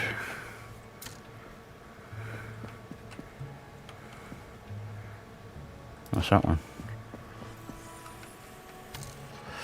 Wait, is it the same people actually? Didn't that cat come by for Denise Whiskerleaf before? Not sure. No. Good morning. I'm Aries Dusty Fur. Just a small box, nothing special. Okay. Dusty Fur, Dusty Fur.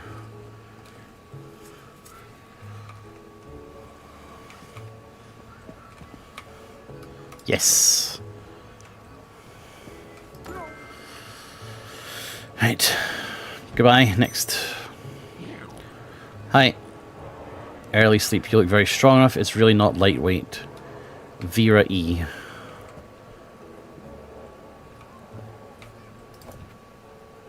Oh, Vivian C.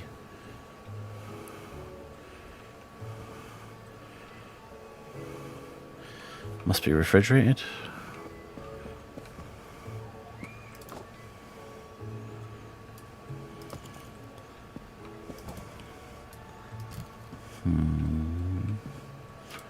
Tenzin. Tenzin! Vera E.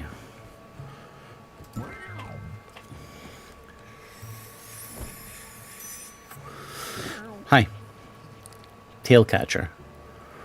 Cube shaped. Yaya T.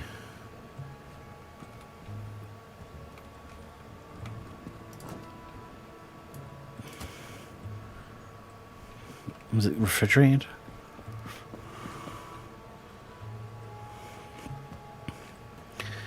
Square shaped. Should be here.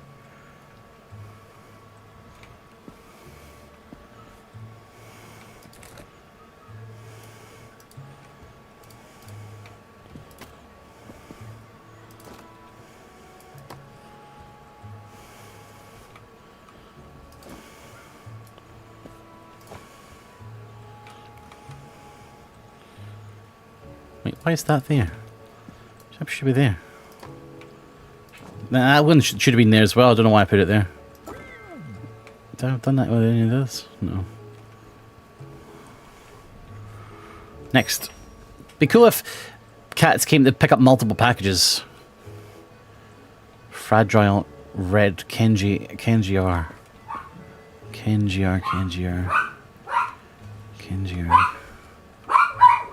Suki, enough. Thank you.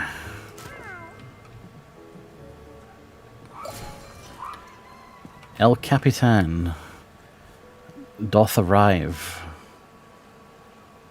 Slacking Nazi. I'm trying my best here. We out here, dude. We out here. That needs to be refrigerated.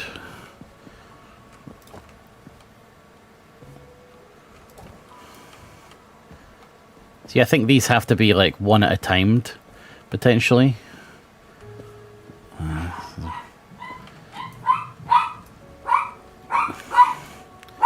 We could just go there. Suki!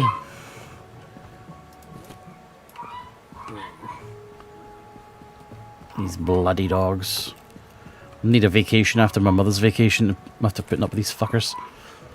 They're just anxious because they want my mother to be back.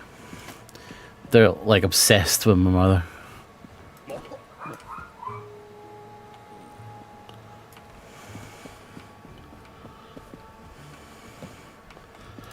My mother's on holiday for a week. Right, where's he going? Port Windy. My mother's on holiday a week so the dogs.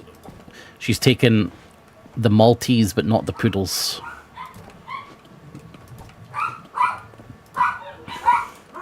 So we're left with that fucking racket all week.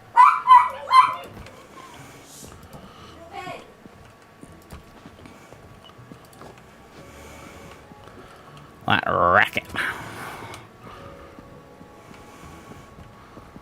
I was going to put Winnie, but I can't fit that on, I don't think.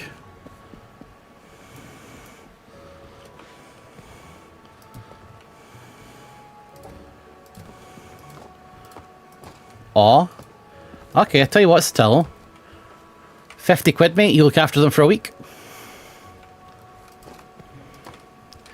You said, oh, so you must think that would be a fun thing to do. You up for it?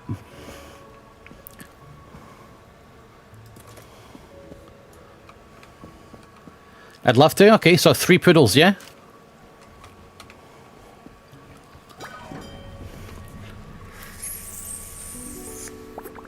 Come on over then.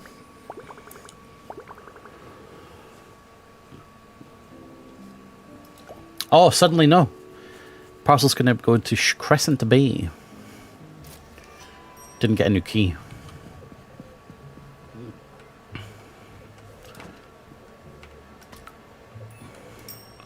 Hello. You again. If you say that to me, I'm going to fucking punch you in the head again. Evil Claw. Tenzin. I feel like I've got other Tenzin packages. Are you sure you don't want anything else? Hello, sorry to bother you. It's for my wife, Cindy Early Sleep. It's a box with handles. Cindy E. There we are. Next. Brought something shipped, right?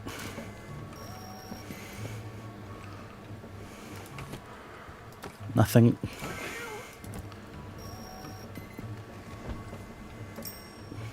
Nothing. Sunny Shores. Yellow, 2 stamps.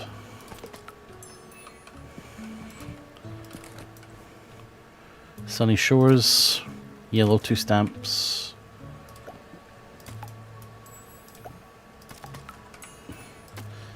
What'd you want? Parcel, fragile parcel for Powell.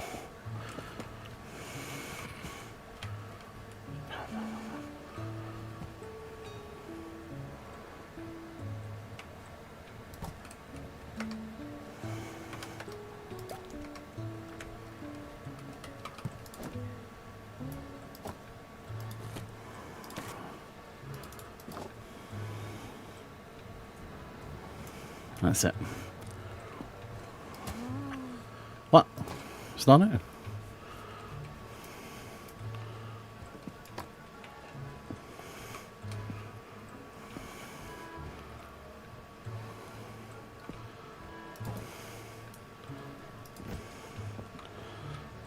fragile.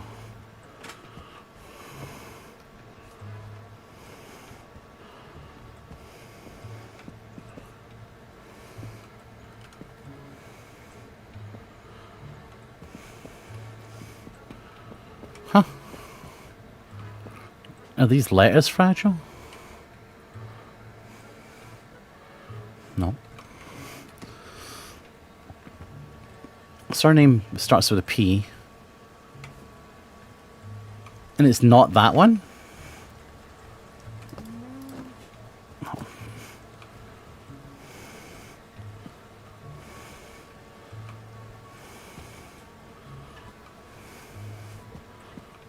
It's not that one. It's Vivian C.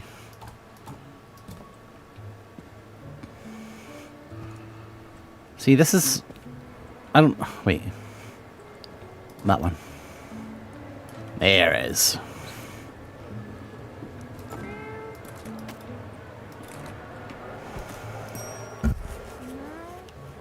Parcels from my mother. Her last name was Harry Paws. It's a cube. Harry Paws, Harry Paws, Harry Paws. Percy.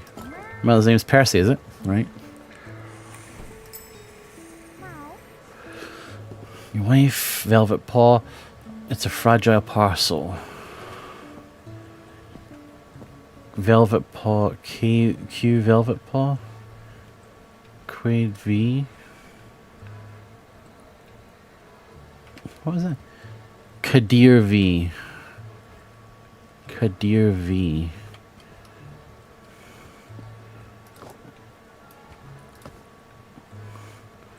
Kadir V. Is it over here? No.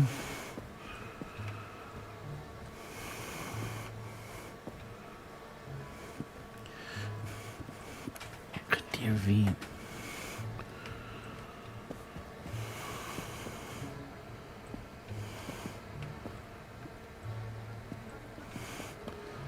Another missing package.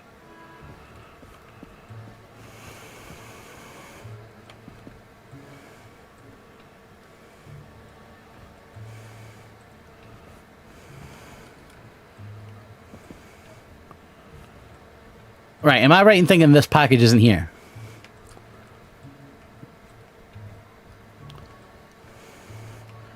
There's no other packages.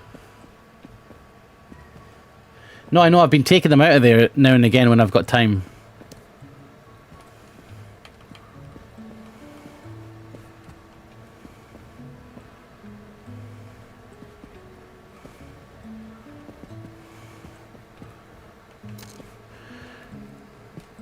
What is it here? Kadir V, it's a fucking small thing. They might be in there. No. The packages in the piles are outgoing. Which is why I'm only taking them out when I've got space for outgoing parcels.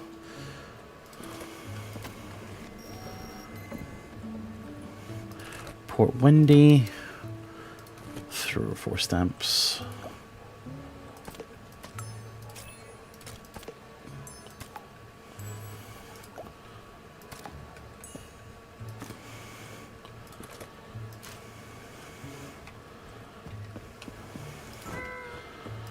Port Windy.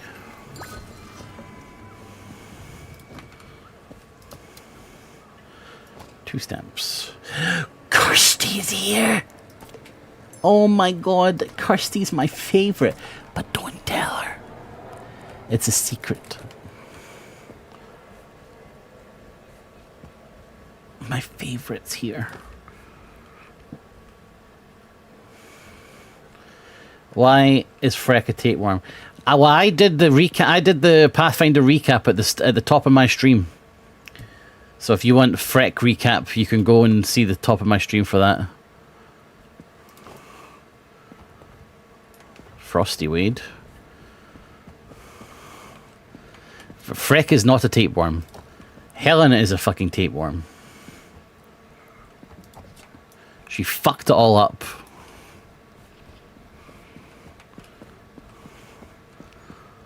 We had such a good plan. for the first time in however long, I actually felt like we were going to solve a problem. And then Helena just came in and smashed it all to pieces. I actually thought, hold on, this Nikos thing, we might actually be able to get this solved.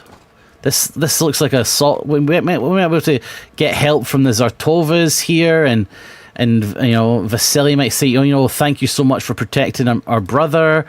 You know, you've earned the respect of the Zartovas. We'll lay off you. But then Christy was like, you know what? Do you know what would be fun? If I just fucked all that up. Christy was like, yeah, if I just fucked all that up, it would be great.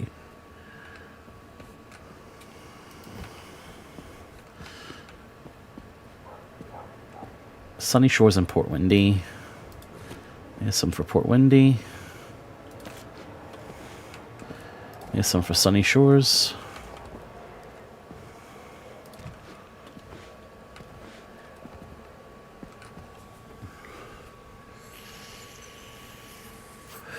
Why would I want to watch a shot about me? I already know what I said. It was probably awesome. They're pirates and murderers. So they got fucking money, don't they?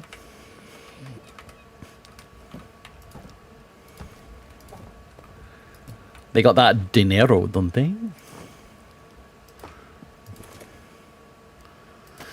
Two-step for me. Two-step. 1. Here comes the 2 to the 3 to the 4.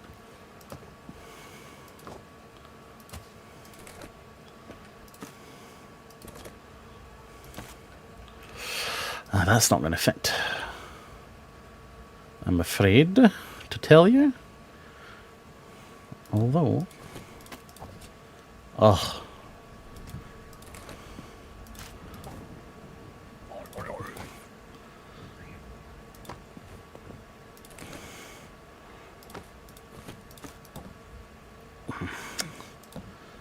Yikes.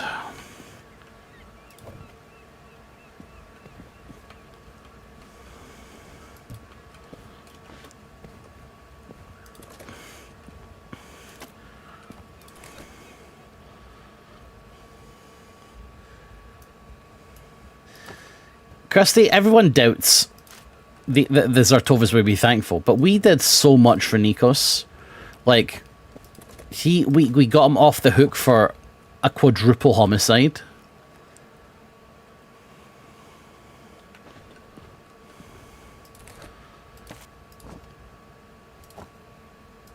And embarrassing the Zartova name, we stopped all of that from happening.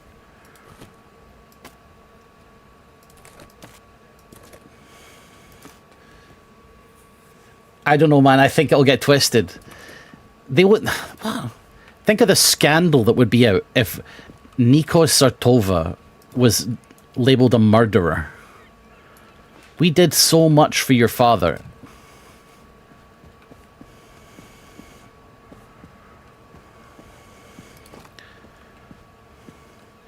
He should be thanking... He should be licking our boots.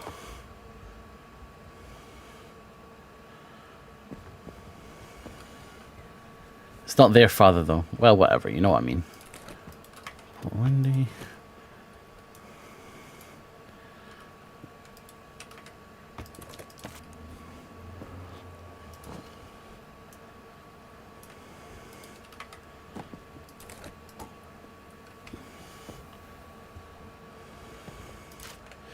They should be thanking us. We did them a favour. The Zartovans should be in our debt for everything that we've done for their bloody fop of a son.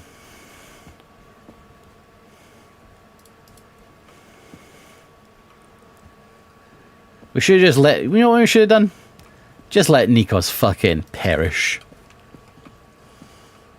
Just let Nikos fucking perish. Just give Nikos to fucking Evenzi. And be like, there you go, mate. There he is. Bake him away, toys.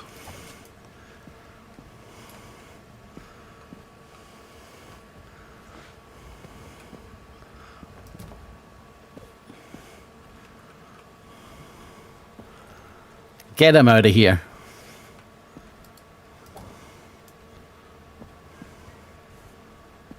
Crescent Bay. It's a new one.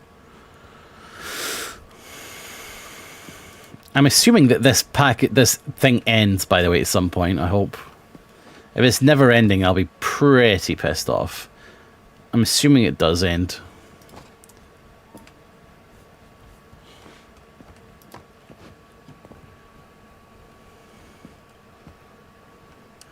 Who hasn't done a little murder?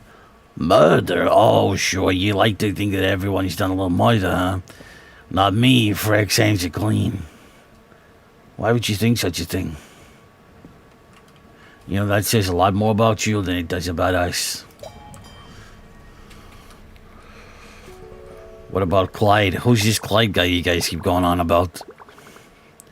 Never heard of a Clyde. Sounds like a pretty stupid name if you ask me. Name of a weak loser.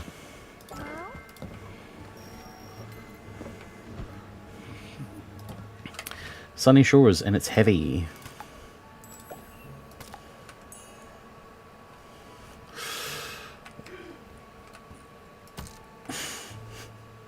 You worked at the post office. Vector, did anyone ever come in and ask you for coins, bags of coins? And if so, what did you tell them?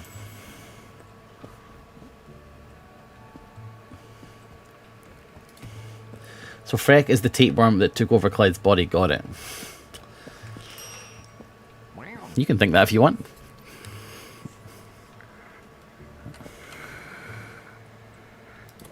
There you go.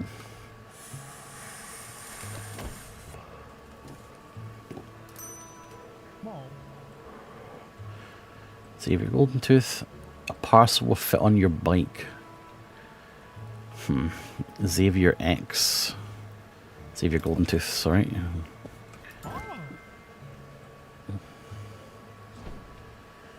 The true treasure will be when Nikos has to leave Amiri. Honestly, I'll miss Nikos. I like him. I like that NPC.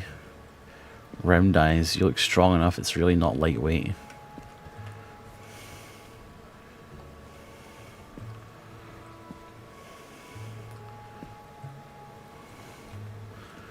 Round eyes.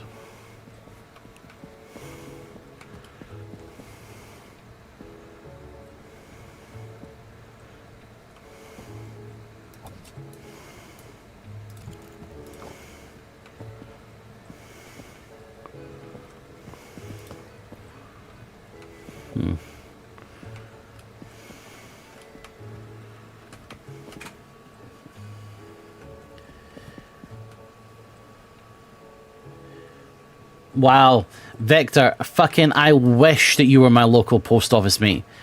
Do you want to know what? Do you want to know something, Vector? I actually put in a complaint about our post office. What's his fucking name again? Round eyes. I put in a complaint about our post office because I am a coin collector, and I asked my mother to go down and see if they could get coins from the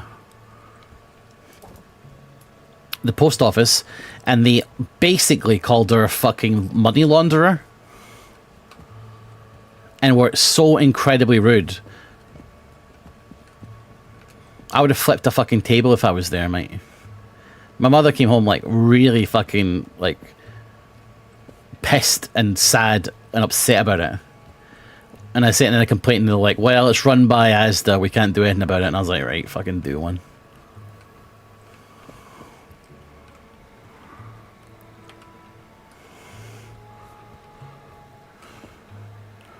Is it a fucking small one again?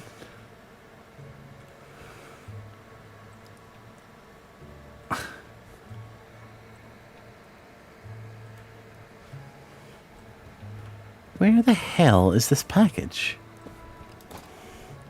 Betty U G up there. Right, be gone. Who's money laundering coins? I know, it's fucking stupid, eh? Like, she goes in and is like, oh, can I have a couple of £100 in coins? I've got the money here, I just want the coins, my son collects coins. And they're like, oh, we don't do that. Oh, we don't do that. You have to have a business account, you know, there's people that pay us to do this, and man. What do you want the coins for anyway? You know, that's the kind of thing that someone who's money laundering money would do. Fucking...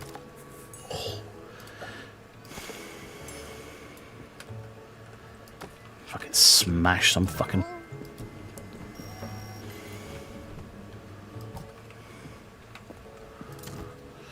Green.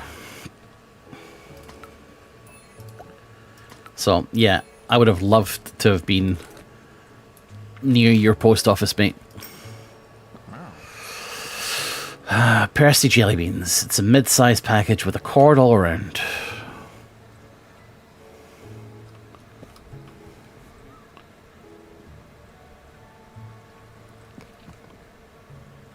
There it is. It's been here a while, actually, mate, you know? Can't be that important, eh?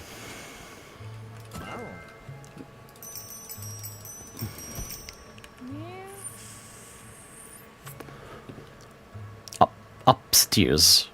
Upset ears. Is it that? Upset ears.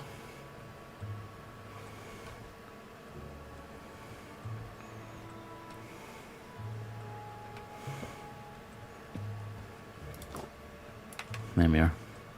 That's one that's been plaguing me for a long time. When people ask for logical input, we would have to ask them if they had change giving card from the bank, but most people who came in collecting weren't asking for logical input, just regular locals who were asking if we had any new bags. So yes, fair. It's because people look for rare coins, then list them on eBay for thousands. Alright, that's not true. Those coins don't sell. Actually, no, I take that back, BFG. You are right, actually. They do that, but they don't sell.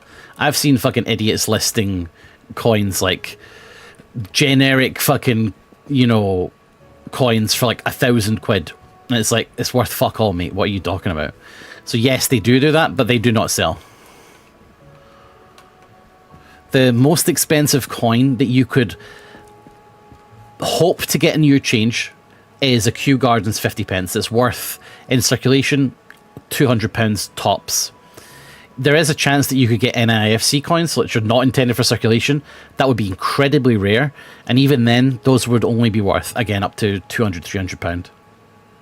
And those are wildly rare. But yes, there are fucking twats that do that, actually. Who are like, oh, look, I've got a fucking suffragettes coin. It's worth £500. All right, sure. Sure it is, mate.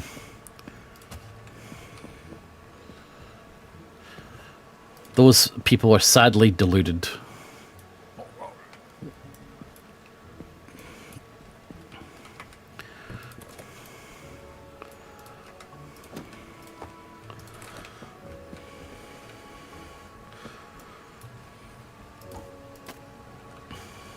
Nobody's buying it for 500 to me.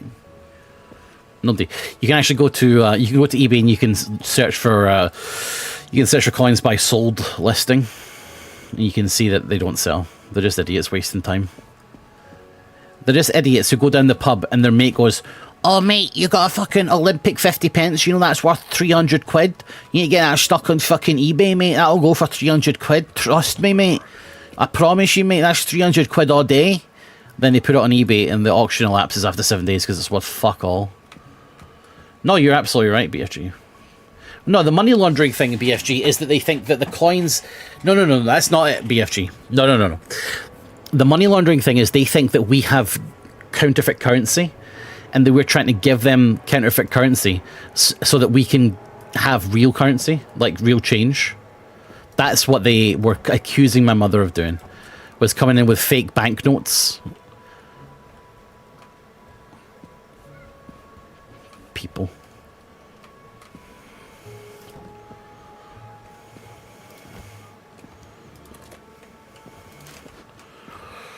Port Windy Crescent Bay. You're not going there. Let's try to use up Scottish spells. We're in Scotland. Did you come in with ones that were half of it wasn't printed? No. I'm telling you, BFG. Interesting, isn't it? Oh, did I finish this one? No. But it did get lower, I think. Sunny Shores. It's not a frozen. But now, these two can go on. The thing is, BFG, they are selling. And it makes you wonder, doesn't it? Whether or not those are indeed money launderings, because they are very obviously fake.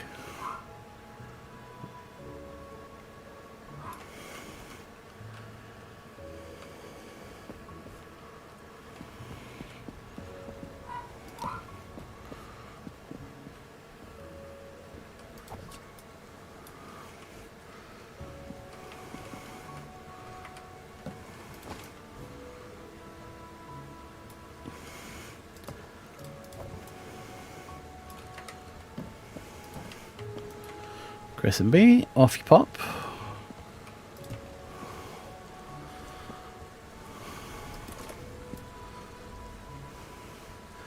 Fragile to Port Talbot. You can't see accounts that are buying things anymore on eBay. They got rid of it. Honestly, I'm not surprised. There's been times when I've lost an auction and I've went on to find out who the fuck outbid me so I could send them abuse, and sadly you can't find out the names anymore. You fucking outbid me, you fucking cunt. You bid sniping bastard. It's probably for the best.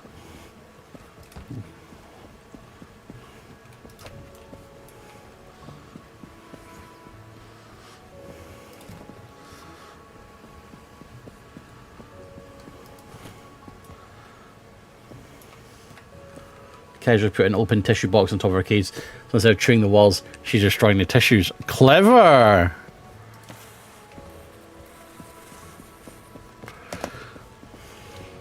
I've thought of another way that you can make her behave, right? What about this? Put a tiny little bindle next to her cage as a warning.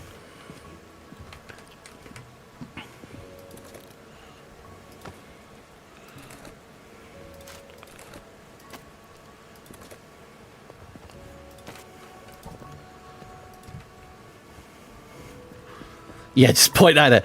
Just like, you better fucking knock it off or you'll be packing your bags.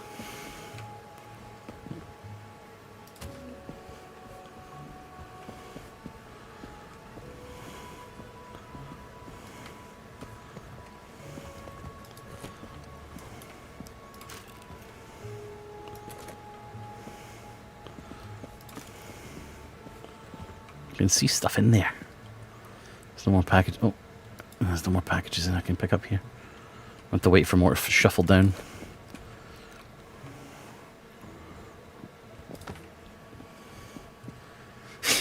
Yeah, that's a great idea. Let us see you reading retirement homes for birds. Great idea. Just leave a pamphlet around for like bird retirement homes.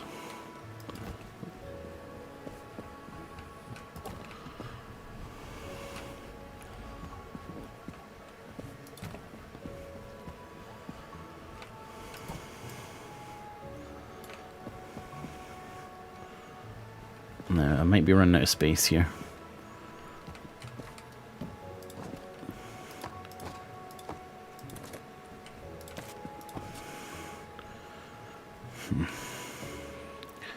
If I could get something to stack in there, I might be able to do that. No.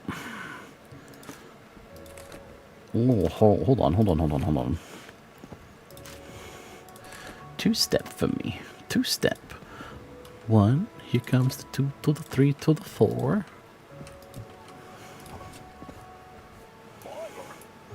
Oh, it doesn't go there. Rats.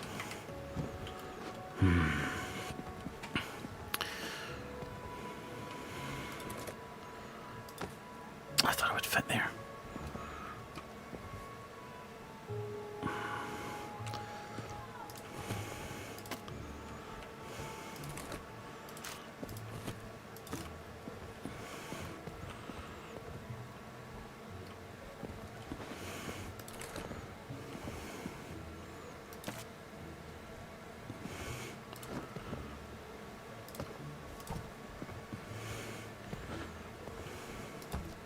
Oh my god, I'm a fucking Tetris master.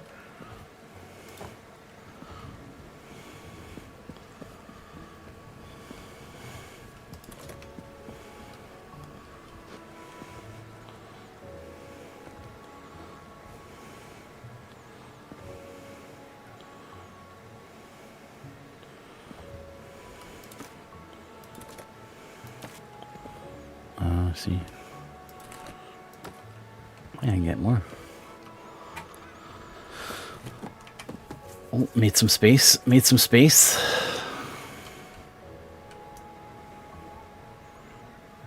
Let's go into Sunny Shores, though.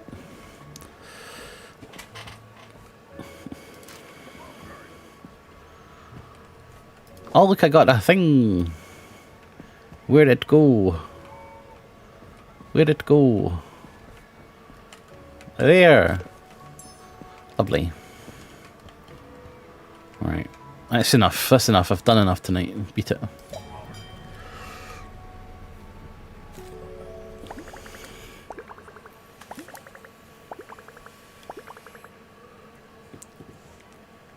Ridiculous. You've got a ridiculous bird.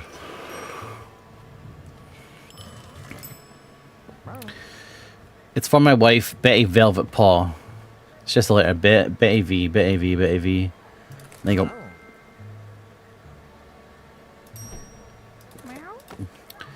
It's for my wife, Vivian Catnip. An enormous box, Vivian C. Vivian C. Is it that one? Yes. How have these boxes been here for so fucking long? Tanya Nuzzle. My package is supposed to be refrigerated. Tanya N. There. Unless I start opening up other places here, we're not going to have enough fucking... There's too much mail. The cats aren't picking it up. Cinnamon Meowie. This isn't it here? Cinnamon N. It's really not lightweight. Cinnamon N. Nope. Wait a minute. Always check these letters first because they trick you with that. Cinnamon N. Is it Cinnamon N? No, Cinnamon M. That's Tenzin, isn't it? Oh, alien. Cinnamon N.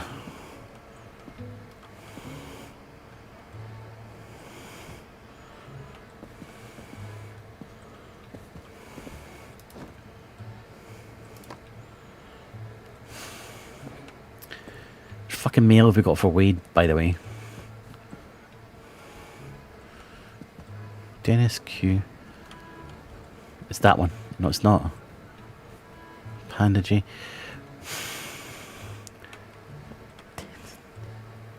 Cinnamon M. Fucking blind. Honestly, I don't know, BFG. I do hope that it starts opening up. I've brought something to ship. Okay. It's fragile. And it's going to Port Windy.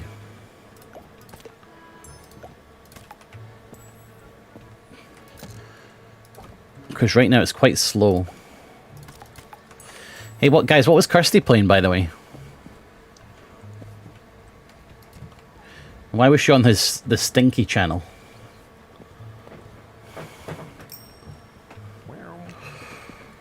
Because it's a fragile parcel, it has a sprig of lavender sticker. Are you fucking serious? How in the fuck do you want me to find that? How about a name? That'd help. Oh, there it is. You're lucky. Tales of Symphony? Okay, I see. I now see why she was on that channel.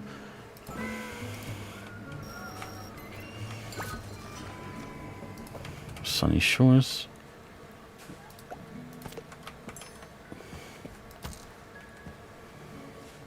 Where those jams at? What, you want me to put music on? There's background music on this game. Captain Ridge return parcel you gave him. Oh, did I give him the parcels that were wrong? Sunny.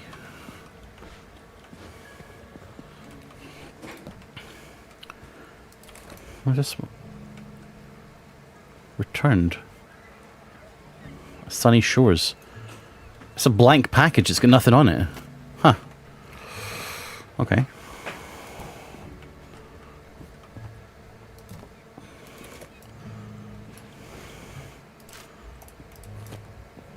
Frosty. See, I'm not sure. Am I allowed to put the frosty ones down for a second or no? I just don't know.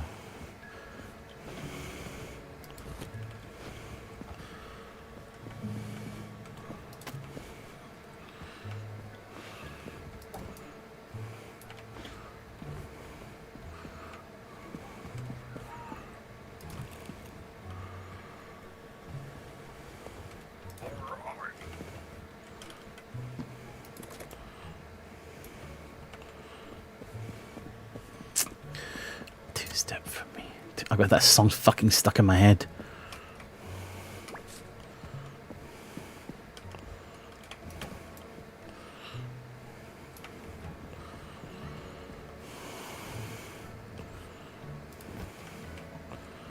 Alright, where's he going?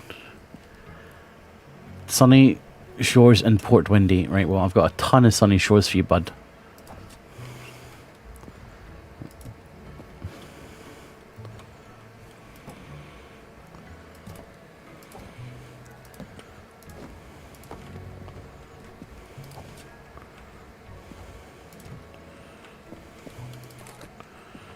Oh, that's returned.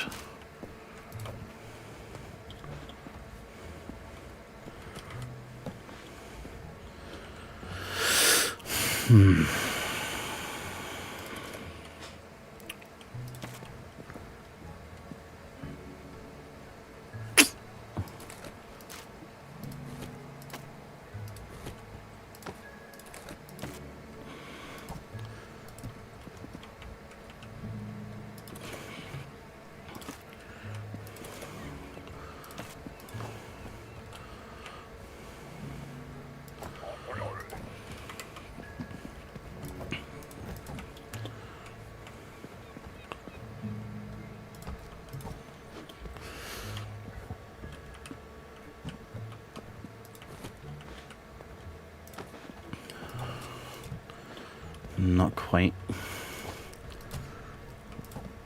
Hello.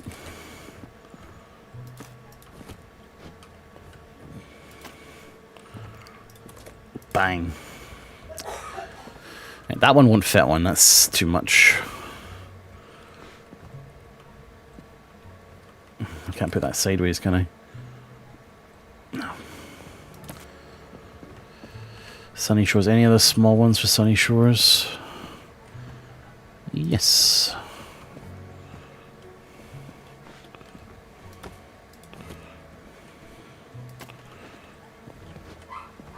That should be enough, I think.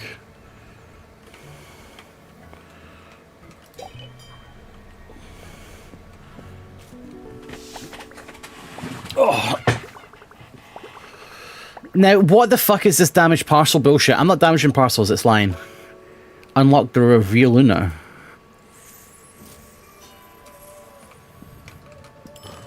What is that? Revoluna.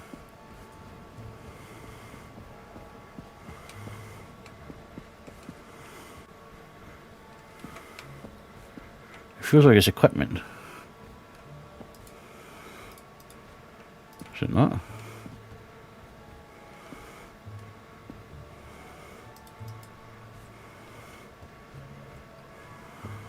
Ah!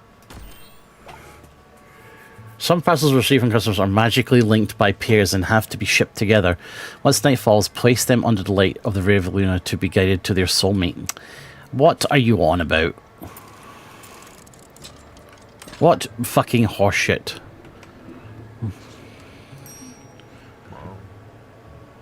Have you seen Jimothy? Who's that?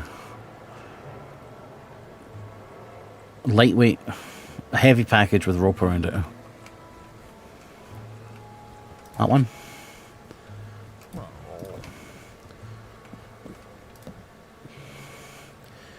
It's not got rope around it. This one? This one? Fuck you then.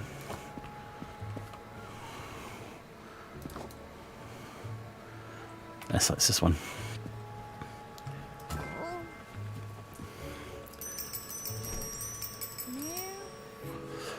Your mother, last name is Schrodinger, stored my coal package.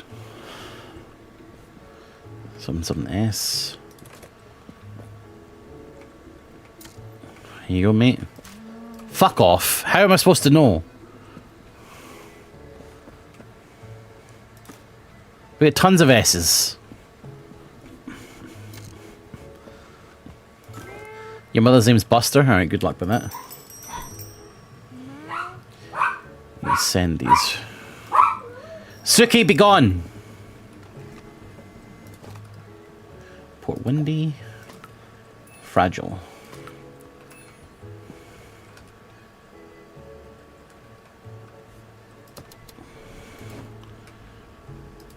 Suki is in big trouble.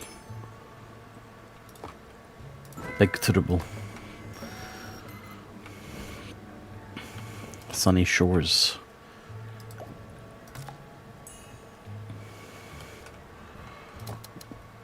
Three. Revi Luna.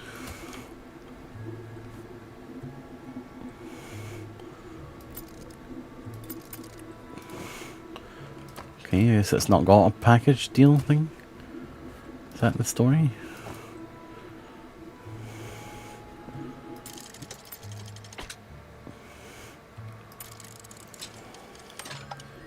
So you could never do no wrong. I mean, yeah. Do you want to buy her? I'll sell you her for. I'll sell you for minus £100. As in, I'll pay you to take her. Yellow. 2. Sunny Shores.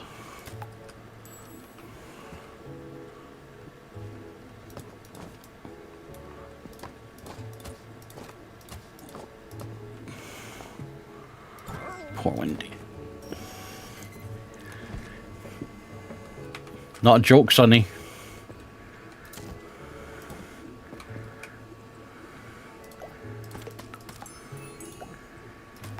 Jimothy. People thought it was a cryptid, did you say?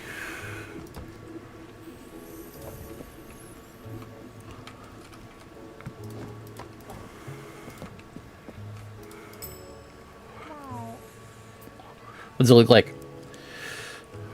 Barnaby, oh. There you go. It's been there fucking ever, by the way. Let's see this guy. What am I looking at?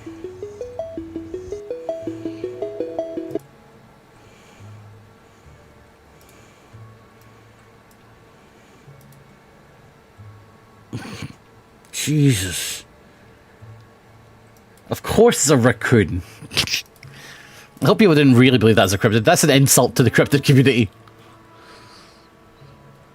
Jelly beans. A box of ice creams. That is a weird looking raccoon, I'll tell you that.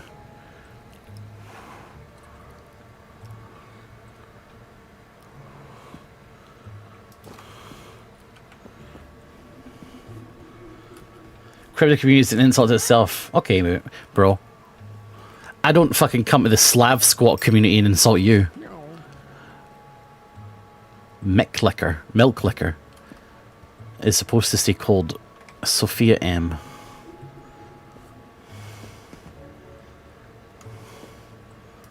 Yeah. Short spine syndrome, cool.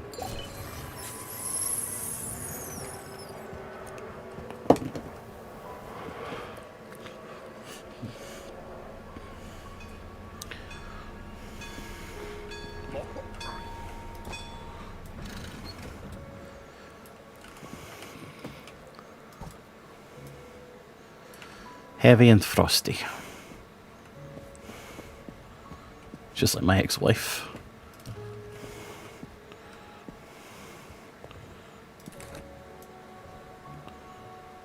Fragile. Lavender.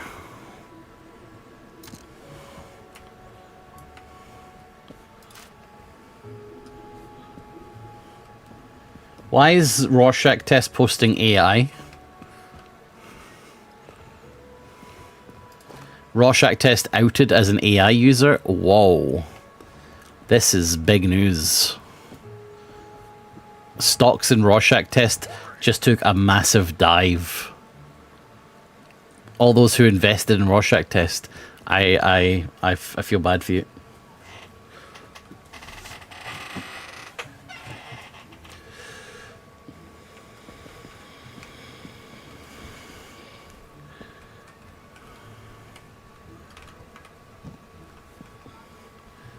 What is that fucking thing? Port Windy and Crescent Bay. Port Windy and Crescent Bay. There's a Port Windy. Sunny Shores. We've got 2 Port Windies here.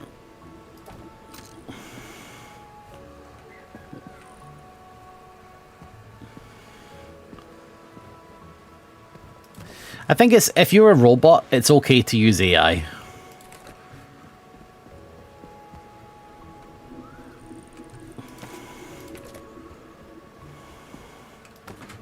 Because you are AI. Oh god, that should be frozen. How did this package get through? Where's it going? Sunny Shores. 3 stamps.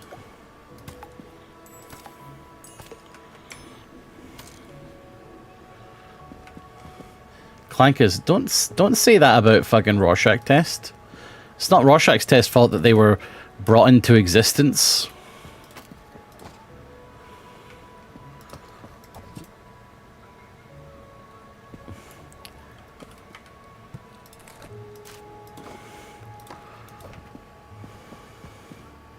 Roger, Roger. Roger, Roger. Fuck Star Wars, dude. Star Wars is shit, man. I feel bad for everyone that likes Star Wars over Star Trek. You guys don't know what you're missing.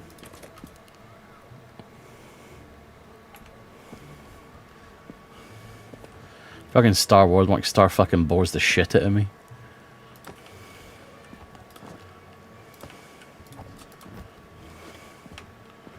Fucking George Lucas, yikes. No B1 droids in Star Trek? They must be shit then. B1 droids must be like shitheads, dude.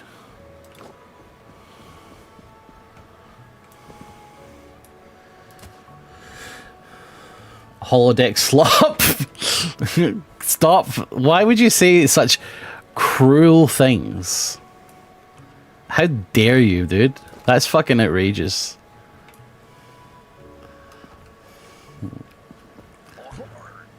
You listen, if the holodeck was real, you would be in the holodeck fucking constantly. We all would.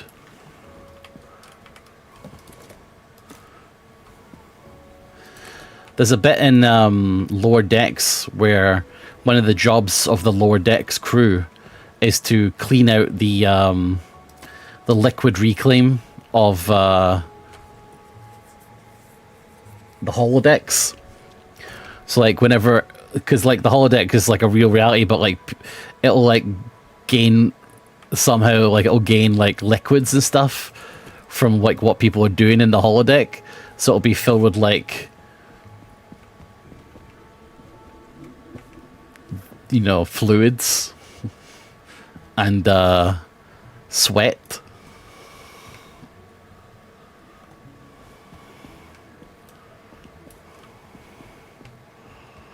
And other horrible things. Yeah, fluids. Sweat isn't a fluid, got you. Yeah, I'm not talking about those kinds of fluids.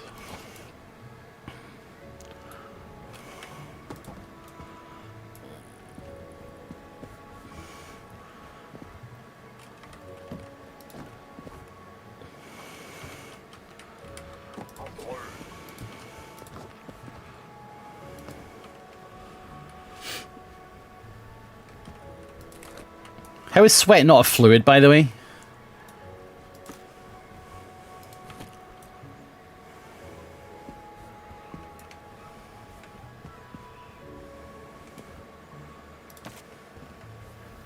Explain that to me.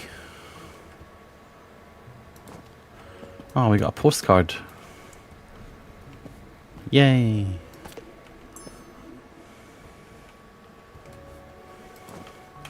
Can't make pants out of fluid. What? How is that the criteria for what a fluid is?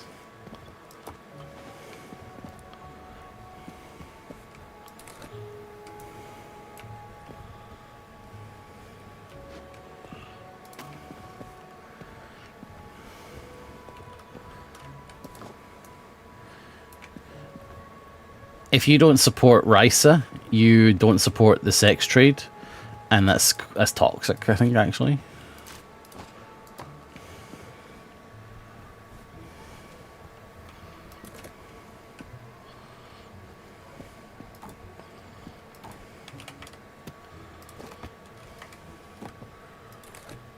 This is what Star Treks would have wanted. Oh, Star Trek, listen, don't get me wrong. Star Trek can be very horny. I mean, one of the big storylines is Spock suffering from the Pon farr.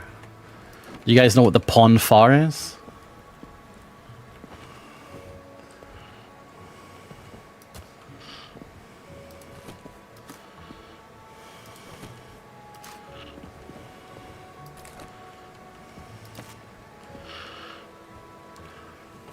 Pon farr is a thing, you know, so Vulcans, like Spock, like Spock. He's like incredibly logical and incredibly, it keeps their emotions tightly wound. But every 7 years, if a Vulcan doesn't fuck, they go fucking insane.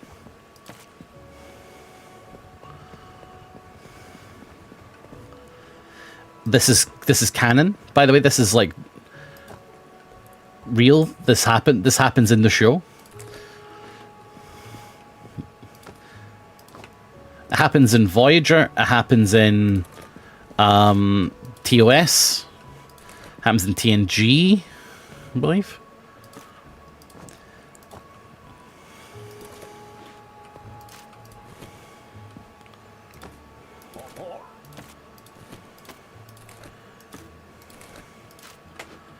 Enterprise 2, yeah, happens in all. Oh yeah, Enterprise, hell yeah. Well, come on, give me a break.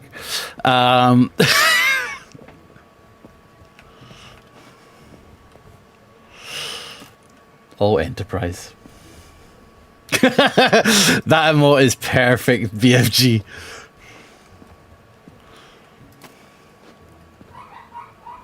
Spock didn't fuck anyone that we know of. Of course he did. He's a wife. He's married to T'Pring. Of course he did. He's married.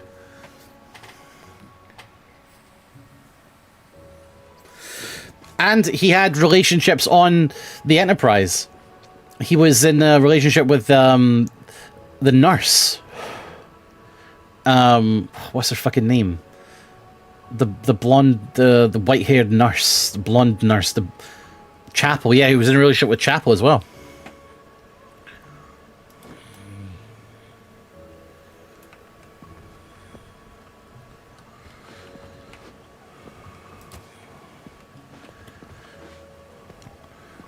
And in in Stranger Worlds, he's having it on with fucking what's her face as well.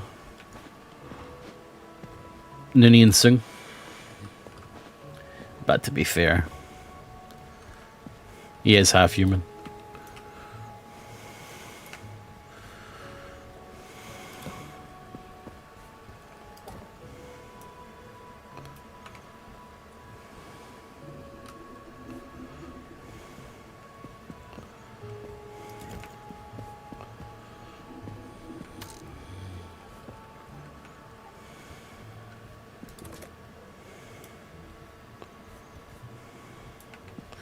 This could fit on the wall.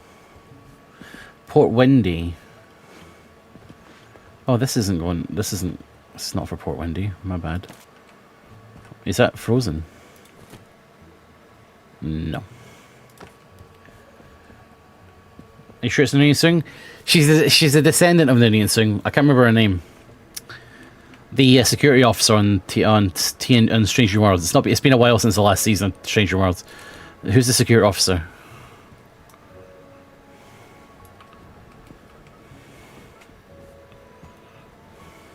La'an. Yeah, La'an. Yeah, La'an is a relation of Nilesy.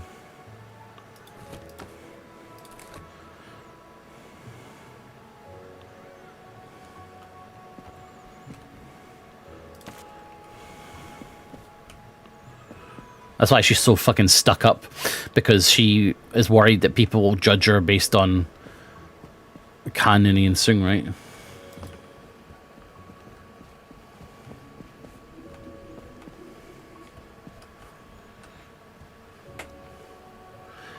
Well, listen, he didn't have a lavender marriage, whatever the fuck that is. Listen, Vulcans die if they don't. If Vulcans die if they don't maintain the Ponfar, they will die. I sent the wrong package. Whoops. Like, it's not just like, oh, I really need to get it on. It's like, if I don't, I'll die.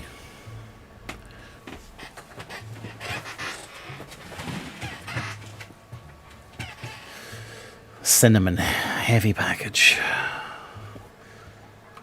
This one? Yes. I've had that excuse before. Same. Does it work?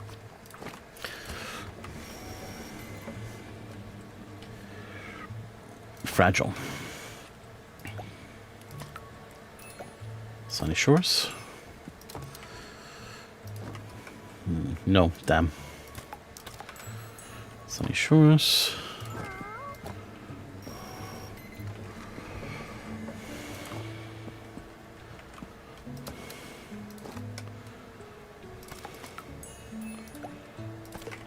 Let me put that in this. Does this do anything?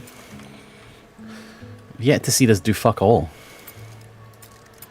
Oh, can it only do it at night? Weird.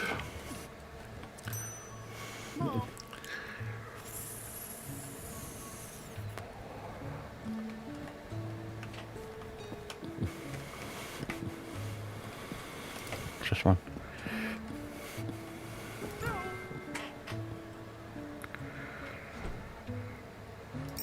Hi. Barnaby Fluffytail. Barnaby F. Heavy. Barnaby. Barnaby F. Barnaby F. Come here. That's supposed to be refrigerated, isn't it? Oh no, it's just a different colour. Okay, I thought that meant it had to be refrigerated. Good, good, good, good.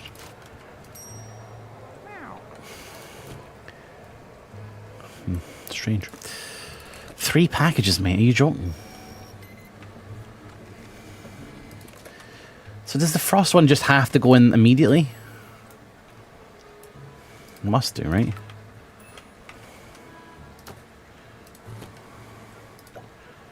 Be nice if I had a frost timer. If the dev is here, hi dev. I'm very confused about how long the frosty ones can be outside of refrigeration. Because can I put it down for a second? Do I have to take it immediately? I don't know. It's like when I pick up a frosty package, it'd be nice for it to say on my screen, time until defrosted or something like that.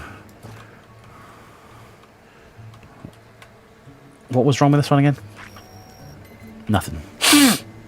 Frost ones can be outside the freezer as long as you get it before the day ends. Okay, all right, that's not so bad. Are you the dev, Cagnus? Tigger. Oh, it's going to Tigger. He's quite famous. He's quite famous. That cat.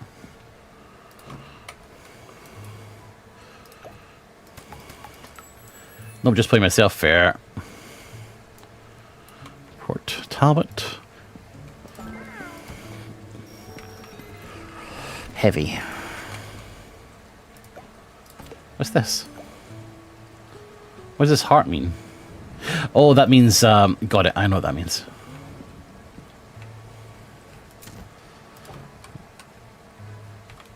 Five stamps this time.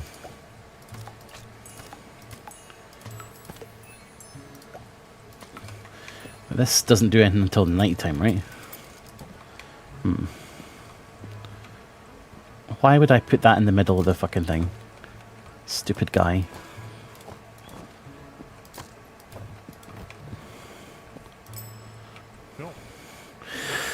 Barnaby Good Eyes. You again. I don't have a package for you, mate. Barnaby G, I do not have a package for you. And you... Is it a letter? Heavy. Bullshit. Barnaby G, Barnaby G. You're always asking for a package. I don't have one for you.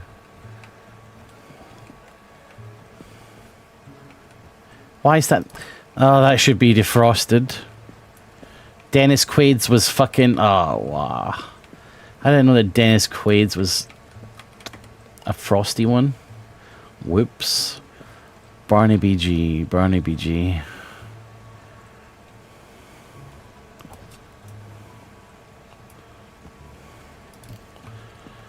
I don't have a package for you, Barnaby. I don't know how many times I need to tell you this. I don't know what kind of bug I have encountered here, but this guy keeps coming looking for a package. I do not have one for him.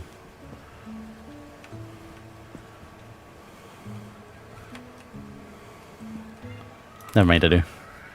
I just came in. Where cat?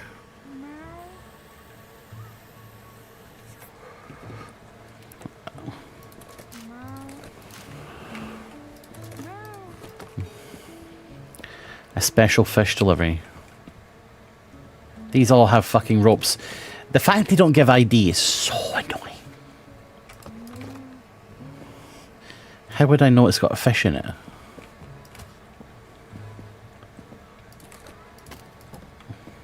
Let's go into Sunny Shores. Maybe I'll have a fish stamped on it. Just keep trying though. Right, well that was one of many in there that had rope on it, by the way.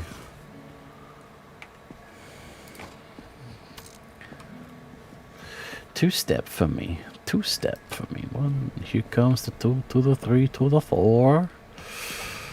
Everybody laying out on the dance floor. Return parcels. Yeah, I think it said I sent one by accident to the wrong place.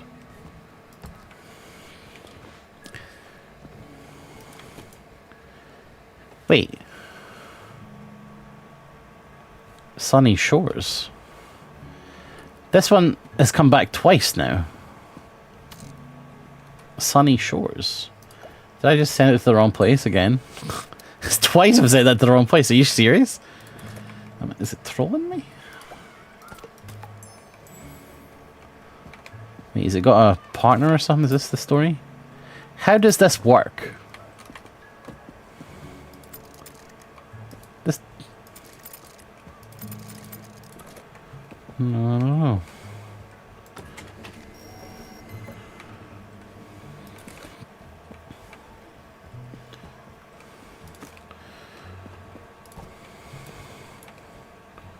So I can leave it here, and I can get all the frosty ones then, is what you're saying to me. That's a letter.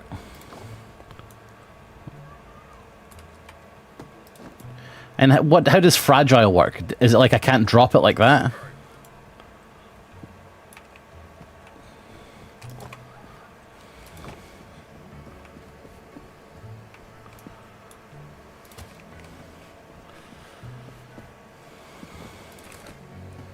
Can't be under anything? I didn't know that. Maybe I did know that, but it was a while since I played the demo.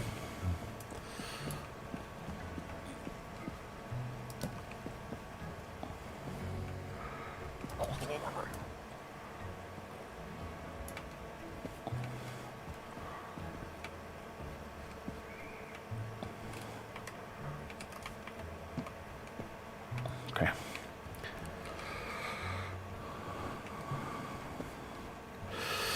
Right.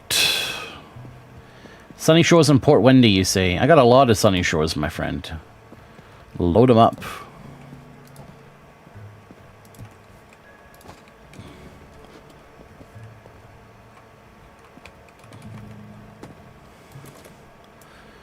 So if these are fragile, I'm fucking putting them on top of stuff and ruining them.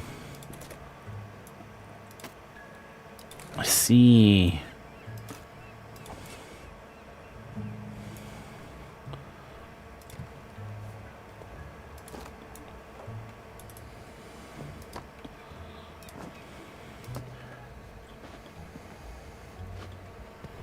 Fragile stuff breaks is smashed by ham-fisted idiot cat at the post office. Okay, cool it. Just doing my best. Right, hopefully this package to Cindy finally arrives.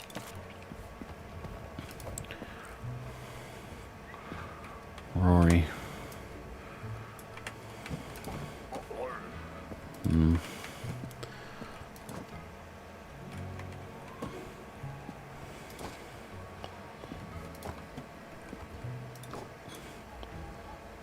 Oh no, so that one's broken at the bottom. Because I put it underneath those two.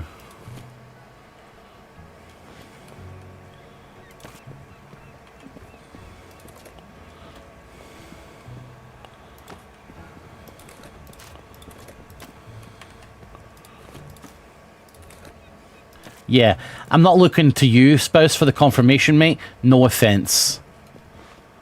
In fact, I take back the no offense.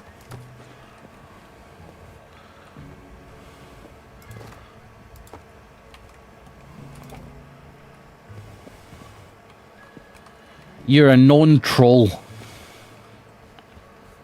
Still mad about the holodeck. Okay, listen to me here, sir. If the holodeck existed, tell me you wouldn't be on it all day.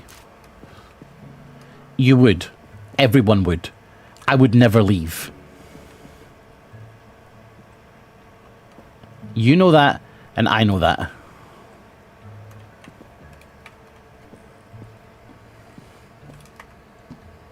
I thought you loved Spouse? I do. I love him like a hole in the head.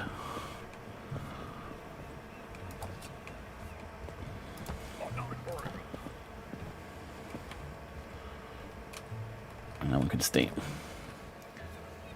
Life is better than the holodeck. Are you fucking insane? Bathroom breaks. That's what the liquid collectors are for, mate.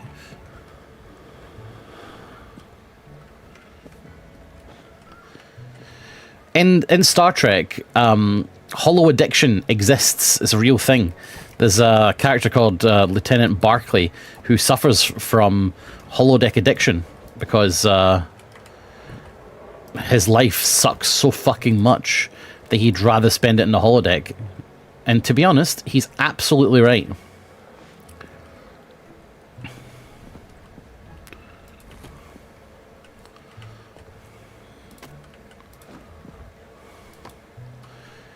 Even the captain calls him Lieutenant Broccoli, for fuck's sake. Everyone on the Enterprise hates him. I'd never leave. I would never leave. If the holodeck was real, we would all have a personal holodeck in our homes, and we would never leave it. Remember the old Red Dwarf, Better Than Life? That's what it would be. I don't think this will fit. I don't think I can. Although, no. Although, no, it's gone sideways. Although, maybe this wouldn't stack, will it? Like, it wouldn't let me do that. Nah. Alright, just put it back in and we'll send it. Actually, let's see if there's any mail in the piles.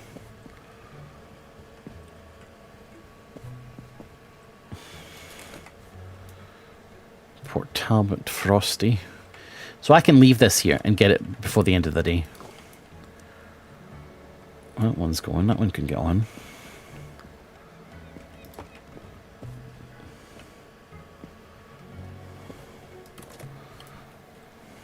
Sunny Shores.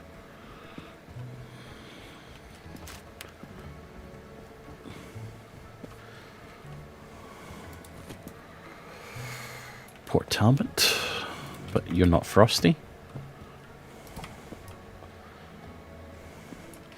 Sunny Shores, but that's too big. Right? Yep.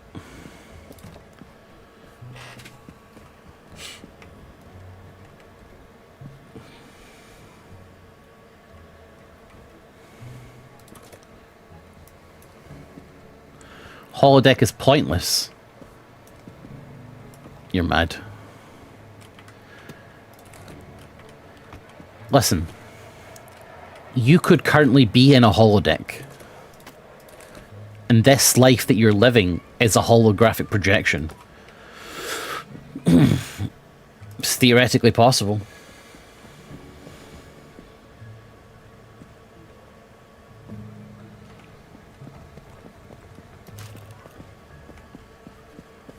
And what you proclaim to be an incredible life is basically just a holographic simulation. I guess I got a cheap one. It's not I would choose to be king of Earth. It's not that. It's not about choosing. It's not about choosing. Am I Dwayne Dibley?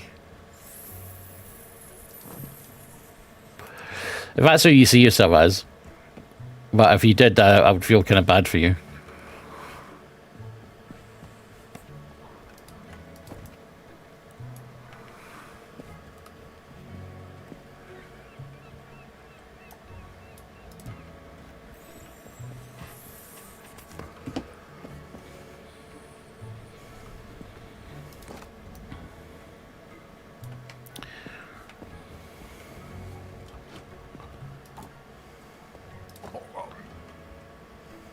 Shut up, you.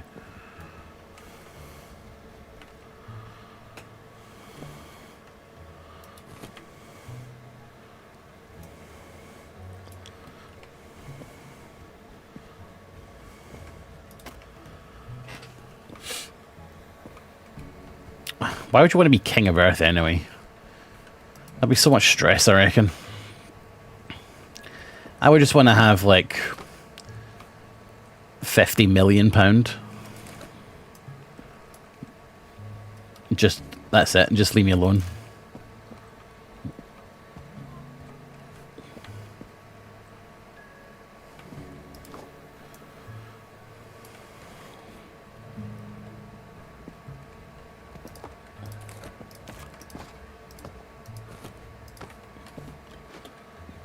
I don't want a billion.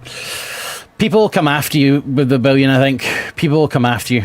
I think with 50 million, people will still come after you, but when you put yourself in that billionaire category, people will be like, come on now, you know? I'll give it away. Well, then you would be a horrible, horrible billionaire. Oh, this is a heart one.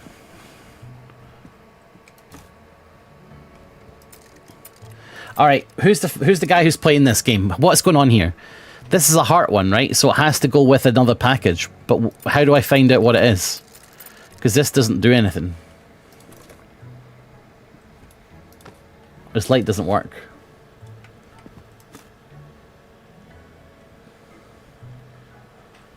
I'd give you money. How about that? Okay, you're in. Has to be nighttime. So this one's going to have to stay for now then. I'll put it there as a nighttime package. But, oh yeah, it's dawn, isn't it? Okay, fair enough. But how do I know? So the other one will have a heart on it as well, right? Man, I am loading this fucking trawler up.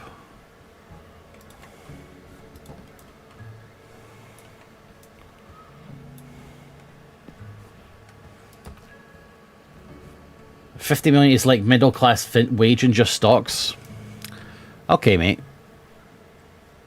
So you're saying what? That's an easy amount to get. That's pretty insane. What you just said.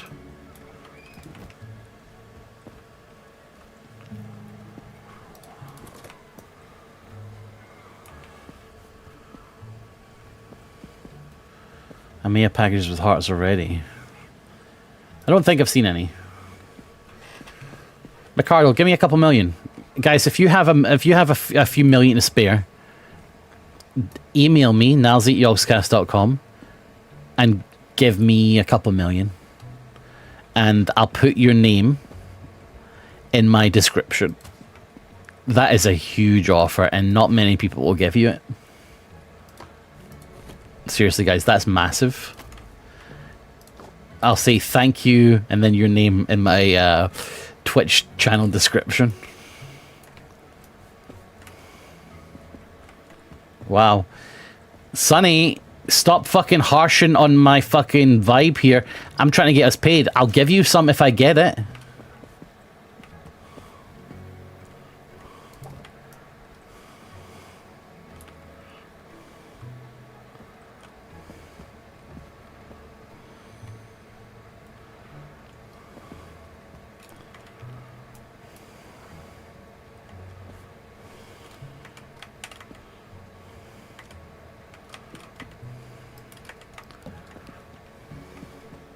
No, you would not. Of course I would.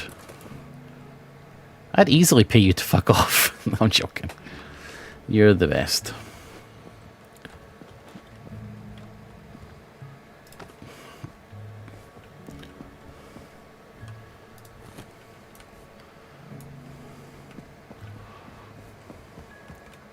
Jeez, how many am I sending here? This is amazing.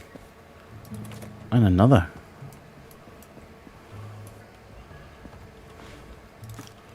That's like a fully loaded boat.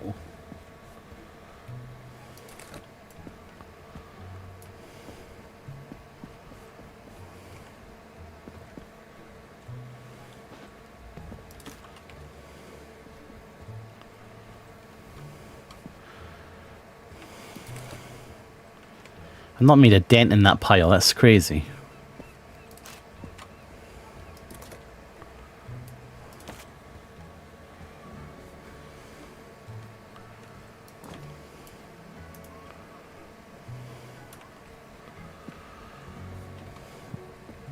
It is very going postal, isn't it?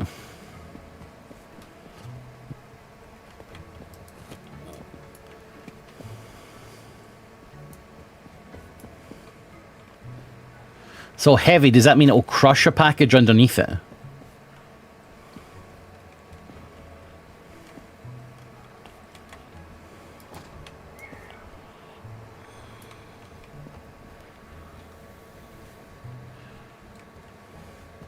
Has to be on the bottom. See, I forgot all this stuff. I don't was this taught in the tutorial? Because I do not recall. So that's fragile, so we'll put it on the top. It's got a frog on it. This one might not fit. That's what she said. Yeah, that's not going to go.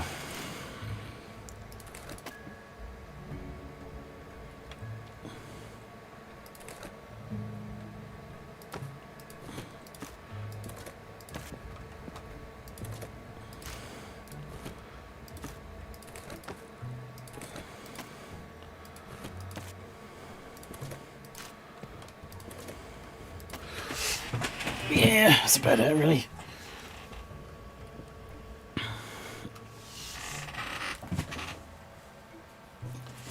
Sure.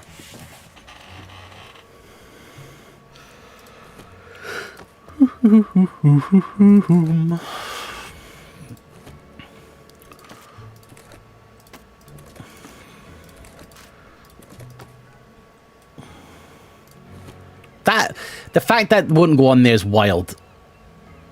Come on, devs.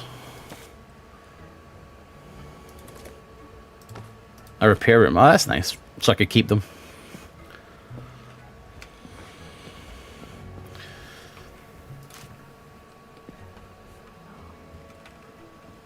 Oh, there's still more.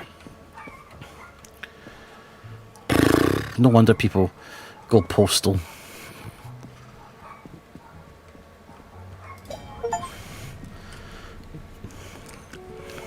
Place 30 packages or more in the boat. I got an achievement. Invalid parcel sent. What? 10? No way.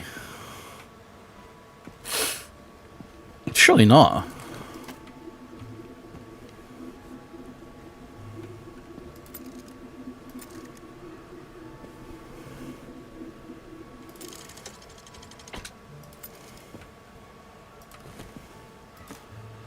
Where is it?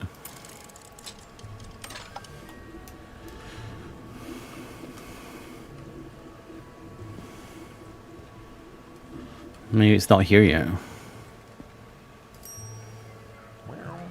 Yeah, I know Sunny sends it all the time. And the funny thing is, it was added so that Sunny didn't use it.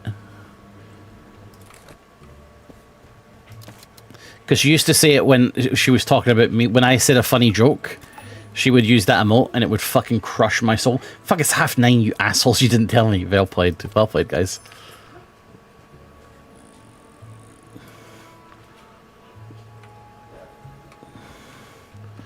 I would say something funny, and then Sunny would go, ha ha!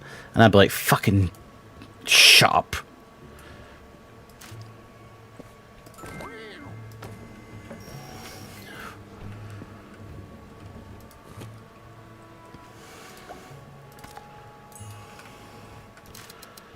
Guys, what am I doing?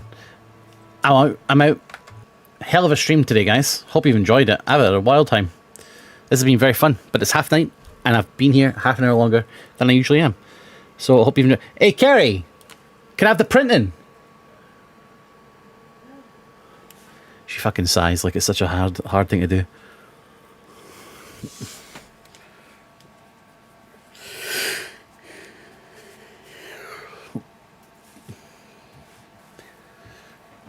Time for the stream. It's my pleasure, mate. It's more like thanks for being here. Thank you, Kerry. That must have taken some effort.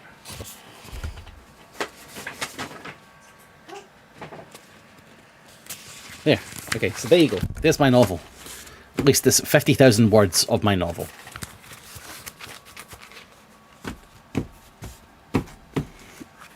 There you go. There it is. Oh! Carrie. Wait, that page is upside down.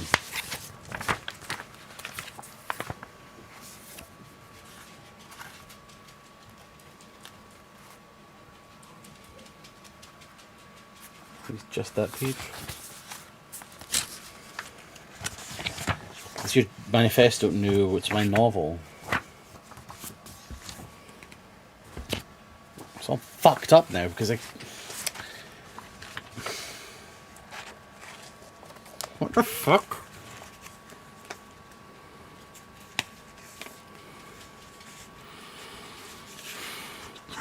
Things just go right. You can just reprint those 2 pages.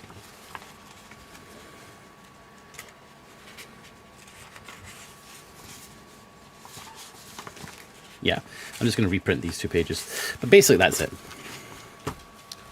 There you go. That's it.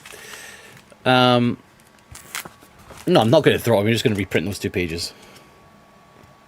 And these aren't being double backed. I swan to John.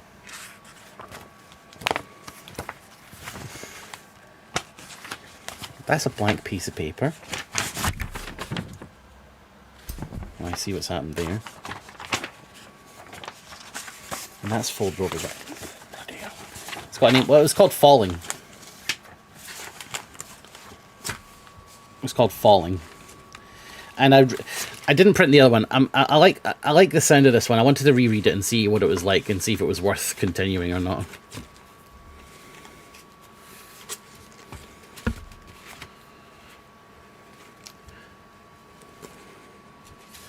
Is it very long?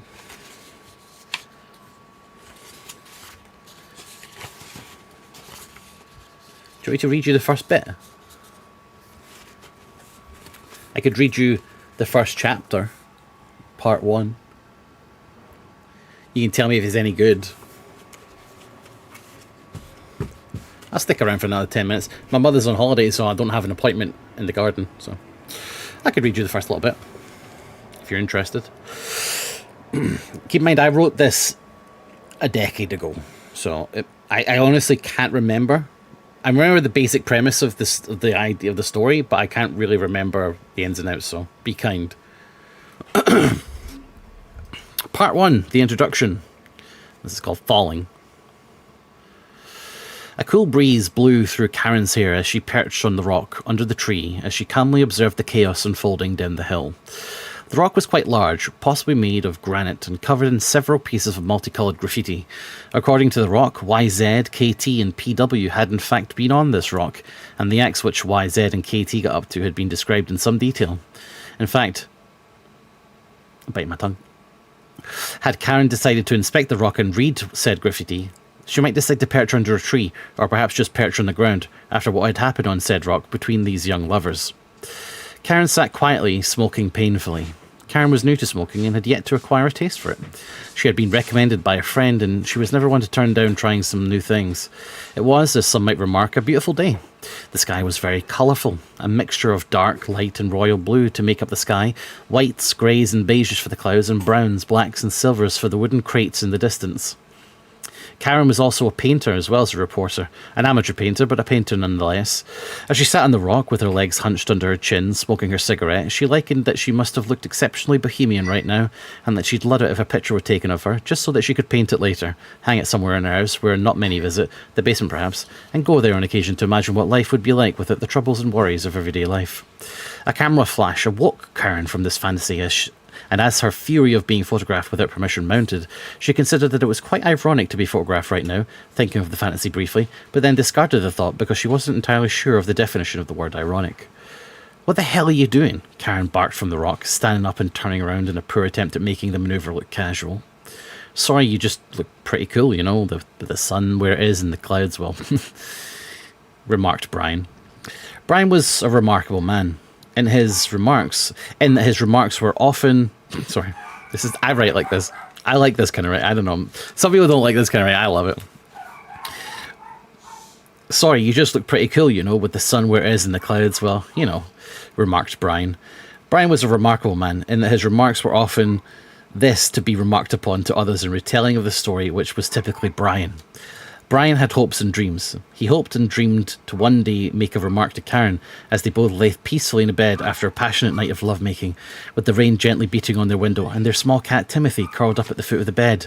Karen, to Brian's dismay, was aware of these hopes and dreams, after Brian once remarking upon them to her after drinking a few too many apple sours at last Christmas party, had been the first to tell Brian that these plans would probably never happen in the entire life and indeed existence of the planet Earth. The second person to inform Brian about his non-future with Karen was Stephen, who had happened to overhear Brian's remarks and did in fact remark to his friends later on in the evening what Brian had said, garnering many laughs, hoots and hollers from the mindless drones who mistook Stephen to be their good friend, when really all he was their idol.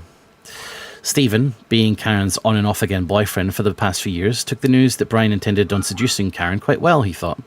Stephen, being a kind person, punched Brian in his right eye. Stephen considered beforehand that he could perhaps punch Brian in the nose, but then it might break, and well, Stephen wasn't a violent guy, so the eye it was. It'll leave a nice reminder to not come near his woman again, but it'll be gone in a week or two. Karen, at the time of the punch, was hidden away in one of the station's many cupboards, making it with one of the station's many page boys. She considered briefly why she wasn't making it with Brian, but dismissed the thought as the page boy's hand began to creep tentatively up her thigh. "Stop being weird, Brian," said Karen, her back still facing Brian. Brian put his phone back in his pocket and began to walk back down the hill before he remembered why he'd come up the hill in the first place. "Oh, we're about to start in like 5 minutes?" "Okay, thanks, Brian," Karen replied, this time adding an exasperated sigh. Brian began his descent back down the hill towards the news van, knowing that Karen hated his guts and wondering if there would ever be a way to change her mind in his lifetime. Karen, sighing deeply, was not thinking about Brian, but instead of the job in which she had ahead of her. She had been reporting on the phenomenon taking place, and for what must have been a week now, and it was growing a bit tiresome. It was an amazing, awesome thing, of she was sure, but she wanted a more serious position at the station. An anchorwoman, that was her end goal. That was the way she wanted the water to flow. And there was water flowing at the moment, and Karen was aware of it. She could hear the light, babbling trickle of water that signifies a nearby river or brook. Looking around, she could see a large chunk of terrain missing further down the hill, and was sure that the water sounded louder when she looked in that particular direction. Jumping off the rock, her cigarette now finished, Karen walked towards the missing land. Today was truly a beautiful day, and she knew that it suited her. She wasn't vain or self-obsessed, she was just casually aware that she was one of the most attractive people working for the Star News Network. It wasn't something she was proud of, it was just something that she knew to be a fact. Like the colour of her hair, her favourite Bob Dylan song, or the fact she had never visited Spain. Nearing the stream, Karen embraced the warmth of the day for a couple of seconds. She knew that when she looked over at the water, she would be gone until someone called to report her, lost in a daydream of her own creation. So, before taking the dive, she closed her eyes, arched her back inwards, her chest outwards, and thrust her arms into the air. She stretched upwards and out, sucking in lots of that fresh, warm summer's air. That posture returned, and her arms descended, and she exhaled, opening her eyes widely. Her shoulders gave a slight shudder, an aftershock from that wonderful stretch, as she now came to the verge of the stream and peered over. As she knew she would, Karen was immediately gone, drawn into the flowing rapidity of the constant stream of water beneath her. Unconsciously, she crouched to a sitting position and tilted her head whimsically at the fluid. Karen's mind was now filled with dreams and hopes and paths untaken and roads unwalked, rooms unpainted and thoughts unthunk, guys unfucked, lives unlived. As she sat peacefully in the grass, Karen began living out the lives of people she had never met, but people that she could have at one point become. Water always had this effect on her. She loved it truly, but always brushed her teeth in the dark. God, that's a good line. In her dreams, Karen barely noticed the fact that a robust young man had sat down next to her and was now leaning in to kiss her. As the kiss landed, she awoke, her eyes fluttering, and pushed into the young man. The kiss was long. The kiss was long and lingering, and as they pulled away from each other, they both sighed rapidly, wishing for a more private venue at least, one more out of immediate sight. Stephen stood up and brushed off the dry grass which clung to his dark jeans, and the remnants fell. Kate followed them with her eyes and peered back up at Stephen. We're set up and ready to go? Okay. Stephen walked off, not waiting for Karen. Karen stood, shaking off some of the same dried grass that Stephen had, and followed him up the slope and down onto the hill to the news van. It was a short walk, and by the time they had reached it, it was obvious by the height of the crate that it was time that they start rolling. Karen jumped back into the van and started preparing herself. In the van, along with all the equipment and wires, was a full-length mirror. It had been built in the van's back door, and inside at her personal request. She stood up straight, peered into the mirror, and began applying her makeup. It wasn't a tough job. She'd done it countless times before. By now, her makeup had become routine. She wasn't sure if she was proud of this fact or depressed by it. However, in this industry, there wasn't much time to think of such things, or get lost in streams, or visit Spain, before the next report had to be filled, or the next segment had to air, or the next filler had to be filmed. Stephen was behind the camera, adjusting the gain to meet the lighting, setting the filters, and white balancing, while Brian stood next to him, holding the boom pole, waiting idly for the filming to start. Over his shoulder, he had his sound mixer, which hung loosely at his waist, and had already placed his headphones in his ears. Karen, satisfied with how she was looking, exited the van and stood in front of the camera. "Let's hear it then," remarked Brian as he peered down at the mixer. "Late last night, unbeknownst to the Wilson family, a masked killer snuck into their pantry. There he waited for 2 days before finally deciding," spoke Karen professionally, as Brian fiddled with the knobs and dials in the mixer. "Great, thanks." Stephen was clearly finished with setting up the camera too, and he was standing up straight, looking into the horizon with his hands on his hips. This was Stephen's alpha male pose. He did it on purpose, but pretended furiously that it was an unconscious maneuver. "Ready?" asked Stephen, snapping out of his thoughts. "Yep, let's go," Karen replied, straightening her lapels. Brian reached into his pocket and pulled out a large ice cream microphone and handed it over to Karen, who readjusted herself one last time, cleared her throat, and got ready for the go signal. Karen looked up as Stephen began recording pre-roll footage.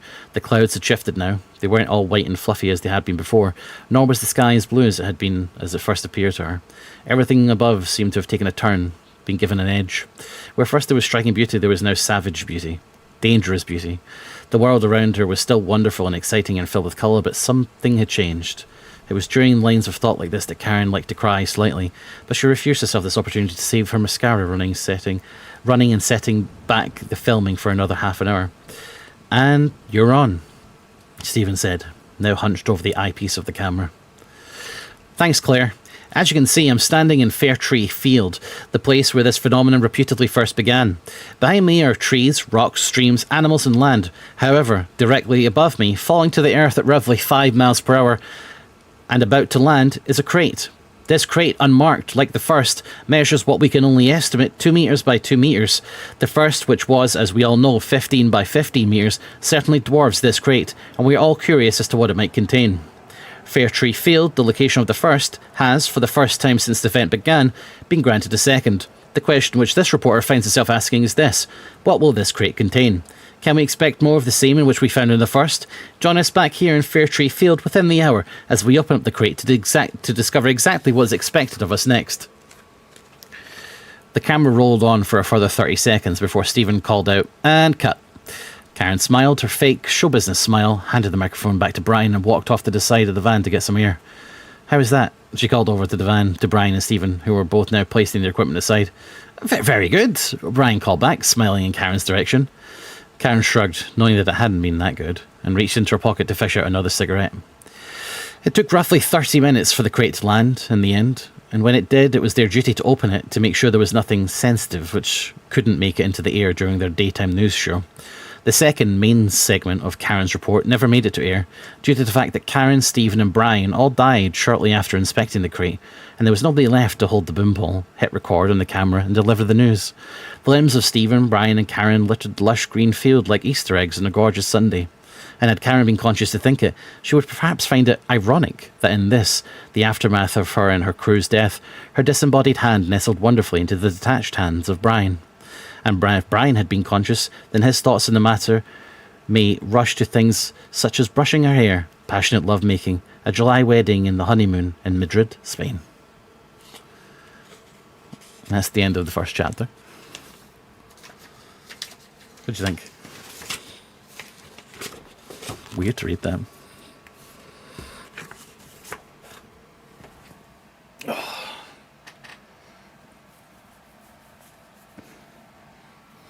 The rest of the story isn't about them. The first chapter is. They die in that first chapter. That's why they're so insufferable.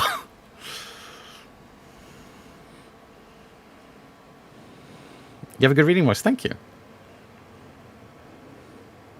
Yeah, that's exactly it, BFG.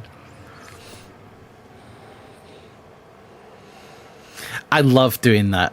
I love doing run-on sentence. A little bit mad that you hooked me. Oh, thank you. I'm hooked, Guru. I could read the rest at another time.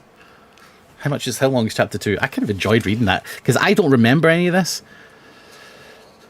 I have mentioned it previously.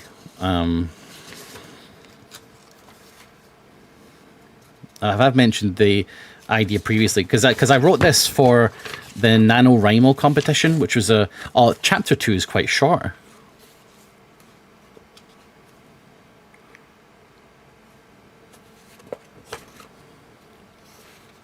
There was a line that I really liked because I don't remember writing this. This was so long ago. So I wrote this for NaNoWriMo, which was a thing that used to happen. It was national. It was a thing that used to happen, but it's been cancelled now.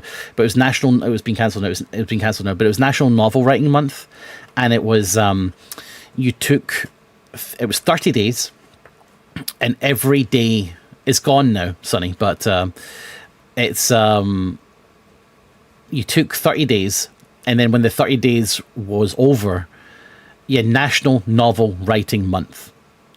When the 30 days was over, you had 50,000 words. So the objective of the project was in November, you wrote 50,000 words for a novel, and you would update it every day. You'd be like, oh, today I wrote 2,000. Today I wrote 3,000. The minimum that you needed to write was 1,700 a day. I think 1,667. And I did it twice. I did it with this one, which is called Falling, and I did it with another one that I have called The Albatross on Halloween.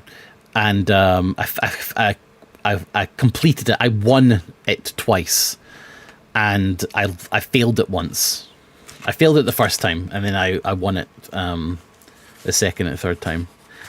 I'll just give you chapter 2, because I think I might have read chapter 1 before many years ago on stream, but I definitely didn't read chapter 2. So I'll give you chapter 2 because we can end it at even 10 o'clock. That's a good time to end.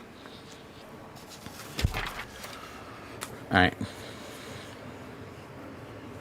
I did like that line about I'm sorry for tooting my own horn, but I like when I write stuff, there's another short story I have where it's just written really bizarrely. It's written. I like circulatory writing, like that whole remarkable thing. I like that kind of thing. I don't know why I like that. I think it's just cute. And that thing about that, you know, that whole paragraph about how she was just getting inundated with water and that she loved it truly, but she always brushed her teeth in the dark. I think that's quite nice. That makes me want to finish that. See that one line? That makes me want to finish it. Because I'm like, fuck, that's actually quite good. Anyway, let's see how it goes from there. Part 2, concerning Paul. Paul sat on a bench. It was about 2 o'clock in the morning, and it was dark, and it was very cold. He was wearing the biggest jacket he could find in his apartment, which also happened to be the only jacket he had. The jacket came down to the back of his knees, and was made of wool and cotton and other fabrics which make you feel as though you're still lying in bed. He felt slightly as though he was in fact a rug. The bench was made of metal, and it was incredibly cold to sit on, and due to the fact that it had been raining all night, it wet the back of his jacket as he sat down on it. It was still raining, actually, but Paul hadn't really noticed. If he'd been paying attention, then he might have. But the incredibly thick mound of hair which he had nestled on the top of his head was acting like a worthy substitute. But the incredibly thick mound of hair which he had nestled on top of his head, he's got a lot of hair, was acting like a very worthy substitute for a hat. And second only to the pit-pattering of the raindrops, this was how he generally identified rain. Paul's mind was somewhere else. Paul was a lean man, lean in body and lean of mind. Paul felt that a mind unencumbered by the day-to-day worries that most people were plagued with was the key to eternal life, happiness, joy, and other things which were generally very good. Paul was wrong about this fact, though. He was wrong about the empty mind bestowed happiness on the owner, but he was definitely onto something. He knew that for a fact. Each night he visited this bench and performed the same ritual. Sometimes he would have a grenade in his pocket. Heck, sometimes he wouldn't have pockets at all. Sometimes he wouldn't have a grenade in his pocket. Heck, sometimes he wouldn't have pockets at all. But every night he'd be here. Or was it early morning, he'd think? That wouldn't be stricken from his mind as being deemed a thought which was entirely too intricate in detail and definition. If it was dark, it was night. This was as simple as it would be for Paul, and that's how he liked it. This also is how he discovered his true calling, as it would be later deemed to be. The ritual would begin around 1 a.m. The ritual itself was not as simple as easy as the rest of his night would strive to be, but Paul tended not to focus on that fact. At 1 a.m, Paul would either wake up or take himself away from whatever it was he was doing. It had been decided by Paul in the months beforehand that 2 a.m. would be the optimal time to perform his study of silence.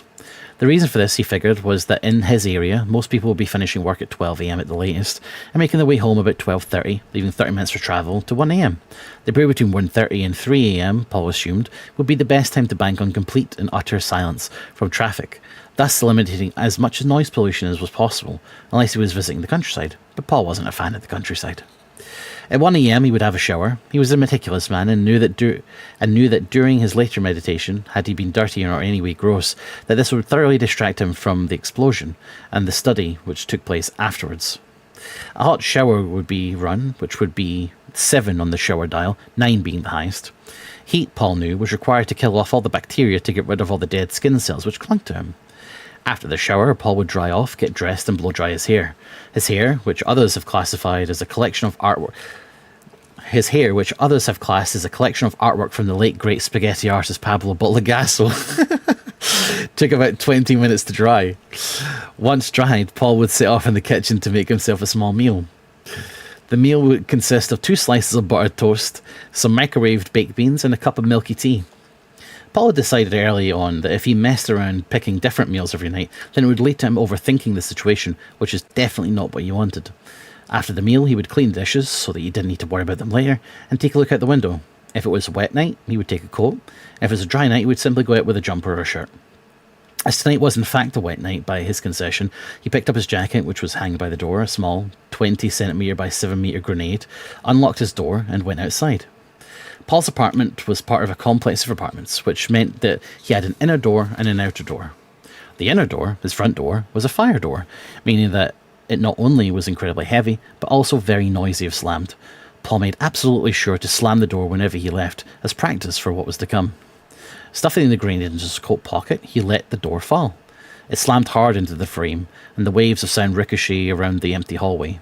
Paul stood in silence for a moment and took a deep breath.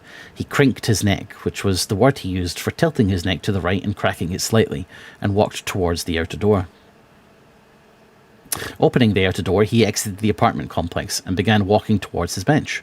Paul knew that this, of course, wasn't his bench, but it was the bench he had chosen to use after carefully analysing the sources of possible sound refraction, deflection, and reverberation of the area which he had picked.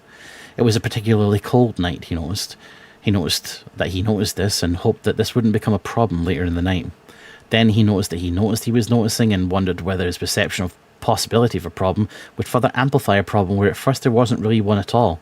He decided to stop this line of thought altogether, as it was getting much too complicated, and instead thought about candy floss.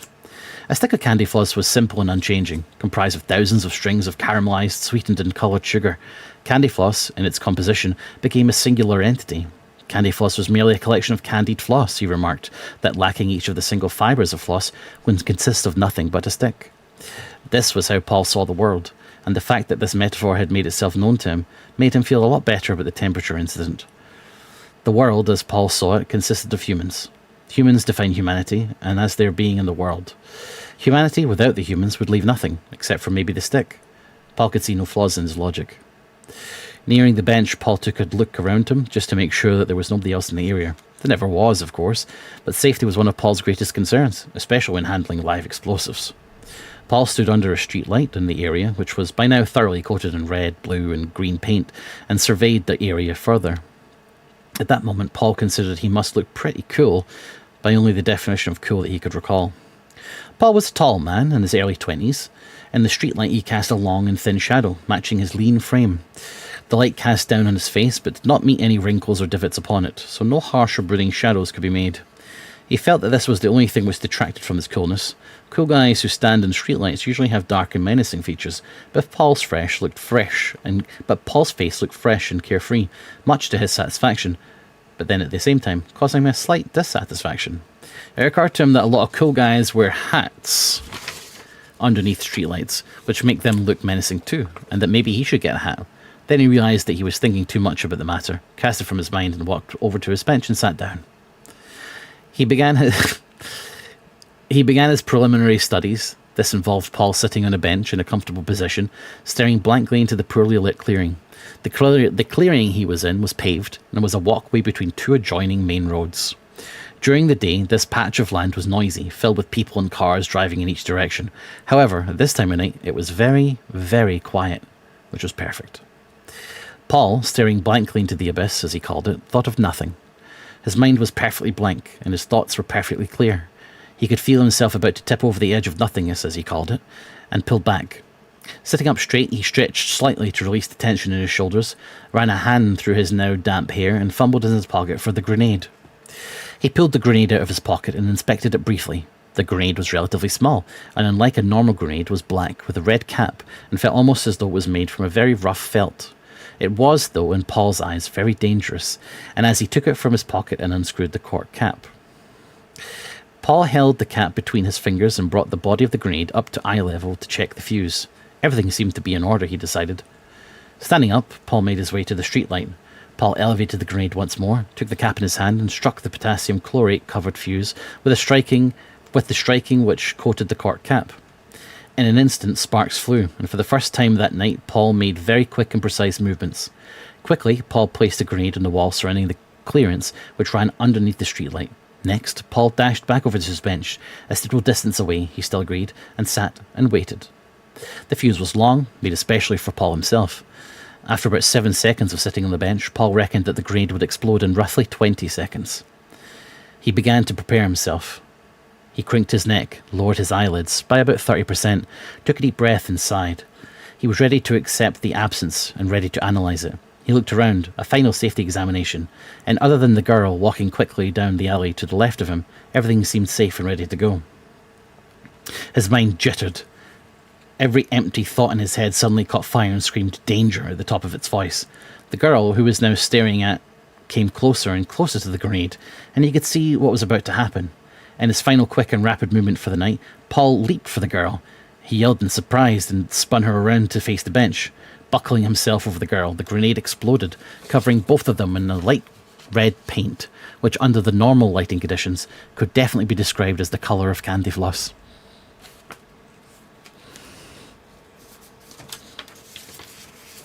That's the end of that chapter.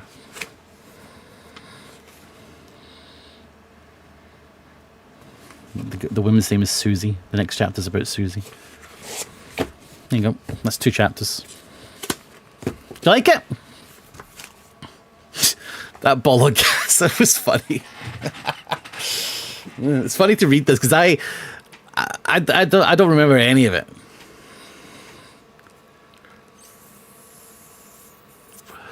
You like it? I hope you like it. I hope it's intrigued you. I don't like book reading. It's not a book.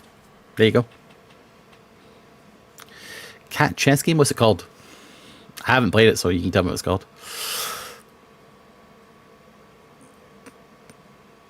I'm intrigued. Cool. I'm glad. Maybe we'll read some more next time.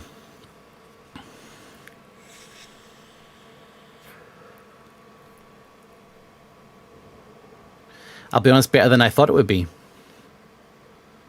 That's cool. Thank you.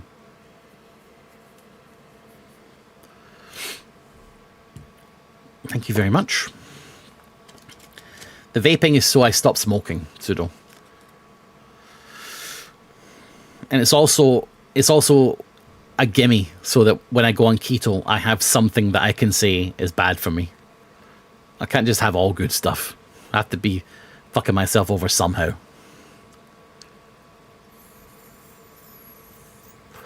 That's very kind of you, Rorschach. I hope you all enjoyed it. The story's just getting started. No more story time. I think that's enough for tonight. I think it's time for you all to go to bed and have a nice, relaxing night. I will check out Cat Chess for the next stream. But I am very happy that you all enjoyed it. That makes me very inspired. Garden parties at home with my mother. About 9:30 every night, we set like a little fire in a little fire pit and like just have a chat. Me, my mother, stepfather, sisters. Smoke and a chat. It's pretty much what I do every 9:30, but she's on holiday, so I can stay up late. Shh. Right. See you all later. Thanks for hanging out and thanks for being here. Next stream, I'll read some more. So if you want to hear more, be here next time. I can't believe that I'm using that as an enticement for the next stream. So otherwise, I'll be playing some more games, which will be fun. Anyway, I'll see you next time. Oh, wait, sorry. See you.